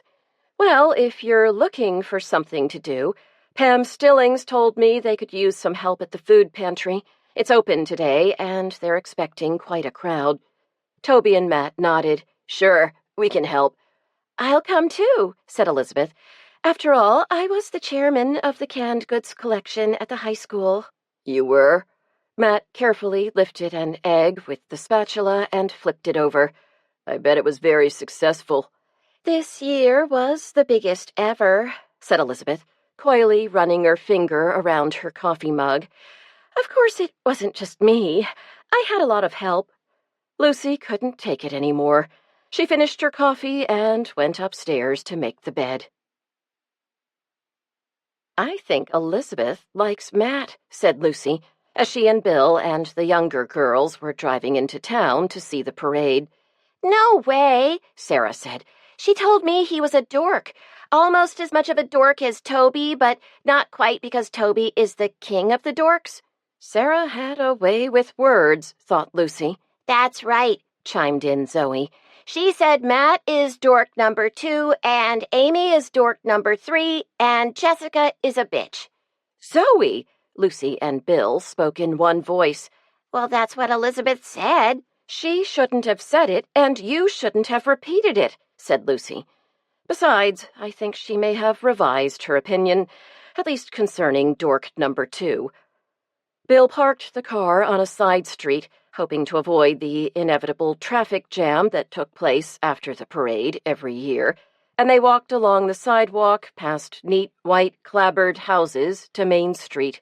At the corner, they encountered Officer Barney Culpepper, who was standing behind a sawhorse and making sure no cars tried to sneak onto the parade route. The assignment wasn't very taxing, and he had time to talk. "Hi, Barney. It's a fine day for a parade, isn't it?" Lucy asked. "Unseasonably mild," he agreed. "They say it's that El Nino." "We'll get plenty of cold before winter's over," said Bill. "Mom, can we go ahead?" Sarah was clearly bored with this adult conversation. "We'll wait for you right in front of the news store." "Okay, catch you later." Barney gave his whistle a short blast and waved a Ford Explorer onto the detour. "Never fails," he shook his head. "There's always some that think they can drive right onto Main Street." Lucy shook her head at this example of human folly. She wanted to ask Barney about the new evidence Miss Tilly had told her about, but didn't want him, or Bill, to suspect she was more than casually interested. "Wasn't that awful about Kurt Nolan?" she asked. "Killed in broad daylight, right here in town." Barney looked down at her from his considerable height. "I hope you're not planning on playing detective, Lucy. You'll just get yourself in a mess of trouble. Remember the last time at the lobster pound?" Lucy shuddered at the memory and reached for Bill's arm, giving him a little squeeze. "No, I've given up investigating," she said, telling herself it really wasn't a lie, if she judged by the progress she'd made in the case so far. "I was just wondering if there was any new information I could pass along to Ted at the paper." "There was a press conference this morning at the station, and Ted was there. Lieutenant Horowitz gave his usual spiel.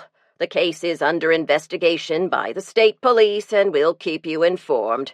Never gave us any credit at all, and it was our department that turned up the only piece of evidence that looks like it's worth anything." Lucy knew the local cops resented the way the state police took over investigations of serious crimes and rarely acknowledged the ability and expertise of local officers who often had first-hand knowledge of both the victims and perpetrators. "Sounds like the same old story," said Lucy, adding a sympathetic cluck. "You guys do all the work, but the state guys get the glory. It's really not fair. If you found something important, you should get the credit." She paused, letting him think it over. "Whatever it was, it probably wasn't that important, huh?" "It might be, might not. It all depends. It could link the killer to the crime. That's why Horowitz didn't want it to get in the papers. They're holding it back." Lucy knew this was standard procedure, but she couldn't help being curious. "I won't put it in the paper, Barney. Promise. Scout's honor." He laughed. "We had some fun times when the kids were Cub Scouts together, didn't we? Hey, Bill, Remember that chuck wagon you and I built for the chuck wagon derby? It's still going strong." "That's great," said Bill. "Of course, we built it to last." Lucy didn't like the turn the conversation was taking. "You really ought to tell me about the evidence, off the record, of course. That way I can make sure the department gets credit when the case is solved." Barney considered. "You know you can trust me," said Lucy. He sighed. "Like I said, it might not be anything, but they did find a button in Nolan's hand." "A button? What kind of button?" "Leather, I think. Kinda woven. You know the type. Course, it might have been dropped there by anybody, and he just happened to pick it up. It didn't have to come from the murderer." "That's probably what happened," said Lucy, determined not to show her excitement at getting the information. "But you never know." "We'd better get a move on," said Bill. "We don't want to miss the parade." "Have a nice time now," said Barney, raising his hand to halt a pickup truck. When Lucy and Bill found the girls, standing just where they had said they'd be, Sarah was holding a big pink cone of cotton candy. "You're going to ruin your teeth," scolded Lucy. "It's nothing but sugar, you know. Empty calories." "Want some, Lucy?" asked Bill. "Sure." Soon she was happily enjoying the way the cotton candy melted on her tongue and watching the other people in the crowd waiting for the parade to start. That was one thing about living in a small town like Tinker's Cove. Even if you didn't know everybody by name, almost everyone looked familiar. "When's it gonna start, Mom?" Zoe asked. "Pretty soon. I think I hear the drums." Just then a siren blared, causing the girls to cover their ears and scream with delight. The parade was approaching, led as always by the fire department's gleaming white pumper truck. The town's pride and joy, a brand-new hook and ladder truck, would be at the end of the parade, carrying Santa in a crow's nest atop the ladder. The high school band was marching past, and everybody was smiling and clapping in time to the music.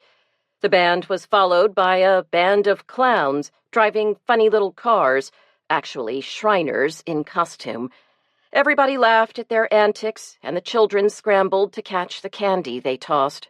Lucy was enjoying the spectacle when suddenly someone fell against her, almost knocking her off her feet.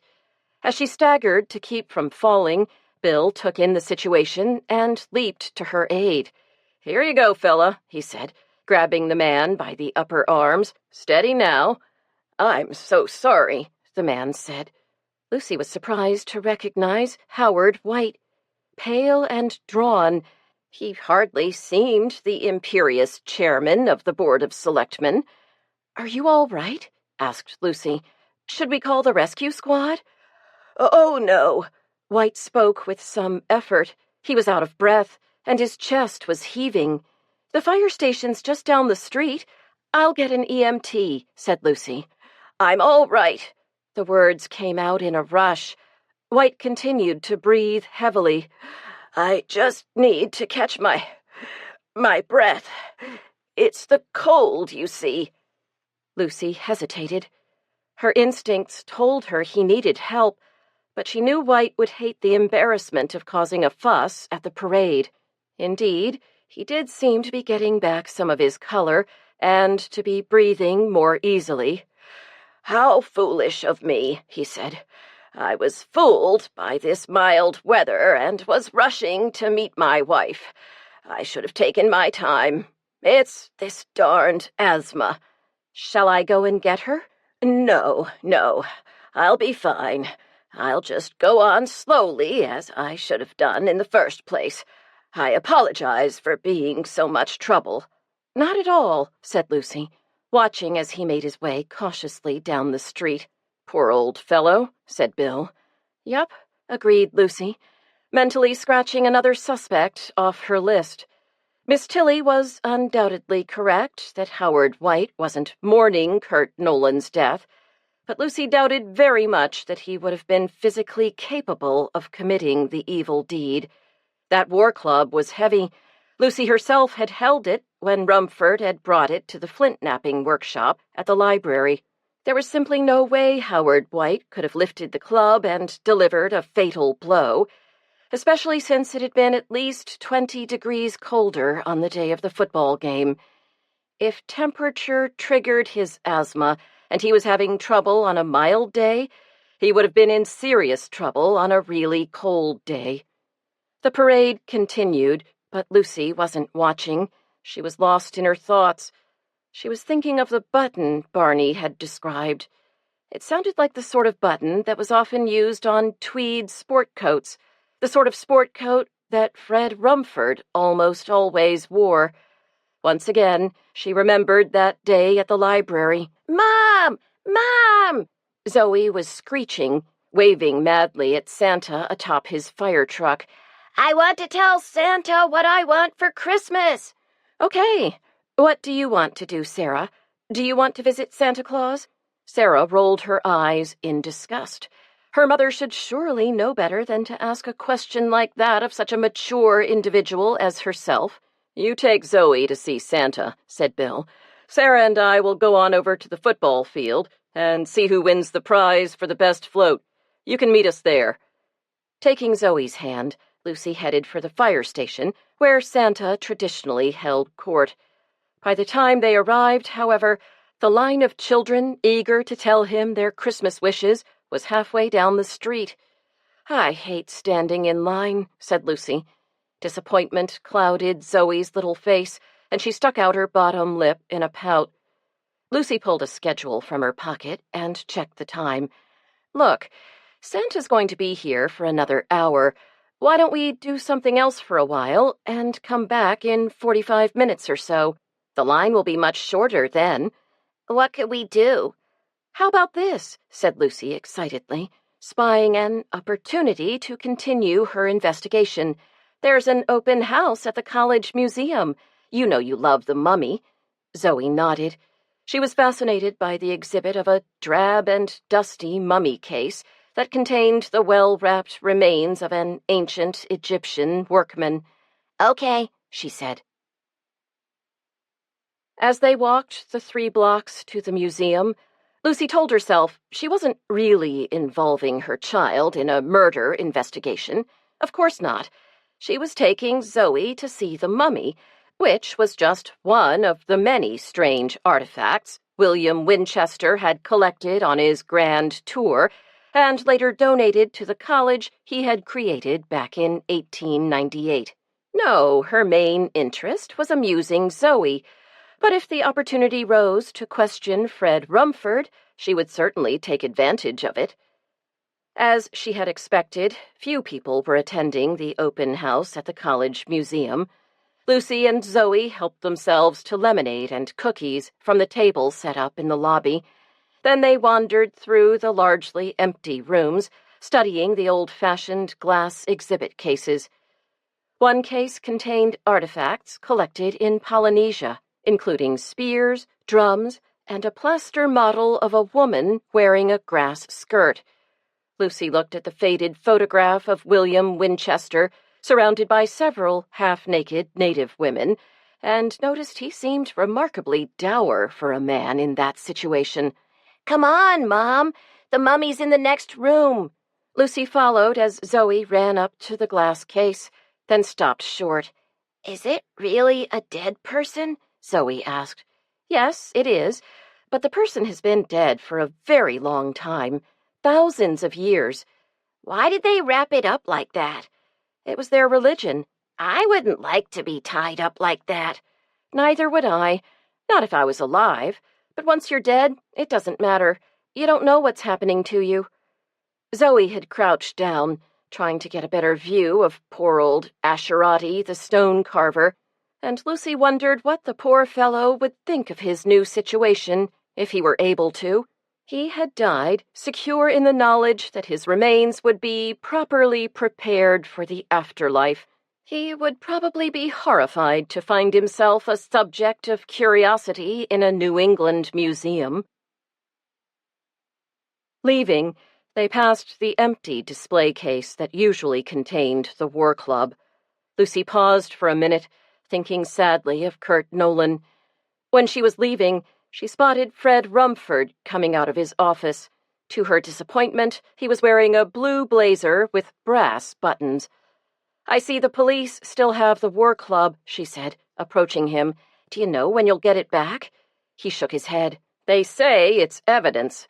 We may not get it back until after the trial, if there is a trial, that is." Rumford grimaced. "Considering they have to figure out who killed Nolan and catch him before they can even have a trial, it could be years before we get the club back." "What if they don't make an arrest? What if the case is never solved? Do you get the club back?" "That," he said with a grim nod, "is the $64,000 question. The answer I got was maybe." "I guess you could sue them," said Lucy, ignoring Zoe's tugs on her arm. She'd gotten the chance to question Rumford, and she wasn't going to let it pass. "I guess I'd have to if it came to that," said Fred. "The problem is, of course, that the War Club is centuries old. It's extremely fragile and needs special care, controlled humidity and temperature, which I'm pretty sure it's not getting in some evidence locker at State Police headquarters." Rumford's voice had gotten louder as he spoke. He was clearly very upset. "It's bad enough that they take it out of the museum and wave it around at the pep rally every year, but there's nothing I can do about that. Believe me, I've tried. It's outrageous, but people didn't understand how to properly care for primitive artifacts when William Winchester wrote his will, specifying the annual display at the football game." He seemed to run out of steam. "I've learned to live with it. I mean, it's been going on for nearly 100 years, and it was never a problem until now." Lucy nodded, hugging Zoe to her side. The little girl was getting restless, and Lucy didn't want her to wander off. "I know how upset you were when Chris White didn't return it after the rally." "You bet. I called the cops, and they were great. They tracked the kid down, but no club. Chris couldn't be bothered getting it back here. He gave it to Nolan, of all people." "You know," said Lucy, looking at Rumford closely and watching his reaction, "I think Nolan might have been just as concerned as you about the club. I heard he took it for safekeeping and intended to return it to the museum." "That's ridiculous!" exclaimed Rumford. "You know as well as I do that Nolan's always said the War Club belongs with the tribe." "Ellie told me he wanted it for the tribal museum, the one that's part of the casino deal." Lucy held tight to Zoe's hand. The little girl was squirming, trying to run away. "She's certain he was going to return it to you. What I wonder is whether he tried to do that at the game. Maybe you were the last person to see him alive?" Rumford looked at her suspiciously. "You know, the police asked me that same question." "The police questioned you?" "Oh, sure." His face reddened with the admission. "I guess I'm a suspect." He looked around the museum, as if to reassure himself it was still there and he was still its director. Then he gave a short, abrupt laugh. "Oh, well, I'm probably in good company. Half the town would have liked to kill him." That was exactly the problem, thought Lucy, as she and Zoe left the museum. Too many suspects and none at all. Reluctantly, she crossed Rumford from her list of suspects. Not because he couldn't have killed Nolan. Lucy thought that Rumford would have liked nothing better. It wasn't that he couldn't have committed murder, but he wouldn't have, not using the War Club. He would never have risked damaging such a precious artifact. "I'm going to ask Santa for a Barbie Bakes Cakes oven," said Zoe, her mouth full of cookie. "You're too big to sit on Santa's lap, aren't you?" "Yes, I am." "Then how does he know what you want for Christmas?" "He just knows." "He does? How?" "Magic, I guess. Santa magic." That was what it would take, she thought, to get what she really wanted for Christmas. Even Santa would be hard-pressed to come up with a lead in this case. Chapter 15. Looking out the laundry room window, Lucy saw it had started to snow. Not heavily, but scattered tiny flakes were drifting down, and a light frosting had collected on the cars in the driveway. It was almost noon on Sunday, and Lucy had spent most of the morning doing laundry. The girls had been up for hours. Elizabeth had gone ice skating with some friends, Sarah was working on a school project at a classmate's house, and Zoe was at the Orensteins, playing with her best friend, Sadie. Lucy pulled one of Toby's shirts out of the laundry basket and began to fold it. Snow had been forecast, and if the kids had been smart, she thought, they would have gotten up early for the drive back to Coburn. If they had, they would almost be there by now. But as it was nearly noon, and they were still asleep in the family room, and it would probably be snowing heavily by the time they got going. Lucy didn't like to think of them driving on the interstate in heavy snow. She doubted Matt was an experienced winter driver. He probably would try to go 65 miles an hour in spite of bad visibility and slippery roads. Pulling another shirt out of the basket, an expensive designer shirt Toby had received as a graduation present, Lucy groaned. The pocket was ripped, a cuff was dangling loosely, and several buttons were missing. Whatever could have happened to it? It was hard to understand how his clothes could become quite so stained and torn in the library, where he ought to be spending most of his time. Summer camp, basic training, survival courses. She could see how such programs would be tough on clothing. But French 101, freshman composition, calculus, and theories of government, it hardly seemed they could account for the sorry condition of Toby's wardrobe. The pipes began to hum. The college kids were starting the series of showers with which they began every day. Lucy sent up a quick prayer to the plumbing gods, begging that the hot water heater would hold out. It was at times like these that she missed her father. He had served in North Africa in World War II and had been a master of the 1-minute shower. She smiled, remembering him acting out the process for her, fully clothed, of course, in the living room. He could teach these kids a thing or two about conserving water, she thought, as she headed for the kitchen. "I've got some clean clothes for you. Don't forget to pack them," she told Toby, who was pulling a carton of eggs out of the refrigerator. Matt was standing at the stove, cooking bacon, and Jessica was sitting on the floor, reorganizing her duffel bag. That was the only explanation Lucy could come up with for the mess of clothing and personal articles that was strewn all around her. "Toby, a lot of your clothes are ripped. What have you been doing?" Matt laughed. "I told you your mother would be ticked," he said. "I was on the rugby team," said Toby. "Don't they have uniforms?" "It's a club sport." "Oh, well, from now on, if you're going to play, wear sweats, okay?" "Okay," said Toby. Then, surprising her, he wrapped his arms around her and enveloped her in a bear hug. Lucy responded with a squeeze and ruffled his hair. "Tough guy, huh?" Matt said, smacking him with the spatula. Toby grinned and put up his fists. Watching them scuffle, Lucy hoped Toby's T-shirt, already ripped at the shoulder, would last a little longer. She tiptoed through Jessica's assorted piles and went into the family room, intending to put Toby's clean clothes by his backpack. The sight that greeted her, however, made her gasp. The normally neat, pleasant room looked like a disaster area. The couch had been stripped of its cushions.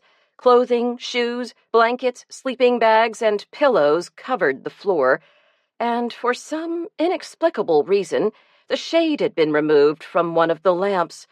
The window blinds, of course, were tightly closed. What did she expect, she thought, snapping the cord. You couldn't sleep until noon if the light came in, could you? She was sitting on the uncushioned sofa, staring glumly at the mess, when Bill came in. "I wish they'd gotten an early start," he said, looking out the window. "The snow's starting to come down pretty heavily." "It'll take them hours to pack all this stuff," she said with a weak little wave of her arm. "Maybe the storm will be over by the time they leave." "Buck up, Bucky," said Bill, pulling a couch cushion out from under a tangle of bedding. "We can have them packed and on the road in no time." "Aye, aye, Captain," said Lucy, jumping to her feet and rolling up a sleeping bag. An hour later, the snow had petered out, leaving a scant inch on the roads. Lucy and Bill stood on the porch, waving as Matt floored the gas pedal and sent his battered Saab lurching down the driveway. "So how does your empty nest look now?" he asked, slipping his arms around her waist. She stroked his beard and looked up at him. "There's something I have to tell you," she said. Bill's back stiffened. "You're not pregnant, are you?" "Oh, no," she said quickly. "It's not that. But we are getting a dog." "That's okay, then," he said, nibbling on her ear. Lucy wasn't sure he'd heard right, but she wasn't going to press the issue. "You know what?" she said, slipping her arms around his neck. "We've got the whole house all to ourselves." "Darn," he said, pulling her closer. "Another boring Sunday afternoon. Nobody home, nothing to do. Oh, I can think of something to do." "You can?" He was kissing her. "Oh, yes," she said, taking his hand and leading him back to the house. Lucy had promised to pick up Zoe at the Orensteins at 3:00. Since she was already out, she decided to swing by Ellie's house to get Cadjo, too. Zoe wasn't sure this was a good idea. Mom, what if he bites? "He won't bite. He's a nice dog." Are you sure? "Of course I'm sure. I wouldn't adopt a mean dog." We've never had a dog before. Why do we have to get one now?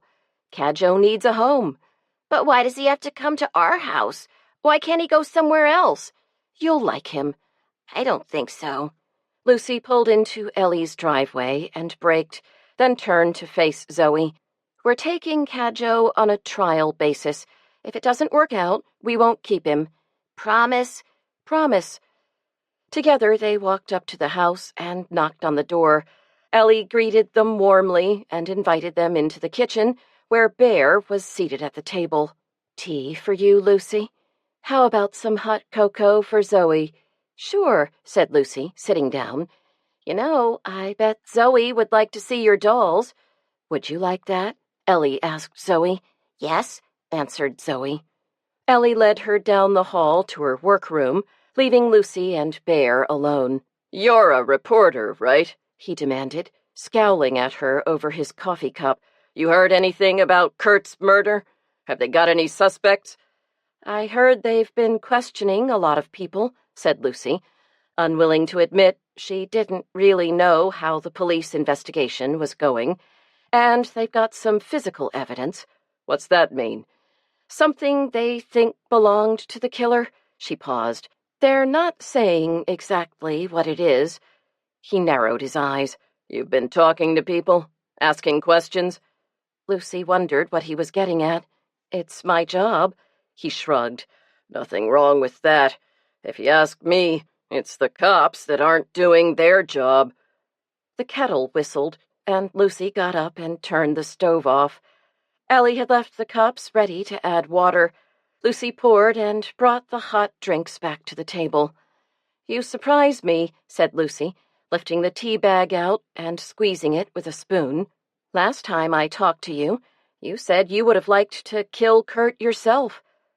His black eyes seemed to bore into her for a long time. Then he grinned at her, reminding her of a fox. "People say funny things when they're upset. Shock takes people differently." Studying Bear's broad, impassive face, Lucy didn't think he would shock easily. She listened as he continued. "No two ways about it. I had my differences with Kurt. That doesn't change the fact that one of my people was killed in cold blood, and nobody seems to be doing anything about it." "These things take time," said Lucy, turning around to smile at Zoe and Ellie, who were returning to the table. "Your cocoa's ready." She patted the chair. "What did you think of the dolls?" Nice, said Zoe, taking a big slurp of cocoa. Lucy laughed. "Is that all you have to say?" Zoe pursed her lips and thought for a moment. Thank you for the cocoa, she finally said. Lucy's eyes met Ellie's, and she gave an apologetic smile. "How are you doing?" "Okay." Ellie glanced at Bear. It's hard. Lucy patted her hand. I know. I really appreciate your taking the dog. It's a load off my mind, knowing he's going to a good home. I'm happy to take him. When they finished their drinks, Ellie led Zoe and Lucy out to Cadjo's pen. The dog was on his feet, not barking, but watching them approach. As they drew closer, his tail began to wave. "Hi, boy," said Ellie. "Are you ready to meet your new family?" She opened the gate and snapped on a leash, and Cadjo bounded forward. When Ellie handed the leash to Lucy, however, he suddenly halted. "Good boy," said Lucy, holding out her hand for him to sniff. "We're going to call him Kudo." "That's a good idea," said Ellie. "Give him a fresh start." When Cadjo, now Kudo, was satisfied with her scent, Lucy gave him a little scratch behind his ears. When she led him toward the car, he didn't resist, but trotted along beside her. She opened the rear hatch for him, and he jumped in willingly. She slammed the door down and looked at him through the window. He gazed back at her. Zoe didn't want to sit in the back seat, where she would be close to the dog, so Lucy let her sit on the front passenger seat.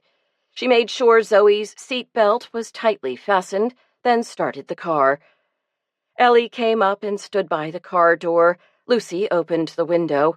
"Remember to be firm with him, and you won't have any trouble," said Ellie. "I'll remember," said Lucy. "Thanks." "I'm the one who should be thanking you," said Ellie.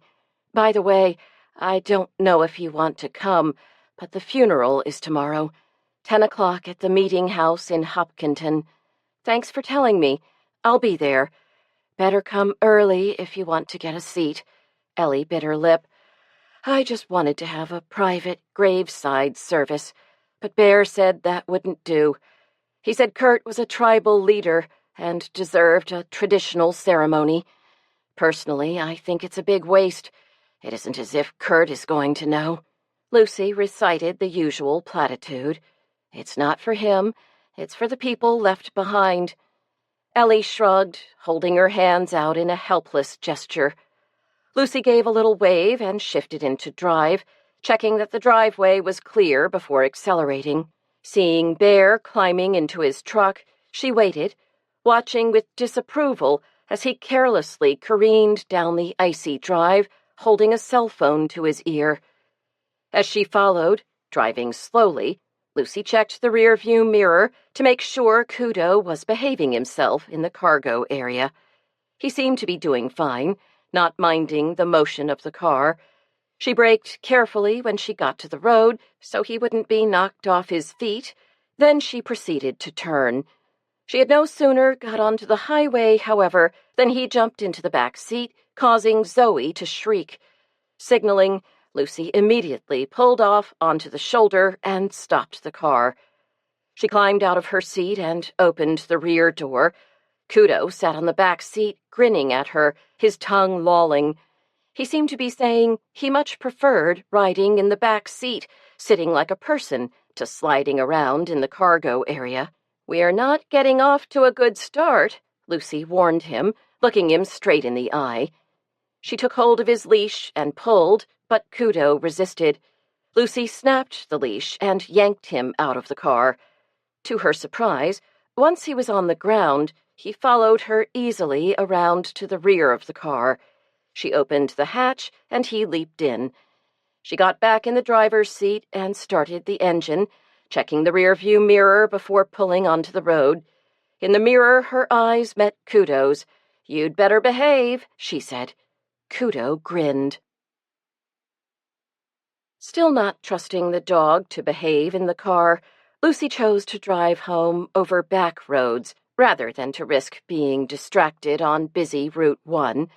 She liked taking the less-traveled route through the woods anyway, especially since today the trees and bushes were still frosted with snow from the morning storm. "Aren't the woods pretty today?" she asked Zoe. "Like a fairyland," agreed Zoe. "Fairyland," repeated Lucy. "But only for a little while. It's already starting to melt." Suddenly spotting a fast-approaching dirt bike that was apparently headed straight for her car, Lucy slammed on the brakes. Zoe lurched forward, but was restrained by her seatbelt, and Kudo slammed into the seat back. "Are you all right?" Lucy's arm had instinctively shot out across Zoe's chest. "I'm fine, Mom." Looking over her shoulder, Lucy saw that Kudo had recovered without any damage. He was standing with his chin resting on the top of the seat back, staring at her reproachfully.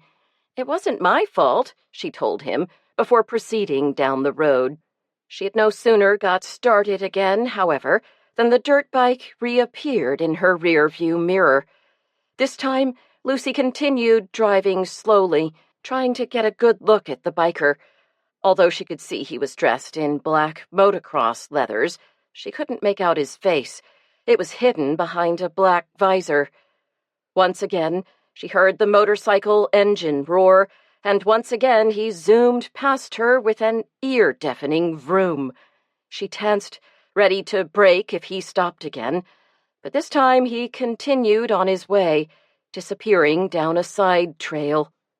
When Lucy finally reached Red Top Road, coming out just a few hundred feet from her driveway, she was much relieved. She hadn't thought the dirt biker intended her any harm, but his antics had been dangerous. What if she had hit him? He seemed to be playing a very dangerous game. If he was going to seek thrills, she wished he wouldn't do it at her expense. She flipped the lever, signaling the turn into her driveway, and tapped her brakes.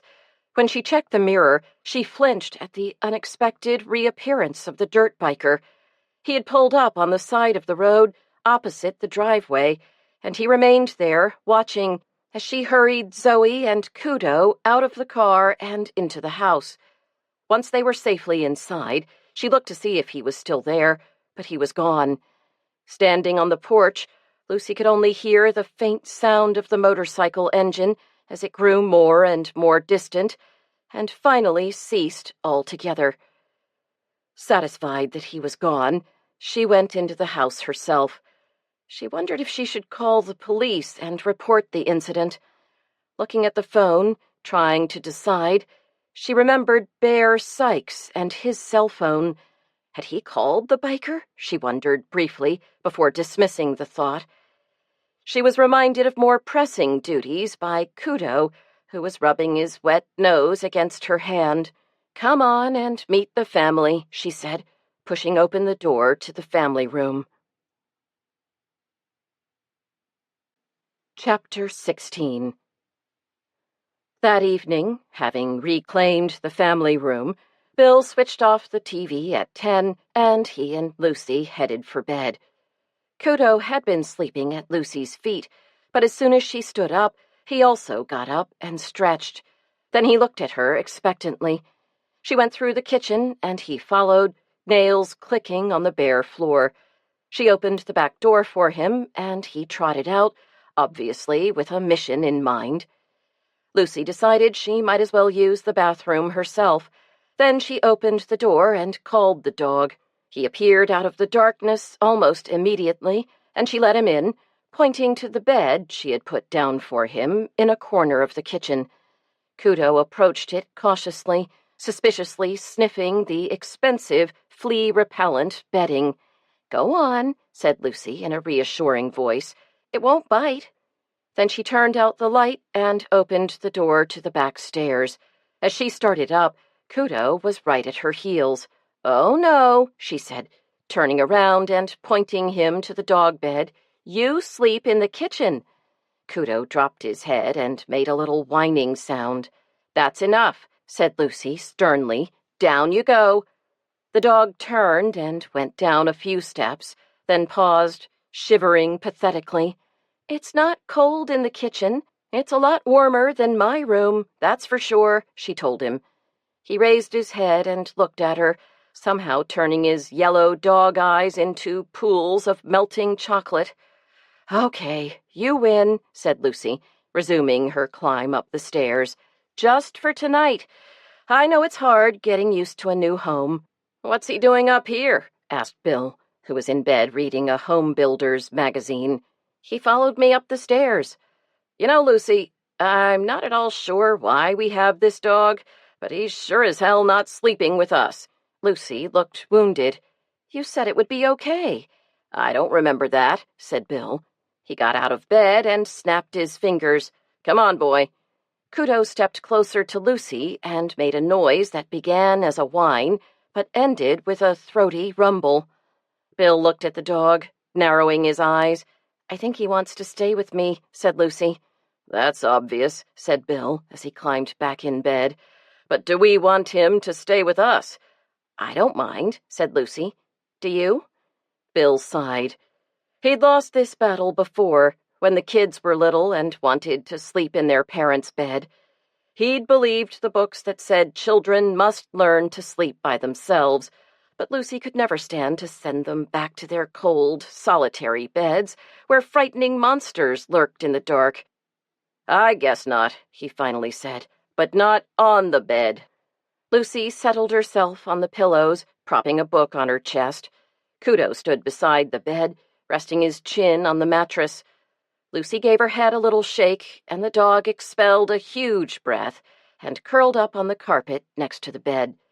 Lucy let her arm drop and gave his head a scratch.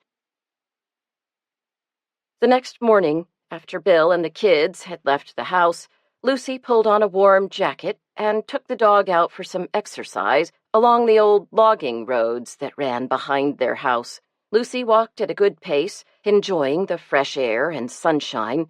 Kudo ran ahead of her, sniffing the ground and chasing rabbits, but returning frequently, as if to check that she was still there.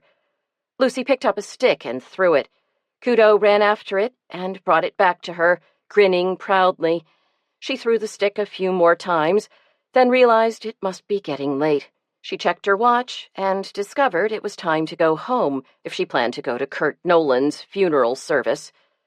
Back at the house, she gave Kudo a fresh bowl of water and a dog biscuit, then hurried upstairs to change her clothes. As she tugged on her black pantyhose, Lucy considered the best route to the Indian meeting house in Hopkinton. The most direct way was along the back roads she had taken the day before. But remembering the dirt biker, she decided to take the long way round on the highway.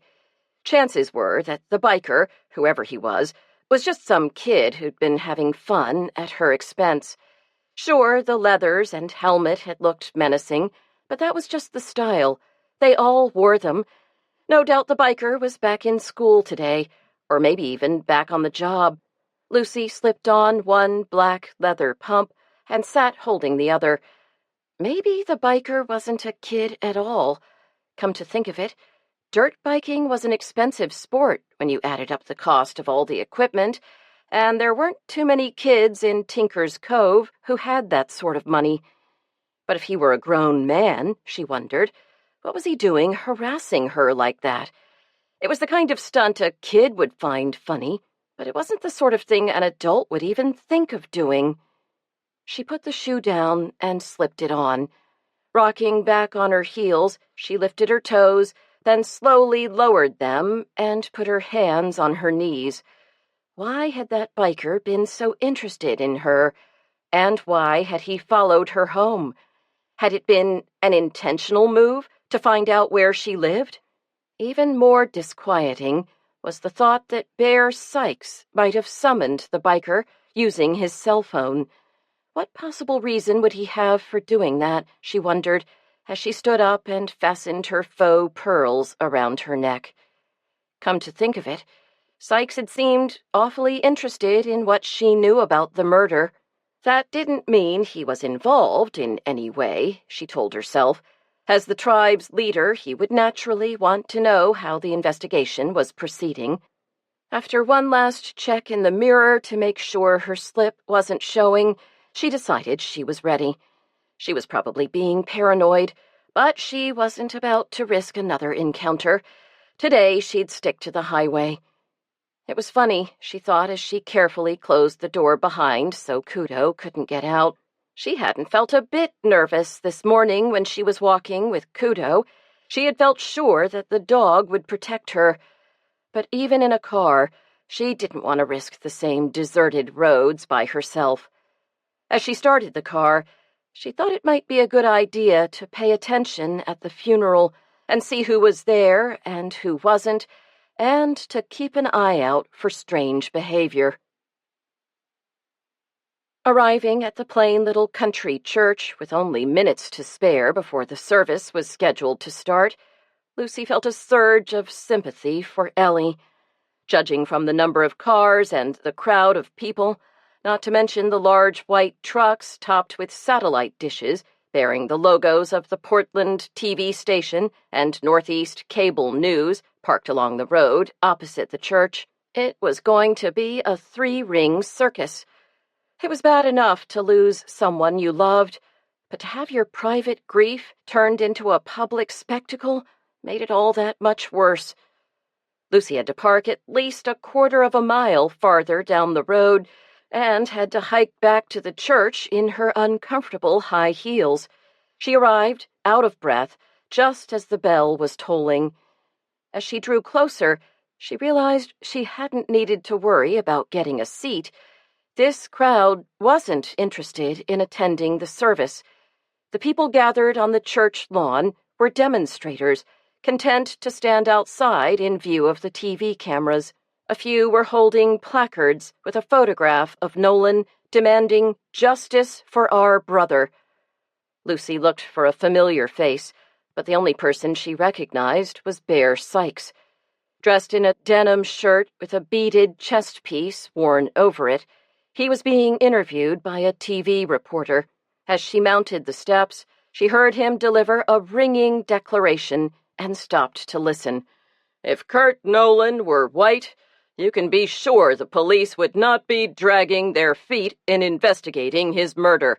We demand equal treatment, justice in life and in death. He raised a fist, and the crowd of protesters erupted in cheers and applause.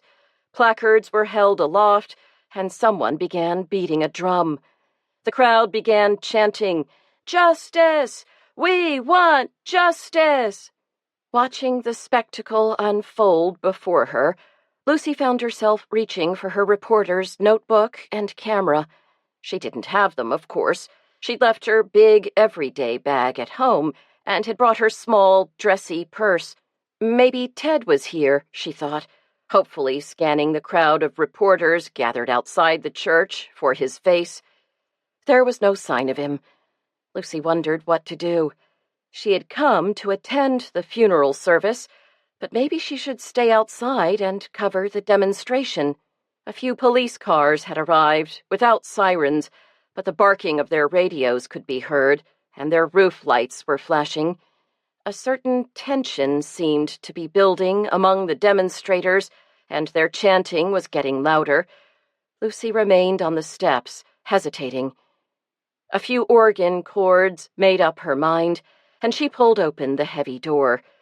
Inside, the church was quiet and dim, and smelled like old wood and chrysanthemums. She waved away the usher, declining to sit, and instead remained standing in the rear of the church. From that vantage point, she could see the whole church and the 50 or so people who had come to the service. In the front row, she spotted Ellie and 2 attractive young women she took to be Ellie's daughters sitting on her left. On Ellie's right, Lucy was surprised to see a man.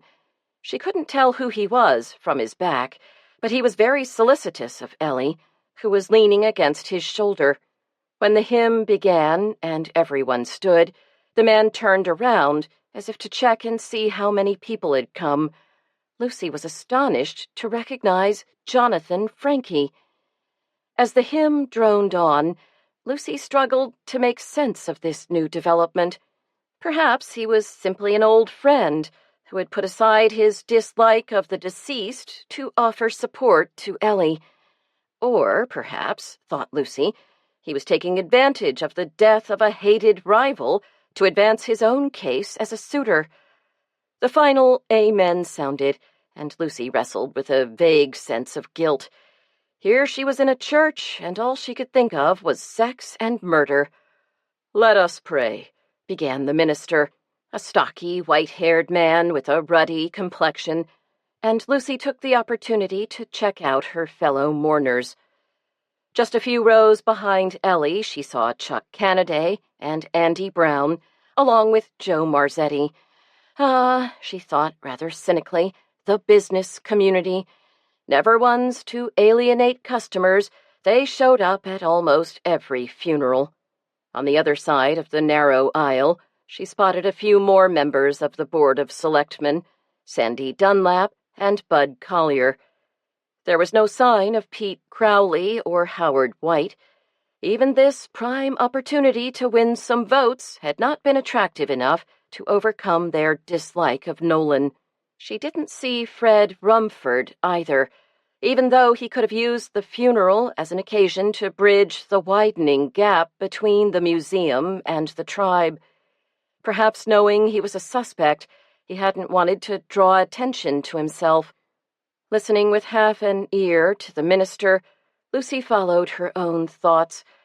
Maybe the absentees had been afraid of appearing hypocritical, since they had all had their differences with Nolan.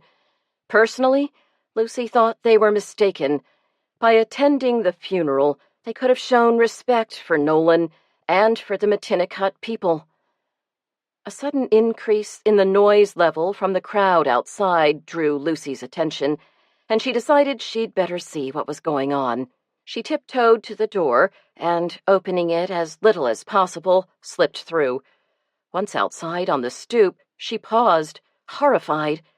Dozens of police officers in full riot gear were advancing on the demonstrators with raised shields and batons. At first, the demonstrators stood fast, huddling together in passive resistance behind their leader, Bear Sykes. Then a sound like a shot was heard. Lucy was never convinced it actually was a gunshot. She thought it was probably a backfire from a passing car.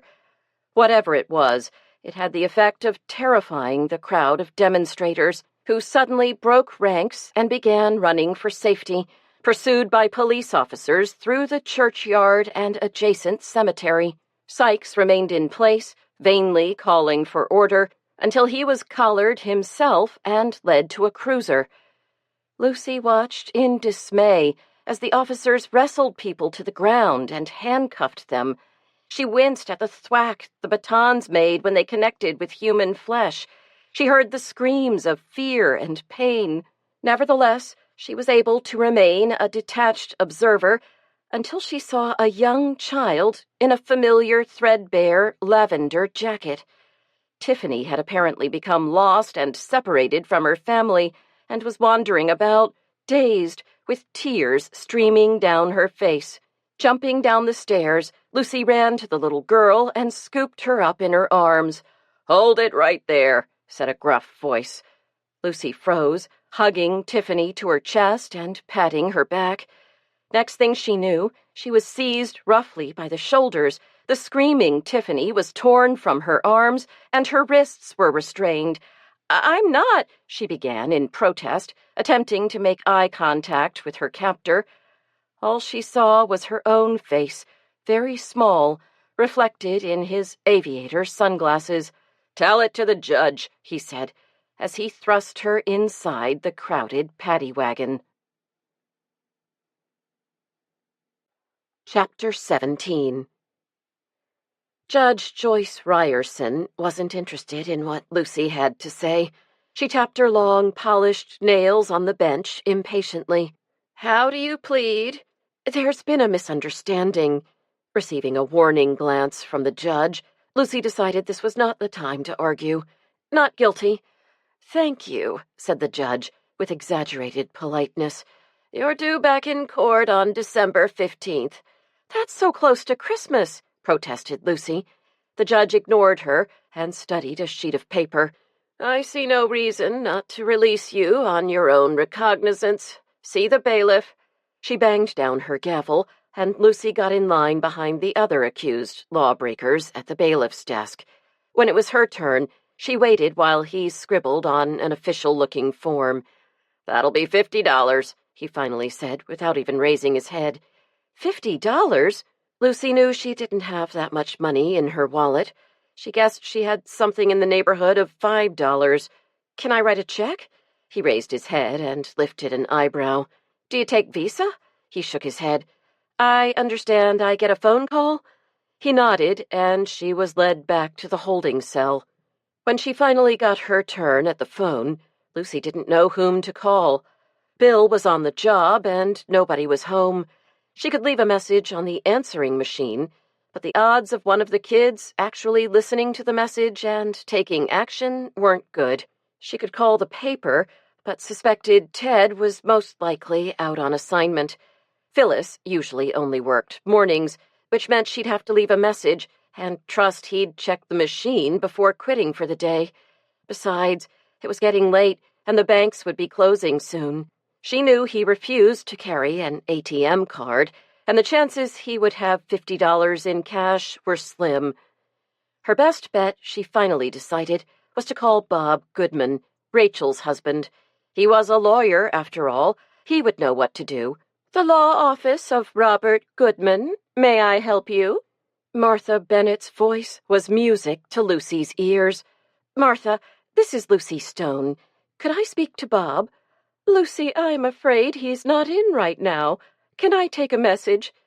Lucy didn't want to tell this very proper, silver-haired lady that she needed bail, but she didn't really have a choice. "I'm in a bit of a jam and need Bob to bail me out." Martha Bennett didn't seem at all surprised. Lucy supposed she'd gotten calls like this before. "Don't worry, Lucy. I'll page Bob immediately. How much do they want?" $50. "He's on his way." This time, as Lucy was led back to the holding cell once again, she felt encouraged. Bob was on the way. Bob would rescue her. She sat down on the steel bench, squeezing in between a rather heavy woman in flowing, hand-woven garments, who was obviously one of the protesters, and a tiny, shrunken woman who was shaking uncontrollably. "DTs," said the heavy woman with a knowing nod. "Better give her plenty of room." She had no sooner spoken than the tiny woman doubled over and vomited on the floor. Some of the other women in the crowded cell made sounds of disgust. The gray-haired woman called for the guard. Nobody came to clean up the mess. There was no place to go. No other seat was available in the crowded cell. Lucy concentrated on a brown water stain on the opposite wall. She tried to ignore the smell. She tried not to notice the woman's trembling. Instead, she tried to frame the story she would write for the penny saver about the morning's events. The thing that most struck her, she decided, was the contrast between the quiet mourners inside the church and the pandemonium outside. To her, it seemed the protesters and the police were equally guilty of disturbing the funeral service. Her thoughts turned to Ellie and the figure beside her, Jonathan Frankie. There had been something in the way he'd angled his body toward Ellie, something in the way his hand lingered on her back, that made Lucy doubtful he was acting simply as a friend. She would have bet her bail money that Jonathan Frankie was hoping to take Kurt Nolan's place as Ellie's boyfriend. If that was true, she thought, it gave Frankie a real motive for killing Nolan. She remembered the pie sale, where the two had argued.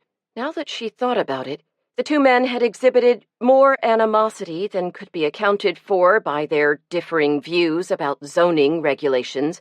In fact, she remembered, Frankie had been so angry he had stalked off without finishing his pie, a definite first for the pie sale. The more she thought about it, the more convinced she became that Frankie was a prime suspect for Nolan's murder. It was obvious the murder hadn't been premeditated. The murderer had acted on impulse, and everybody knew Frankie had trouble controlling his temper. Years ago, when the Association for the Preservation of Tinker's Cove had been in its early stages, he'd been involved in a few scuffles and had even been charged with assaulting a contractor in an effort to halt a construction project in a watershed area. Lately, however, he'd made a real effort to be more reasonable and professional in his role as the association's executive director. He'd given up the wild, curly hair that had been his trademark and had taken to wearing casual business clothes instead of the jeans and plaid flannel shirts he'd once favored. Now he was usually seen in khaki pants and tweed jackets, the sort of jackets that had leather patches on the elbows and woven leather buttons. The thought brought Lucy up sharply. Woven leather buttons, just like the one that was found in Kurt Nolan's hand. Feeling pressure on her upper arm, Lucy glanced at the alcoholic woman next to her. She wasn't a pretty sight, and Lucy struggled not to gag. The woman had passed out and was leaning against Lucy. A stream of saliva was dribbling down her chin, and she reeked of booze and vomit. "Lucy Stone," called the officer. "Here," yelled Lucy, gently easing herself away from the unconscious woman and lowering her to the bench before presenting herself to the guard. She watched impatiently as he fumbled with the keys. Enough already. She'd been here for an eternity and couldn't wait to get out. "What took you so long?" she demanded as Bob led her to his car. "Do you know what it's like in there? People were throwing up. It was disgusting. I don't know how they get away with treating people like that, keeping them in such appalling conditions. It's outrageous." "I knew you'd be glad to see me," said Bob, unlocking the car door for her. "I must have been in there for hours," said Lucy, fuming as she fastened her seatbelt. "Well, you're out now, until December 15th.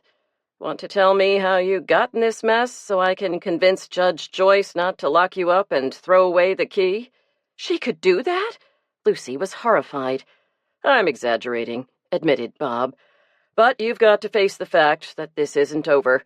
You've been charged with assaulting a police officer, disorderly conduct, unlawful assembly, and kidnapping." "That's absurd. I was there for the funeral. I wasn't involved in the protest at all. Then I saw one of the kids from the daycare center wandering around and tried to get her to safety. I wasn't kidnapping her." Lucy stared out the window at the bare gray trees they were passing. "They grabbed her out of my arms. What's going to happen to her?" "Probably social services is taking care of her until her parents can claim her. Were they arrested too?" "I don't know. All I know is her name is Tiffany.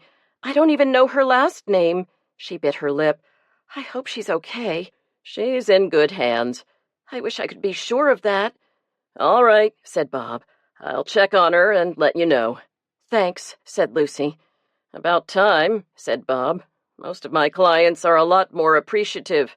This will definitely be reflected in your bill." "I'll tell Rachel," said Lucy with a little smile. "Touché," said Bob. "This will be pro bono." "Thank you. That's really nice of you." "Don't mention it," said Bob, turning into her driveway. "I'm just being realistic. If you couldn't come up with bail, what are the chances you could pay me?" "My funds were temporarily unavailable," protested Lucy. "Never mind," said Bob. "Just do me a favor and stay out of trouble between now and December 15th. Promise?" "I promise," said Lucy. Chapter 18. "Mom, you're on TV!" Lucy tossed the sponge she'd been using to wipe off the kitchen table into the sink and hurried into the family room. There she watched herself being unceremoniously tossed into the paddy wagon. "Is my butt really that big?" she asked Bill. He didn't answer, but walked right past her to answer the phone that was ringing in the kitchen. She stood there in the doorway, watching the rest of the report. Bear Sykes got a lot of play. He was shown in action, leading the protest, and was also interviewed afterward when he had been released from jail. "Why do you want to get mixed up with a guy like that?" said Bill, returning to his recliner and picking up the remote. "I'm not mixed up with anything," protested Lucy. "I explained to you. All I did was go to the funeral. I didn't even know there was going to be a protest. I got arrested because I saw one of the daycare kids had gotten lost and tried to get her out of the scuffle." "Don't give me that," said Bill. "The cops obviously don't believe that story, and I don't either. You told me you weren't going to get involved in this murder, and here you are, charged with 10 counts of sticking your nose where it doesn't belong." Lucy shifted uneasily and looked over at the couch, where Zoe and Sarah had gotten very still and quiet. Bill, however, was too angry to notice and continued his tirade. "You had no business going to that funeral. It isn't as if there isn't plenty for you to do around here. The house could do with a good cleaning, and Zoe got stranded at her scout meeting without a ride home. Anybody with 2 working brain cells could have figured out there'd be some kind of demonstration at that funeral, but you never gave it a second thought and went off to get yourself arrested and forgot all about your responsibilities." "That's not fair," Lucy began, ready to argue in her own defense, but Bill was having none of it. "And if all this wasn't bad enough," he said, cutting her off, "you know who just called? The Barths. They don't want to move here anymore. They just want me to finish up the house as quick and cheaply as I can so they can sell it, and I don't blame them either. Who would want to live in a place with murders and a gambling casino and demonstrations? Nobody in their right mind, that's for sure." He glared at Lucy as if it were somehow all her fault. "Bill," she began, then realized she might as well talk to a wall. He had retreated behind the newspaper, and she knew from past experience there was no point trying to talk to him when he was in this kind of mood. Besides, she thought guiltily, returning to the kitchen, he did have a point. She had no business promising Miss Tilly she would try to find out who murdered Kurt Nolan, and she should never have attempted to conduct her own investigation. She could have saved herself a lot of trouble if she'd stayed home vacuuming or dusting instead of going to the funeral.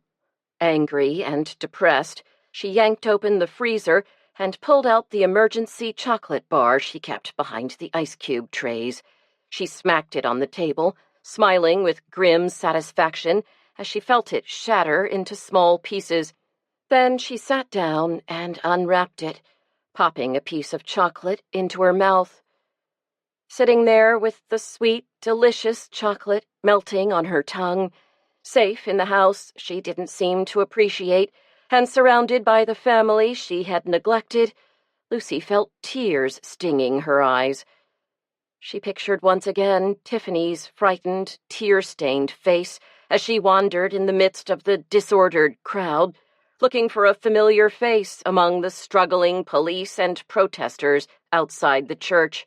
She remembered the fear and outrage she'd felt when the police had grabbed her, and how frustrated she'd been to find herself completely powerless, being carted off to jail. Worst of all was the way everybody had refused to listen to her explanation. To the cops and the judge, she was just another docket number, another case for the system. And what a system!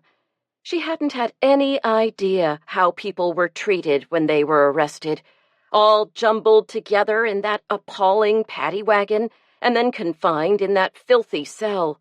As soon as she'd gotten home, she'd taken a shower and changed her clothes, but the stench of the jail seemed to linger stubbornly about her. She could still smell the disgusting reek of vomit, booze, and body odor. She reached for a tissue and gave her nose a good blow, then took another and wiped her eyes. If she was this upset, she thought, popping another piece of chocolate in her mouth, what must poor little Tiffany be going through? Was she spending the night with strangers in some foster home? Had some unfamiliar woman bathed her and dressed her in borrowed pajamas, then tucked her into a bed that wasn't her own? Was she terrified that she'd never see her family again? Lucy sniffled again, and Kudo raised his head from the dog bed where he had been snoozing. He looked at her curiously.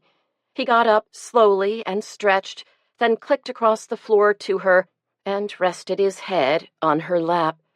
At least someone understands, thought Lucy, stroking the thick fur on the dog's neck. She hoped Tiffany had found some similar comfort, maybe a teddy bear, to get her through the night. Bob had promised to check on the little girl for her, but Lucy wasn't entirely confident he'd remember. Tomorrow she'd check with Sue at the daycare center and make sure Tiffany was back where she belonged. Then, she promised herself, she would drop the whole thing. But what about Jonathan Frankie? She asked herself as she sucked the chocolate off a piece of almond. She couldn't just forget about him, especially since he seemed to have such a strong motive for killing Nolan. No, she thought, picking up another piece of chocolate. She had to alert the police to her suspicions. Once she'd done that, then she could retire from the investigation and turn her attention where it belonged, to her home and family. Chapter 19. When Lucy stopped at the daycare center the next morning, her heart almost stopped when she didn't see Tiffany playing with the other children. "You look like you've seen a ghost," said Sue. "It's what I'm not seeing," said Lucy, frantic with worry. "Where's Tiffany?" "Her mom called. She's keeping her home today." Sue paused, giving her an odd look. "What's it to you? She's home and everything's okay?" "Yeah? Why?" "It's a long story," said Lucy. "I'm not going anywhere," said Sue, casting an eye at the room full of children. "I've got plenty of time." "Well," began Lucy, taking a child-size seat next to Sue's desk, "I saw her at the funeral yesterday. She'd gotten separated from her mother or whomever she was with and was wandering around, lost in the crowd. I tried to help her, but ended up getting arrested myself." "No." "Yes, it was horrible. Jail isn't all it's cracked up to be." "I can imagine," said Sue, expertly surveying the play area, where the little girls were chattering in the dress-up corner, and the boys were divided between the blocks and the sand table. "How come you went to the funeral? I didn't know you knew Kurt Nolan." "I didn't. I went to support Ellie Martin. I got to know her when I interviewed her for the story I wrote about the dolls. She and Kurt were in a relationship, so this has all been pretty tough on her. I've been trying to help. I even took the dog." Sue stared at her. "You've got a dog?" "Kurt Nolan's dog." "Cadjo?" exclaimed Sue in disbelief. "The one that killed the chickens?" "We call him Kudo now. He's not a bad dog at all, really. I've gotten kind of attached to him." Sue gave her a knowing look. "Ah, an empty nest puppy." Lucy shook her head. "Don't be silly. He just needed a home." "Right," said Sue, furrowing her brow. "Harry, please don't throw the sand." "I never heard anything so silly," continued Lucy. "It would be crazy to try to replace Toby with a dog." "If you say so," said Sue. "Harry, this is a warning. If you do that again, you'll have to go to time-out." Harry threw down his shovel and went over to the shelves, where he took down a big dump truck and started pushing it around on the floor. "You know," said Lucy, "I never did get Tiffany's last name. What is it?" "Sykes." Sue was on her feet, keeping an eye on Harry while she poured glasses of juice. "Sykes? Is she related to Bear Sykes?" "You bet," said Sue, carrying the tray of juice cups over to a low table and setting it down. "She's his granddaughter." Lucy brought over the graham crackers and unwrapped them. "I guess that explains what she was doing at the demonstration." Sue nodded, passing out the crackers to the children. "You won't believe this," she said, whispering. "He wanted me to bring all the daycare kids, but I told him it wasn't appropriate." "He wanted you to bring the kids to the demonstration?" Lucy was appalled. "Where'd he get such an idea?" Sue took a bite of cracker. "About half the kids here are Matinicot, you know. He's been after me for quite a while to add Matinicot songs and stories to the curriculum." Sue lowered her head, studying her carefully manicured nails. Her face was hidden by a fall of glossy black hair, which Lucy happened to know was testament to her colorist's skill. "I know I should. I mean, I really try to be multicultural. We sing songs from all over the world, so why not Indian songs? I'm really not opposed to it," she said, lifting her head, "but I don't quite see what business he has coming into my daycare center with a couple of young toughs and telling me what to do. I told him to get lost." Sue's attention shifted to the snack table. "Don't grab, Justin. There's plenty for everyone." She turned back to Lucy. "And then he told me I'd better start looking for a new job, because when the tribe makes money from the casino, they're going to open their own daycare center, and I'll be out of work." Lucy could hardly believe her ears. "That's ridiculous," she said, sputtering. "No, it's not. Like I said before, about half the kids are Matinicot. If they go somewhere else, there won't be enough children left to justify funding the center. In fact, I wouldn't feel right asking the voters for the money for so few children." "You could fight back," said Lucy. "I'll put it in the paper, how he's using strong-arm tactics." "It's not such a big deal, really," said Sue. "I don't have to do this. I'm not sure I want to anymore. It filled a need when Sidra went away to college. I admit it. It was a way to fill my empty nest." She smiled down at the children who were seated around the snack table. "But I've worked that out. I'm ready for something new." "I had no idea," said Lucy, giving her friend a hug.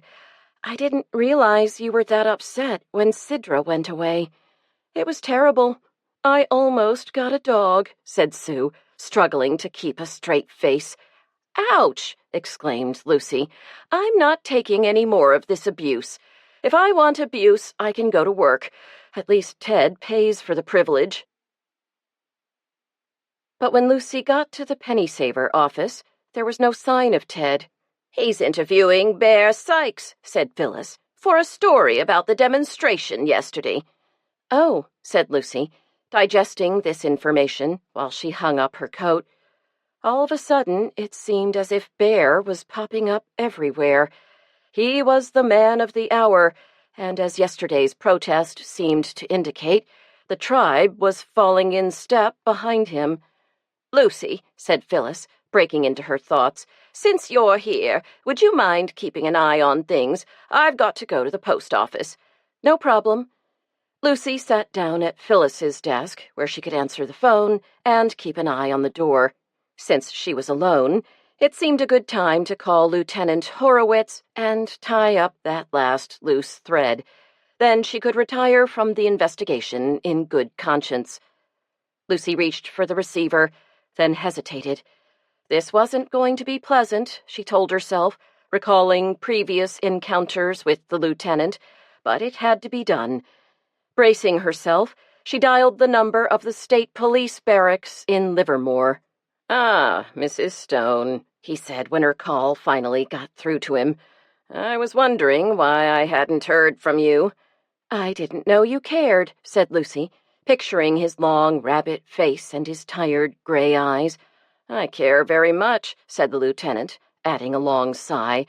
"It's the new buzzword in the department, community policing. We're supposed to get the public involved, maintain good relations with the media. So what can I do for you?" "Well, since you asked, I was wondering if Jonathan Franke is a suspect in the Kurt Nolan investigation." There was a long pause. "Well, in an investigation like this, the umbrella of suspicion covers a lot of people. Why are you asking about Franke in particular?" "I happened to see him at the funeral yesterday, and he was being very attentive to Ellie Martin, who used to be Nolan's girlfriend." Jealousy. Could be a motive." Encouraged, Lucy continued. "Plus, he happens to wear a lot of tweed jackets with the kind of button that was found in Nolan's hand." "Who told you about the button?" From the lieutenant's icy tone, Lucy guessed he was no longer interested in cultivating good media relations. "I can't tell you that," said Lucy. "My sources are confidential." "I could take you into court for withholding evidence," said Horowitz. "I don't think Judge Ryerson would look very kindly on you, especially considering the list of charges pending against you." "You know perfectly well that's all a big misunderstanding. Now, to get back to Jonathan Franke, I think you have to consider him a suspect. First, there's the motive, jealousy. Then there's the question of whether he'd be capable of committing murder. I can tell you he has a very hot temper, and I've seen him almost come to blows with Nolan." "Mrs. Stone, just hold on a minute. Kurt Nolan almost came to blows. Hell, he did come to blows with lots of people. What about the button? Every man in America has an article of clothing with that kind of button. A jacket, a sweater, a raincoat. Trust me on this. It isn't who's got buttons like that. It's who's missing a button, said Lucy, feeling rather pleased with her cleverness. Have you checked his clothes? Mrs. Stone, as a professional journalist, and I use the term loosely, you know perfectly well that I can't reveal the details of an investigation, but off the record, I will tell you that Jonathan Franke has been eliminated as a suspect in the murder of Kurt Nolan. Eliminated? Why? Again, off the record, he was having dinner with his mother at the time. Thanksgiving dinner. You believe that? Lucy was incredulous. You're taking the word of his mother? Actually, no. He had proof. Turkey leftovers, wrapped in foil. You're teasing me. You know you are. Horowitz chuckled. Lucy could hardly believe her ears. You know, I understand your interest in the case. It's a big story, and I appreciate the coverage we've gotten from the Penny Saver in the past. The Penny Saver's always been supportive and cooperative, but I've got to tell you that an investigation like this is best left to the professionals. We're not talking about someone who steals Girl Scout cookies here. This is a real bad guy, and he won't hesitate to kill again. Do you understand me? Yes, said Lucy in a small voice. Good. Now I want to tell you about the department's unclaimed property auction next month. Got a pencil? Sure, said Lucy. She'd just finished jotting down the details when the bell on the door jangled and Ted came in. His jaw was set and he stomped across the office to his desk, tossing his notebook down. Then he pulled off his jacket and threw it across the room, missing the coat rack. What's the matter? Asked Lucy, ready to duck for cover. Bear Sykes! That's what's the matter. The interview didn't go well? Ted snorted. It wasn't an interview. It was a lecture. Sykes told me the kind of coverage he wants in the future, and he pretty much let me know that the Penny Saver's continuing survival depends on it. And he had a bunch of young fellas from the tribe to back him up, too. Guys with nothing better to do than look tough. Wow, I guess power's really gone to his head. Sue said he's been throwing his weight around at the daycare center, too. She paused, remembering the selectmen's meeting when Sykes had presented the Mattinnecut's petition. Elliot called him an errand boy when he'd run out to fetch the architect's model of the casino. It looks like he's really consolidated his position as tribal leader, she said. You should have seen him at that demonstration yesterday. And the cops just played into his hands. Those arrests will unify the tribe even more. I dunno, said Ted, perching restlessly on the edge of his chair. Somehow I have a feeling that Kurt Nolan must be turning over in his grave. He took pride in his Indian heritage. I don't think he'd like what's going on. Sykes and his boys looked more like the mafia than anything else. Lucy's and Ted's eyes met. They were both thinking the same thought. Before either could express it, however, the door opened with a jangle. They both looked up. Lucy recognized Jack O'Hara. "Hi," she said, stepping behind the counter. "Can I help you?" "Yes," he said. "I'd like to speak to the editor. You can say Jack O'Hara from Mulligan Construction is here." "I know who you are," said Lucy with a big smile. "I covered the meeting." "I'm sorry. I should have recognized you." He grinned apologetically. "I'm afraid I have a terrible memory for faces." Yeah, right, thought Lucy. She was pretty sure he'd gone into that meeting knowing exactly who would be covering it. Chuck Cannaday would have primed him. "We're pretty informal here," she said, tilting her head at Ted. "That's Ted Stillings. He's the editor and publisher." O'Hara pushed open the gate next to the counter and walked over to Ted's desk. "Nice to meet you, Ted. Like I said, I'm Jack O'Hara from Mulligan Construction." He stuck out his hand, and Ted shook it. "Mind if I sit down?" "Not at all. What can I do for you?" O'Hara spread his feet apart and leaned forward, resting his arms on his thighs and shifting his gloves from hand to hand. Lucy had the feeling she'd become invisible. O'Hara was talking to Ted man to man. As you probably know, Mulligan Construction has been selected by the Matinicut Nation to build their casino.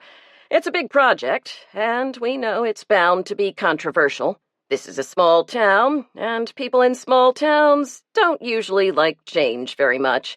They like things to stay the way they are, and I guess that's understandable. Ted glanced at his watch, signaling it was time to skip the preamble and get down to business. O'Hara cleared his throat and continued, I understand just how influential a local newspaper like the Penny Saver can be in a situation like this, and I want to be sure we're all on the same page here. If you have any questions, anything at all you'd like to ask me about the project, I'd be more than happy to answer. Well, that's real nice of you, said Ted, reciting his stock answer. I'll keep it in mind and give you a call if I have any questions. O'Hara didn't take the hint. A project like the casino can mean a lot to a town like this. It will give the local economy a big boost, believe me. And more business means more advertising, right? Hadn't really thought about it, said Ted. Lucy could tell he was getting a bit hot under his collar. We happen to be fairly big advertisers ourselves at Mulligan, continued O'Hara. I'm not sure of the total budget, but I can assure you it's substantial. And we're very selective. We place ads where they'll get the most results. And of course, we tend to favor publications that support our general goals.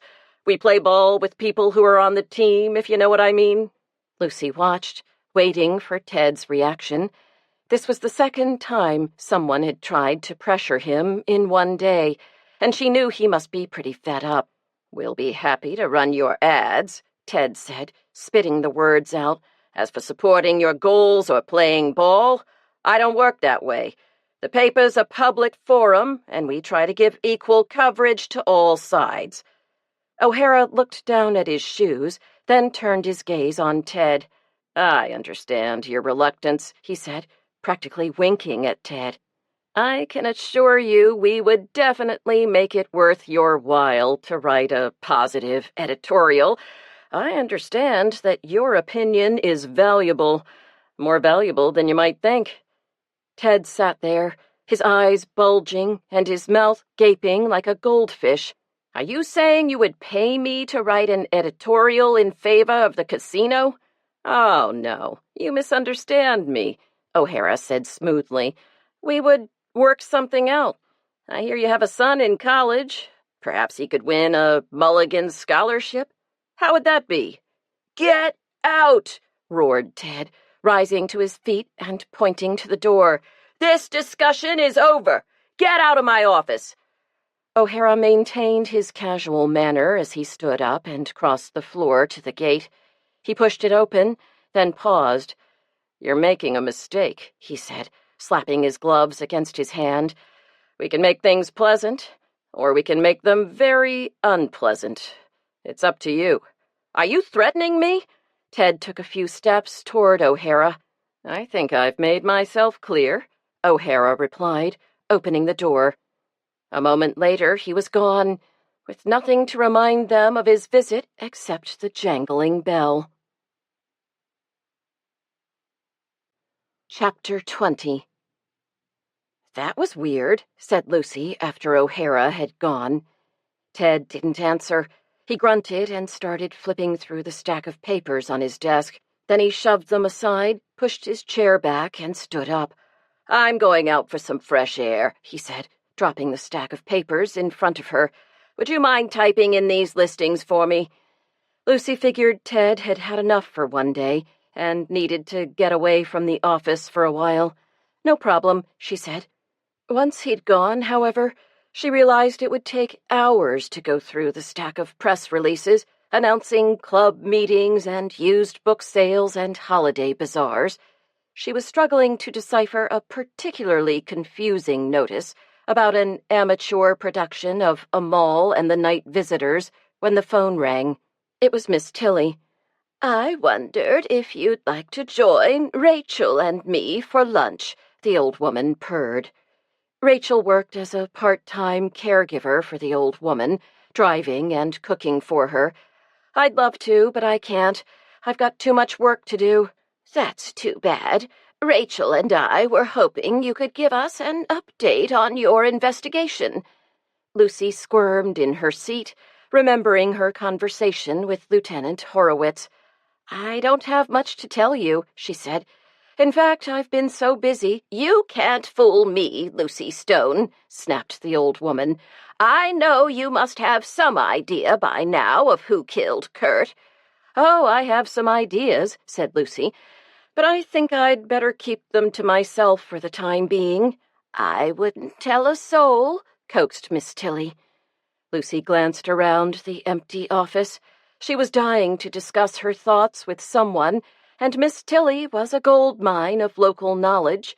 My lips will remain sealed, continued Miss Tilly. I know you'll tell Rachel, said Lucy. Well, Rachel won't tell anyone either.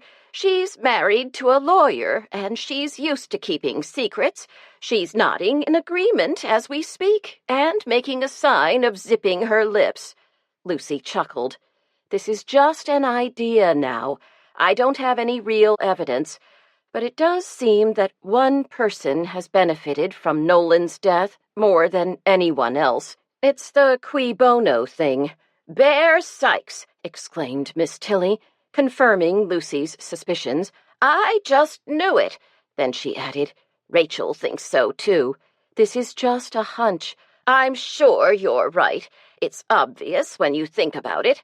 He's always had a power complex, and Kurt Nolan was the one person who stood in his way as tribal leader. He's definitely in charge now, said Lucy. He's really been throwing his weight around, you know. I'm not at all surprised. Why, I remember when he was a little boy. He wasn't much of a reader, you know, but he was looking for a topic for a research paper. It had to be about a famous person who changed history. I suggested Eisenhower, the Supreme Allied Commander, and such a dear man, too. But Bear wasn't interested. He said he'd rather write about John Wayne and wanted books about him. John Wayne? Isn't that an odd choice, considering Bear is a Native American? Now that you mention it, I guess it is. Of course, I had to tell him that John Wayne was only an actor, that he hadn't really changed history. She paused. I finally suggested Napoleon, and Bear really got interested. For a while there, he was constantly asking for books about Napoleon. Such a horrid little man, I've always thought, but Bear absolutely adored him. I wonder why, said Lucy. Miss Tilly spoke slowly. I suspect it was the fact that Napoleon was ultimately defeated, but was still considered a great general. Like Geronimo and Sitting Bull, Lucy said. I think so. Well, he's certainly acting like Napoleon now. He's turning the tribe into something like the Mafia. I can't say I'm surprised, said Miss Tilly. Do you think the police suspect him?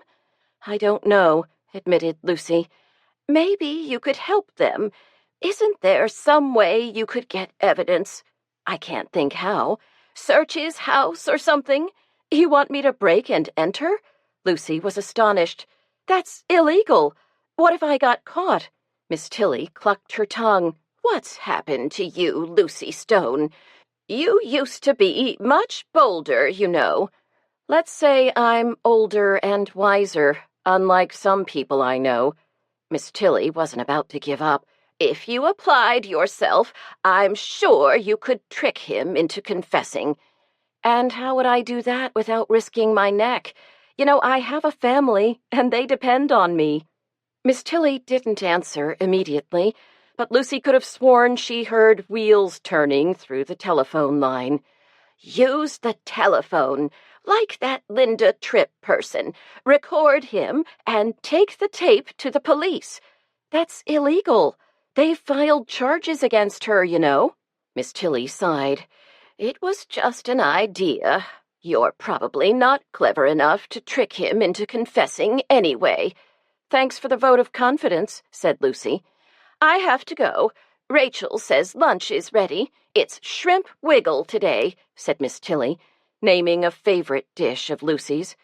You have absolutely no mercy, said Lucy. She hung up and picked up the next press release. It was for a square dance, and although it gave more information than she needed about callers and cuers, it didn't state the time of the dance. Fortunately, there was a phone number, so Lucy called it. While she listened to the rings, Lucy noticed there was a record button on her phone. She pushed it just as the other party answered. She got the information she needed, hung up, and dialed the code for the message system. Sure enough, she'd recorded the entire conversation. That was interesting, she thought, wondering if she dared call Bear Sykes. When the phone rang, she recognized Jack O'Hara's voice. "I'm sorry," she said, "but Ted's not here. You can leave a message if you want." "Actually, it's you I want to talk to," he said. Lucy rolled her eyes. Didn't this guy ever give up? "You couldn't convince Ted, so now you're going to try me? You're wasting your time. I'm just the hired help. I have no influence whatever." O'Hara laughed, and Lucy found herself warming to the man despite herself. "You can't blame me, can you? After all, this is a project I believe in, not just because it will make a profit for Mulligan, but because it will improve the town's economy. You've got to admit there's an awful lot of poverty in your unspoiled rural paradise. I mean, people can't afford to buy mittens for their kids." Lucy thought of Tiffany and her ragged jacket. "I can't argue with you there. Andy Brown and I would like to go over the plans with you. I think you'll see that gambling is really just a small part. There will be shops, theaters, even a museum. In fact, it's been suggested we name it after Kurt Nolan as a memorial. It's a lot more than just a casino. It's going to employ a lot of people, and they'll be able to make a lot more money than they're getting from jewelry piecework, that's for sure. This could mean opportunity for a lot of people." Lucy's first impulse was to refuse, but she hesitated. The man had a point. She hadn't really considered the benefits the casino could bring. She'd made up her mind against it based on her own prejudices. Thanks to her Protestant upbringing, she had an unshakable conviction that gambling was sinful and the only proper place for money was in a savings bank. "Okay," she finally said. "When and where? There's no time like the present." "No can do," said Lucy. "I have some work I have to finish up before deadline. Say in a couple of hours? At Andy Brown's place?" Lucy checked the clock. It was almost 1, and she had to be at the Selectmen's weekly meeting at 4. "How about 3 o'clock? But I won't be able to stay long." "Great. See you then. I'll have Andy warm up some of his famous cider." "Sounds good," said Lucy, suddenly hungry as she hung up the phone. She hadn't eaten lunch, and she was ravenous. She knew she ought to eat something, but she still had pages and pages of listings. Her stomach growled, and she came to a decision. She'd go home and eat something and finish working on the listings there. That way she could check on the dog, and she'd be closer to Andy Brown's farm. She could easily swing by there on her way to the meeting. Satisfied with her decision, she stood up and stuffed the papers into her bag. She turned the sign in the window to read "Closed" and pulled the door shut behind. As she hurried to the car, she debated what to eat: leftover stew or a peanut butter and jelly sandwich. Chapter 21. Lucy was sitting at the computer in the family room, working on the press releases, when the girls got home from school at 2:45. "Home already? Gee, I didn't realize it was so late," said Lucy, ejecting the disk from the machine. "How was school?" "School sucks," said Elizabeth. "I can't wait to go to college." Lucy gave her a sharp look. "Don't swear." My group only got a B on our South America project because Lizzie Snyder left Argentina off the map.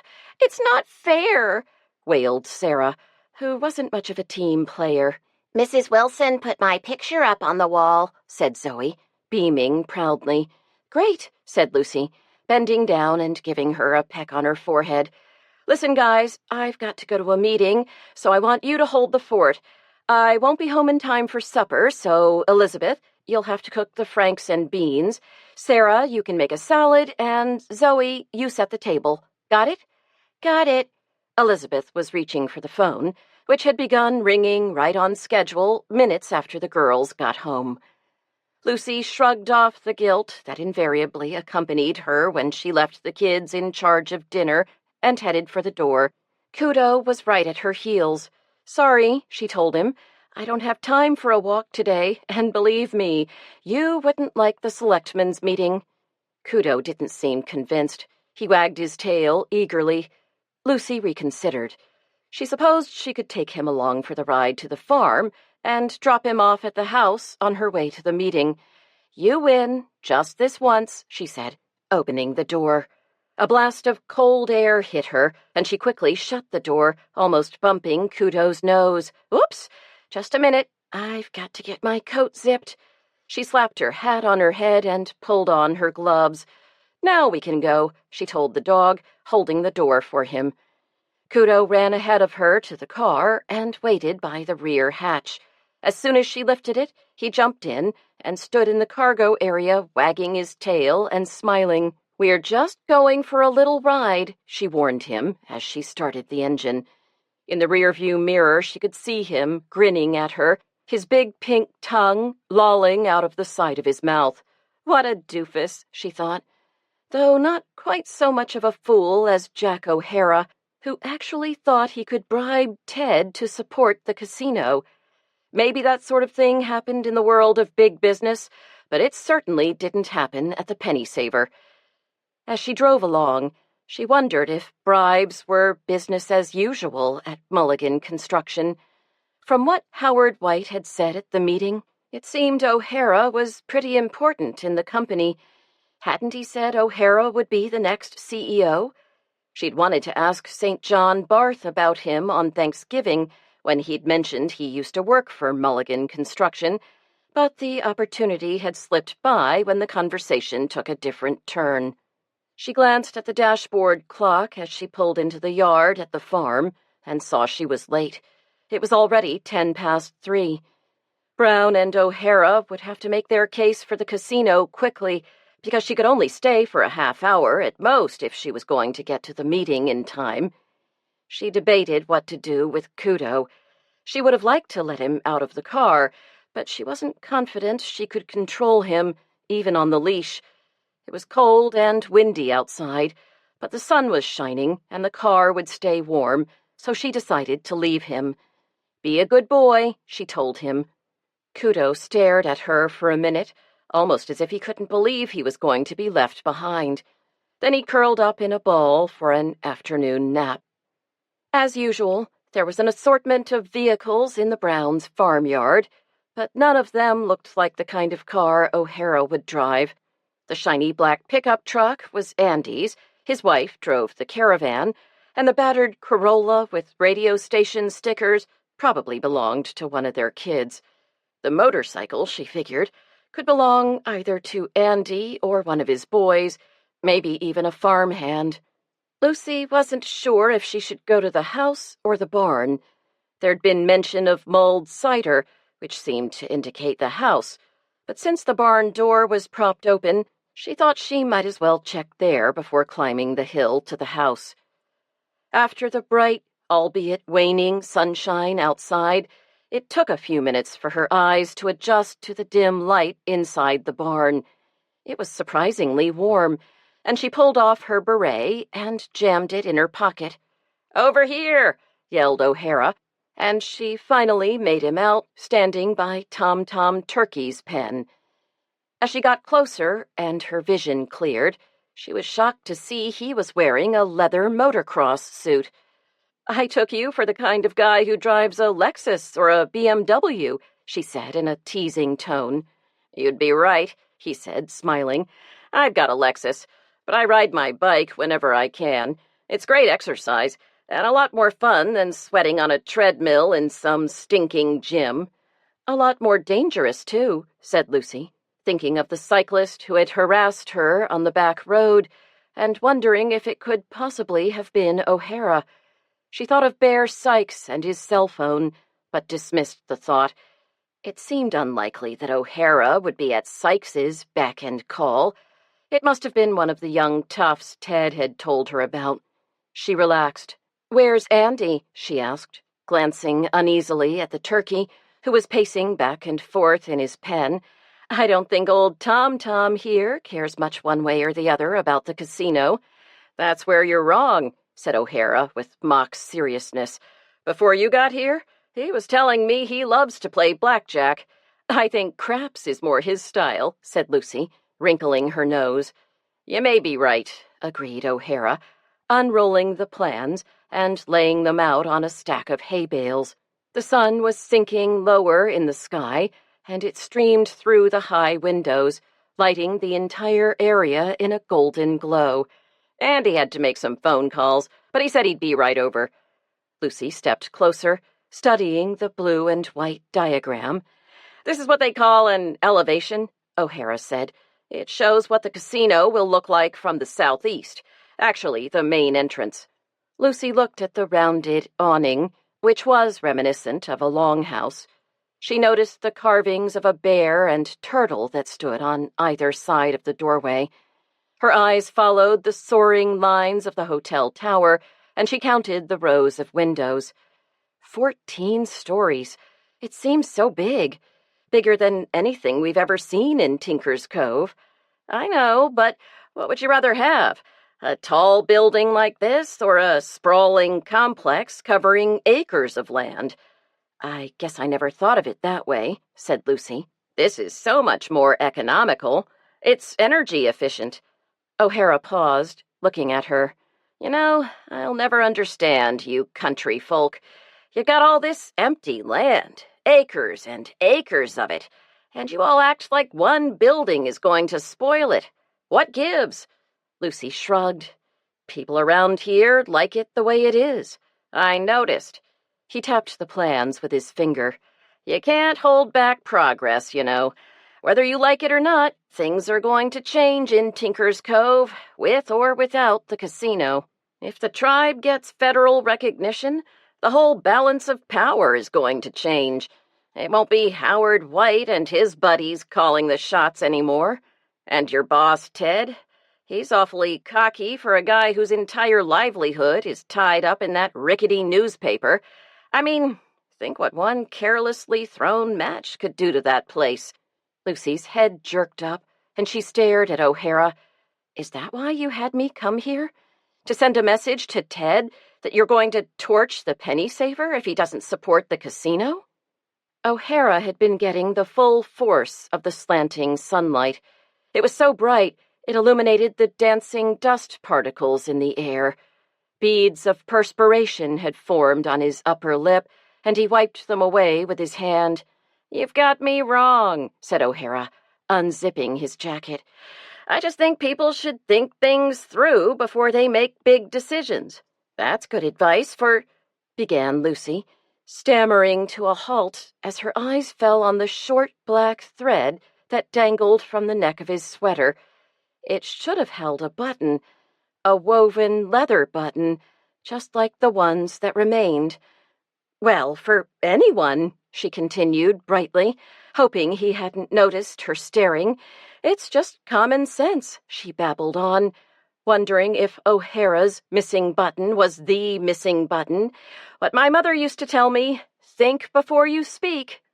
O'Hara nodded and leaned forward to pull out another plan, and she instinctively stepped back. He looked at her curiously. "I think if you keep an open mind when you look at these plans, you'll have to agree the casino could be a real asset to the town. Look here, we've used a woodland theme. A brook with waterfalls actually runs through the gaming area, and there will be recordings of birdsong. The furniture will be Adirondack style, like a lodge, right down to a gigantic fieldstone fireplace. He tapped the plan with his finger, inviting Lucy to step forward and take a closer look. She knew she should do it, but she couldn't make her feet move. All she could think about was that missing button. "I know casinos aren't everybody's cup of tea," he said, sensing her discomfort.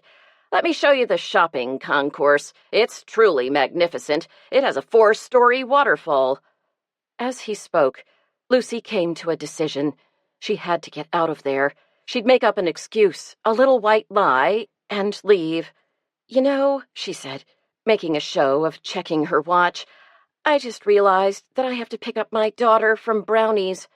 Damn it. If only she could take her eyes off that darn sweater." But no matter how hard she tried, her gaze kept returning to the sight of that dangling thread. "I thought you said you had until 4, when the selectmen have their meeting." His eyes had become flat, and his tone was insistent. "I'm sorry, I just forgot about the scout meeting. I really do have to go," insisted Lucy, wishing she had never agreed to meet O'Hara. "I only have a few more points to go over with you," he said firmly. "It won't take long." Looking through the long barn, Lucy could see the door, still ajar. More than anything, she wanted to go through it. "I can't stay," she said. "I really have to pick up my daughter." "Can't she wait for a few minutes?" His tone was unexpectedly vehement, and it struck Lucy that O'Hara was a man used to getting his own way, a man who didn't like to be crossed. 10 minutes, she said, hoping he'd accept a compromise. Besides, she was probably just being silly. There was no sense jumping to conclusions. Lots of people wore those sweaters. What had Horowitz said? Every man in America had something with that kind of button in his closet. Furthermore, she knew they tended to fall off. How many times had she replaced the buttons on Bill's sport coat? Having a missing button wasn't a crime, and it didn't mean O'Hara was a murderer. The sooner she went along with him, she told herself, the sooner she'd get out of there. Her best bet was to behave as normally as possible without giving him a hint of her suspicions. She could keep a poker face as well as anyone. "How many stores in the shopping concourse?" she asked, trying to sound interested. 40 or so, ranging from high-end jewelry and fur boutiques to souvenirs and T-shirts. "This is a much bigger project than I imagined," she said. "Mulligan is one of the biggest construction companies in the Northeast," he boasted. "We only do big projects." "Really?" Lucy decided to lay on the flattery. "And you're in line to be the next CEO?" "I don't know where Howard White gets off saying stuff like that." He glanced at Tom, who was still regarding them suspiciously from his pen. "One thing I've learned in business is never to count your chickens, or your turkeys, before they're hatched. There are plenty of foxes sniffing around, believe me." "From what Howard said, it sounded like a sure thing." "No way. I've got a lot of competition for the job." He looked at the plans. "Of course, if I can make a go of this thing, it would give me a real advantage." He paused and smiled smugly. "You see, this casino project is my baby." "What do you mean? Didn't the McTinnicotts hire you?" "No way. It was my idea," he said. "You see, I've known Andy for a long time. We went to college together. When he told me the local tribe was trying to get federal recognition, I approached Bear Sykes. He hadn't even thought of a casino until I mentioned it. I mean, of course they'd thought of it, but they hadn't come to any decision." Lucy nodded. "From what Ellie told me, they were mostly interested in maintaining their heritage and establishing a cultural identity." "Whoa," said O'Hara, holding up his hands in protest. "If I hear those words one more time, I mean, what do they want? We've got bears and turtles and babbling brooks and fucking bird songs. pardon my French, but that wasn't enough. Not for Mr. Nolan. It wasn't enough that this casino can generate enough money for the entire tribe to go live in Tahiti if they want, for God's sake. But he's nitpicking every little thing. Talk about bad timing. Just when we need to grease the wheels, he comes in throwing sand around. That guy made a big mistake when he tangled with me. O'Hara suddenly realized he'd said too much. Not that I had anything to do with his death. Of course not, said Lucy, backing away from him. That never crossed my mind. O'Hara's eyes were fixed on something in the corner. Lucy followed his gaze and recognized a maul, an oversized mallet with a steel head used to force a wedge through a log to split it into firewood. Of course, I'm not shedding any tears for him, said O'Hara, picking up the maul and checking its heft. I guess you could call it a lucky break. Lucy had split plenty of wood in the days when they'd heated their house with a wood stove, and she knew to the ounce exactly how heavy a maul was. She had once dropped one on her foot, which had turned black and blue for weeks. She didn't even want to think about the damage one could cause if it were used as a weapon. She looked toward the door, estimating the distance. If she made a run for it, would she make it? Not unless O'Hara was distracted, she decided. I've always believed you make your own luck, said Lucy, nervously backing up against the turkey pen and reaching in her coat pocket. Behind her, she could hear Tom-Tom making throaty noises. Things seem to be going pretty well for you. You wouldn't want to do anything foolish. One thing I know, he said, stepping toward her. You don't get ahead by being indecisive. You can't be afraid to take risks. He started to lift the maul, and Lucy knew he planned to kill her, just as he'd killed Kurt Nolan. She edged away from him and reached deeper in her pocket, finally finding what she was looking for, the red beret she had stuffed there earlier. She pulled it out, waving it and tossing it straight at O'Hara. He instinctively ducked and grabbed for it, giving Lucy an opportunity to unlatch the gate of Tom-Tom's pen. Enraged by the sight of the red beret in O'Hara's hand, the huge bird went straight for his supposed rival. Caught off balance by the unexpected attack, O'Hara went flying and landed on his seat in a pile of straw. Tom-Tom cocked his head, blinked his eyes, and decided he'd been so successful at cutting this guy down to size that he might as well finish him off. He puffed out his chest, spread his tail, and renewed his attack. Lucy didn't wait to watch. She started to run for the door, but stopped in her tracks when it flew open, and Kudo ran in, followed by Barney Culpepper. "Hold it right there," bellowed Barney, reaching for his gun. O'Hara froze, holding the maul at shoulder height and keeping a wary eye on the turkey. Tom-Tom, however, was no longer interested in attacking him. He was checking out a new opponent, Kudo, who had faced off opposite him, growling. "You're under arrest," Barney told O'Hara. "Put the maul down and put your hands behind your back." "What's the charge?" demanded O'Hara, cocky as ever. "Mistreating an animal will do for starters," said Barney, snapping on the cuffs. Her knees shaking, Lucy stroked Kudo's thick ruff. He wagged his tail, then jumped at Tom-Tom, sending the turkey scurrying for the safety of his pen.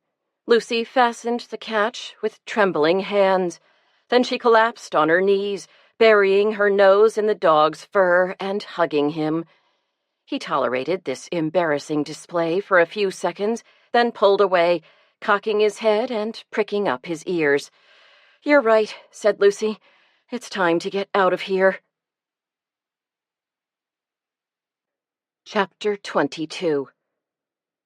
Lucy had just put Kudo in the car when she heard sirens. So did the Browns, who began pouring out of the house and streaming down the hill to the barnyard. About time, thought Lucy, slamming down the hatch. Where were you when I needed you? Andy led the group, marching up to Barney and demanding, "What's going on?" Marion Brown stood a few steps behind him, wiping her hands on her apron and keeping an eye on the kids. "I'm making an arrest," said Barney, lifting off his cap and running his hand through his brush cut before replacing it. Andy peered in the back of the cruiser, then raised his eyebrows in shock when he recognized Jack O'Hara. "There must be some mistake," he declared. "That's Jack." "Excuse me," said Marion, stepping beside her husband. "But what possible reason could you have for arresting Mr. O'Hara?" "Well, somehow I think it's for more than attempting to assault a turkey," said Barney, as a couple of state police cars spun into the driveway with their lights flashing. Barney went to confer with the new arrivals, leaving Lucy with the Browns. "Do you know what's going on?" asked Andy. "I'm not sure," said Lucy, "but I think your friend killed Kurt Nolan." Marion and Andy exchanged glances. Then Marion bustled off, shooing the kids back into the house. Andy hitched up his overalls and studied Lucy. "Are you the one who came up with this bright idea?" he asked, hooking his thumbs in the straps of his overalls and looking down at her.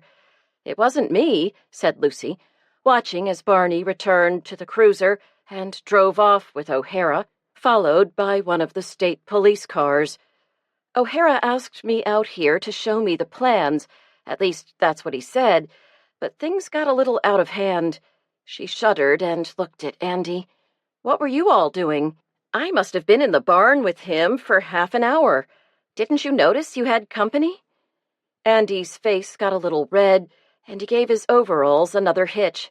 "The boys and me were watching TV, one of them talk shows.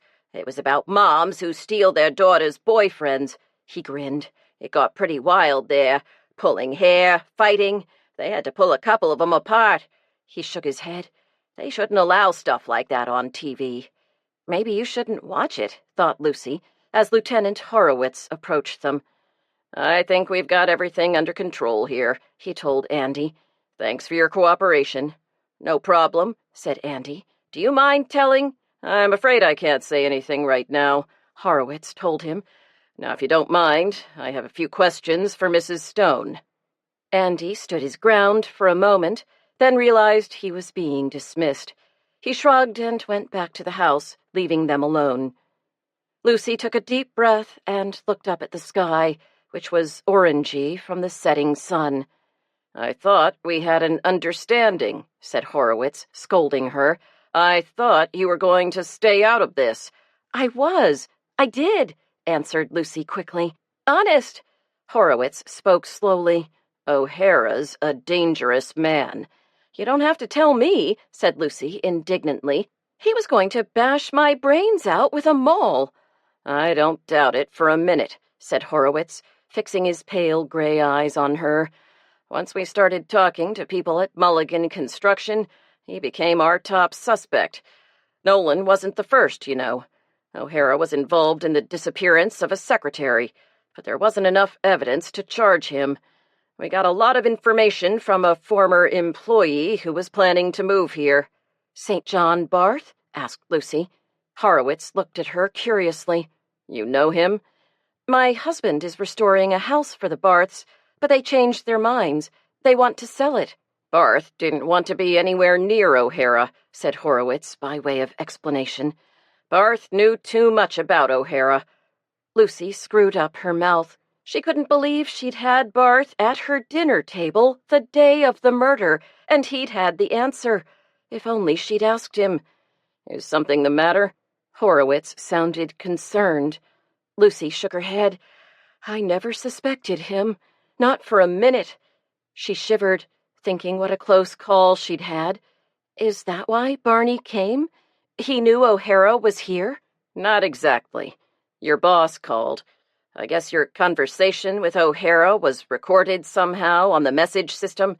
When he found out you were meeting O'Hara, he was worried about your safety. It seems O'Hara had threatened him earlier today." Lucy shook her head. "I can't believe I was so stupid. O'Hara wanted me to take another look at the casino plans. He said I should keep an open mind." "You never suspected he had killed Nolan?" "No. I had my suspicions," she paused, "about somebody else." "Ah," Horowitz put his long fingers together. "So I guess I was right and you were wrong." Lucy grimaced. "I guess. I hope you'll keep that in mind in the future," he said. "Some things are best left to the professionals. Now go back home to your family and count your blessings, Mrs. Stone.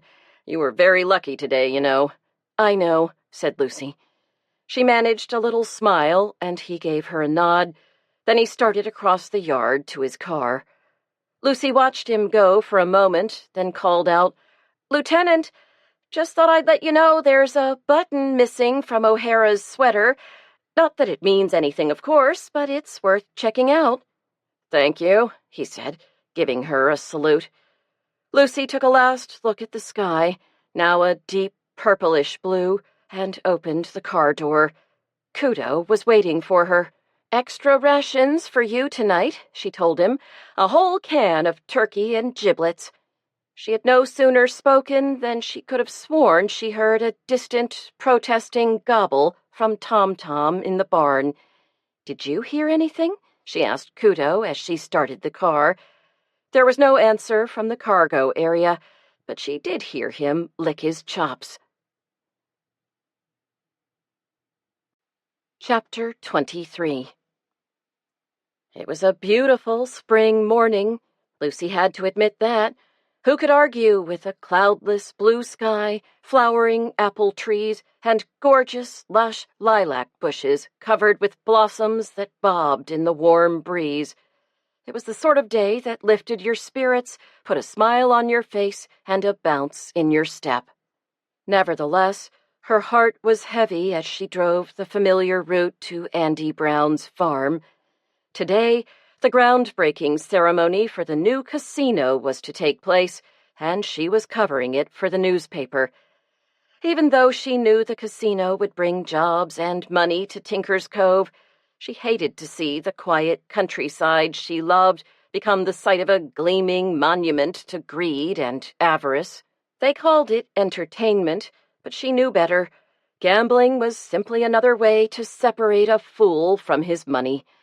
Money that would be better spent on shoes for the children and groceries and mortgage payments. Looking back over the last few months, Lucy could hardly believe how smoothly the casino project had progressed. One by one, the expected obstacles had toppled. The Bureau of Indian Affairs had recently revised its policy on tribal recognition and had granted the Matinicot people tribal status in record time. The state legislature, where both Democrats and Republicans were eager for increased tax revenue, had voted to approve the casino with little discussion.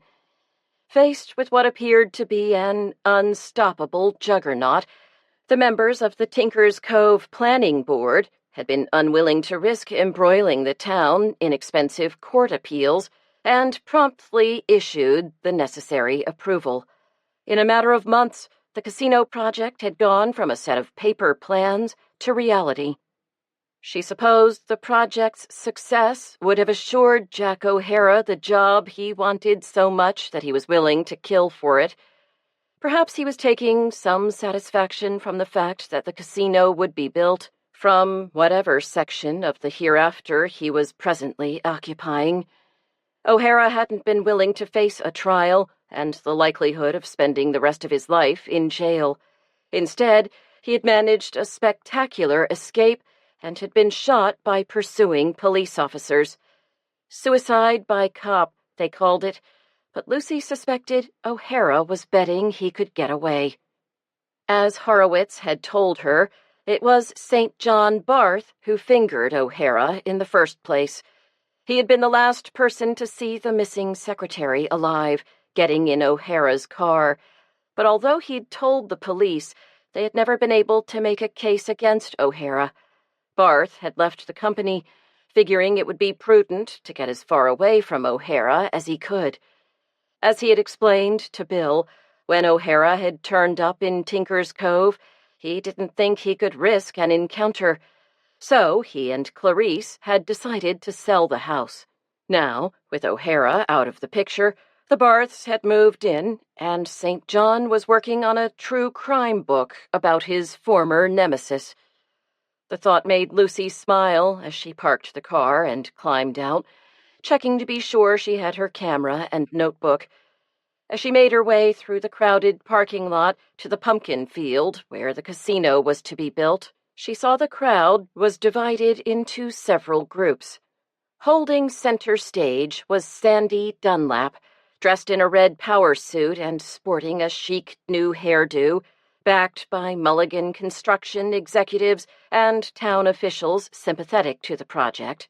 Rumor was she was considering a run for the state legislature, and Lucy had no doubt she'd win.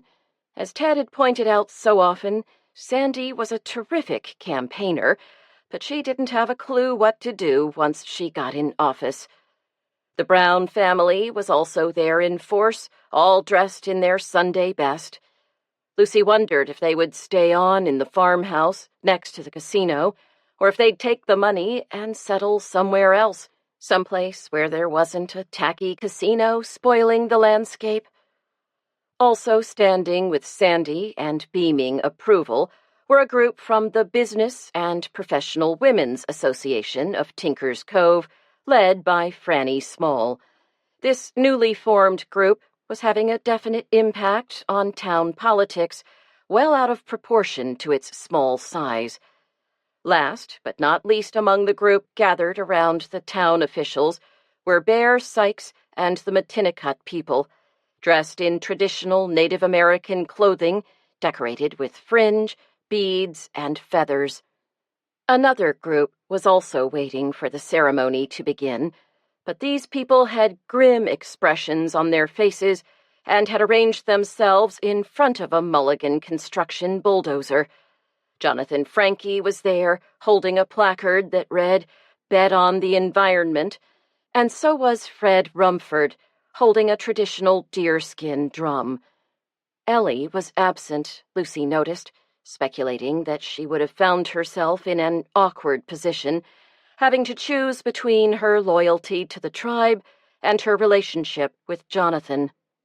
There was a squeal from the microphone as Sandy began speaking and thanked everyone for coming. "This project has not been without controversy," she continued, getting a few chuckles from the crowd, "but change is always controversial. Today we are embarking on a new adventure, which we hope will bring unprecedented prosperity to our community, to our whole community." Everyone, except the protesters, applauded. They remained stubbornly in place in front of the bulldozer. Sandy raised her hand, and the machine roared into life. She lowered her hand, and it began rumbling forward, making the first cut in the field. The protesters stood their ground until the last minute.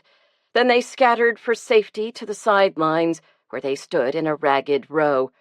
Fred Rumford began beating his drum slowly, as if for a dirge. Lucy had snapped some pictures and was moving among the crowd, collecting quotes, when it suddenly became much quieter. The slow drum beats continued, but the bulldozer had stopped and was idling in the middle of the field. The operator had jumped down and could be seen on his knees, pawing at the dirt. Rumford passed his drum over to Frankie, who continued the slow beat, and ran out to join the bulldozer operator. He too knelt and began gently brushing away at the soil. When he stood up, his solemn expression had been replaced with a huge smile. "We have archaeological remains," he exclaimed, and the protesters erupted into joyful cheers. "What does that mean?" asked Sandy, looking puzzled. "That means everything stops, right now. We have to call the state archaeologist, who will determine if the site is historically valuable and should be preserved." A little worried furrow appeared between Sandy's brows. "You can't do that," exclaimed Andy Brown. "This is my land, and I say we're going ahead." He tapped the bulldozer operator on his shoulder. "You, get back up on the machine. Let's go." The fellow shook his head. "Sorry, No can do. He tilted his head toward Rumford. He's right. It's a state law. We have to wait for the archaeologist. How long will that take? Demanded Andy impatiently. The fellow shrugged. A couple of weeks, maybe. And then we can go ahead with the casino, right? Wrong. It was Rumford, looking as if he'd stumbled on the Holy Grail. These are human remains, very old remains, and Matinicot pot shards. If I'm right, and I'm sure I am, this is a grave site dating from 1400 or earlier. So what? There's stuff like that all over the farm. Arrowheads, bits of this and that. I don't know what all. There are? Rumford could hardly contain his delight. All over, you say? Yeah, what of it? This is a priceless archaeological resource. Rumford was bouncing on his toes. It can't be touched. It's one of a kind. It will have to be excavated and researched. Do you know how rare this is? It's fantastic. It's what I've been waiting for my entire life. What about the casino? Insisted Brown. There's no question about that. You'll have to find another site for the casino. Brown glared at him angrily, then stomped off to confer with the Mulligan executives. Bear Sykes approached Rumford. You say these are the remains of my ancestors? I'd bet my life on it, said Rumford. Heck, I'm going to stake my career on it. This land holds a wealth of information about the Matinicot people. Sykes nodded. It is good, he said, and began clapping his hands and singing a traditional chant. He was soon joined by other members of the tribe, and Frankie picked up the beat on his drum. Someone produced a tightly knotted bundle of sage leaves and lighted it. Fragrant smoke rose heavenward.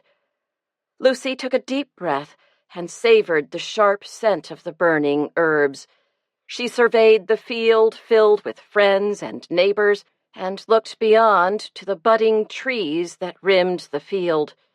She looked up at the blue sky, where a single dark cloud had formed directly overhead, blocking the sun.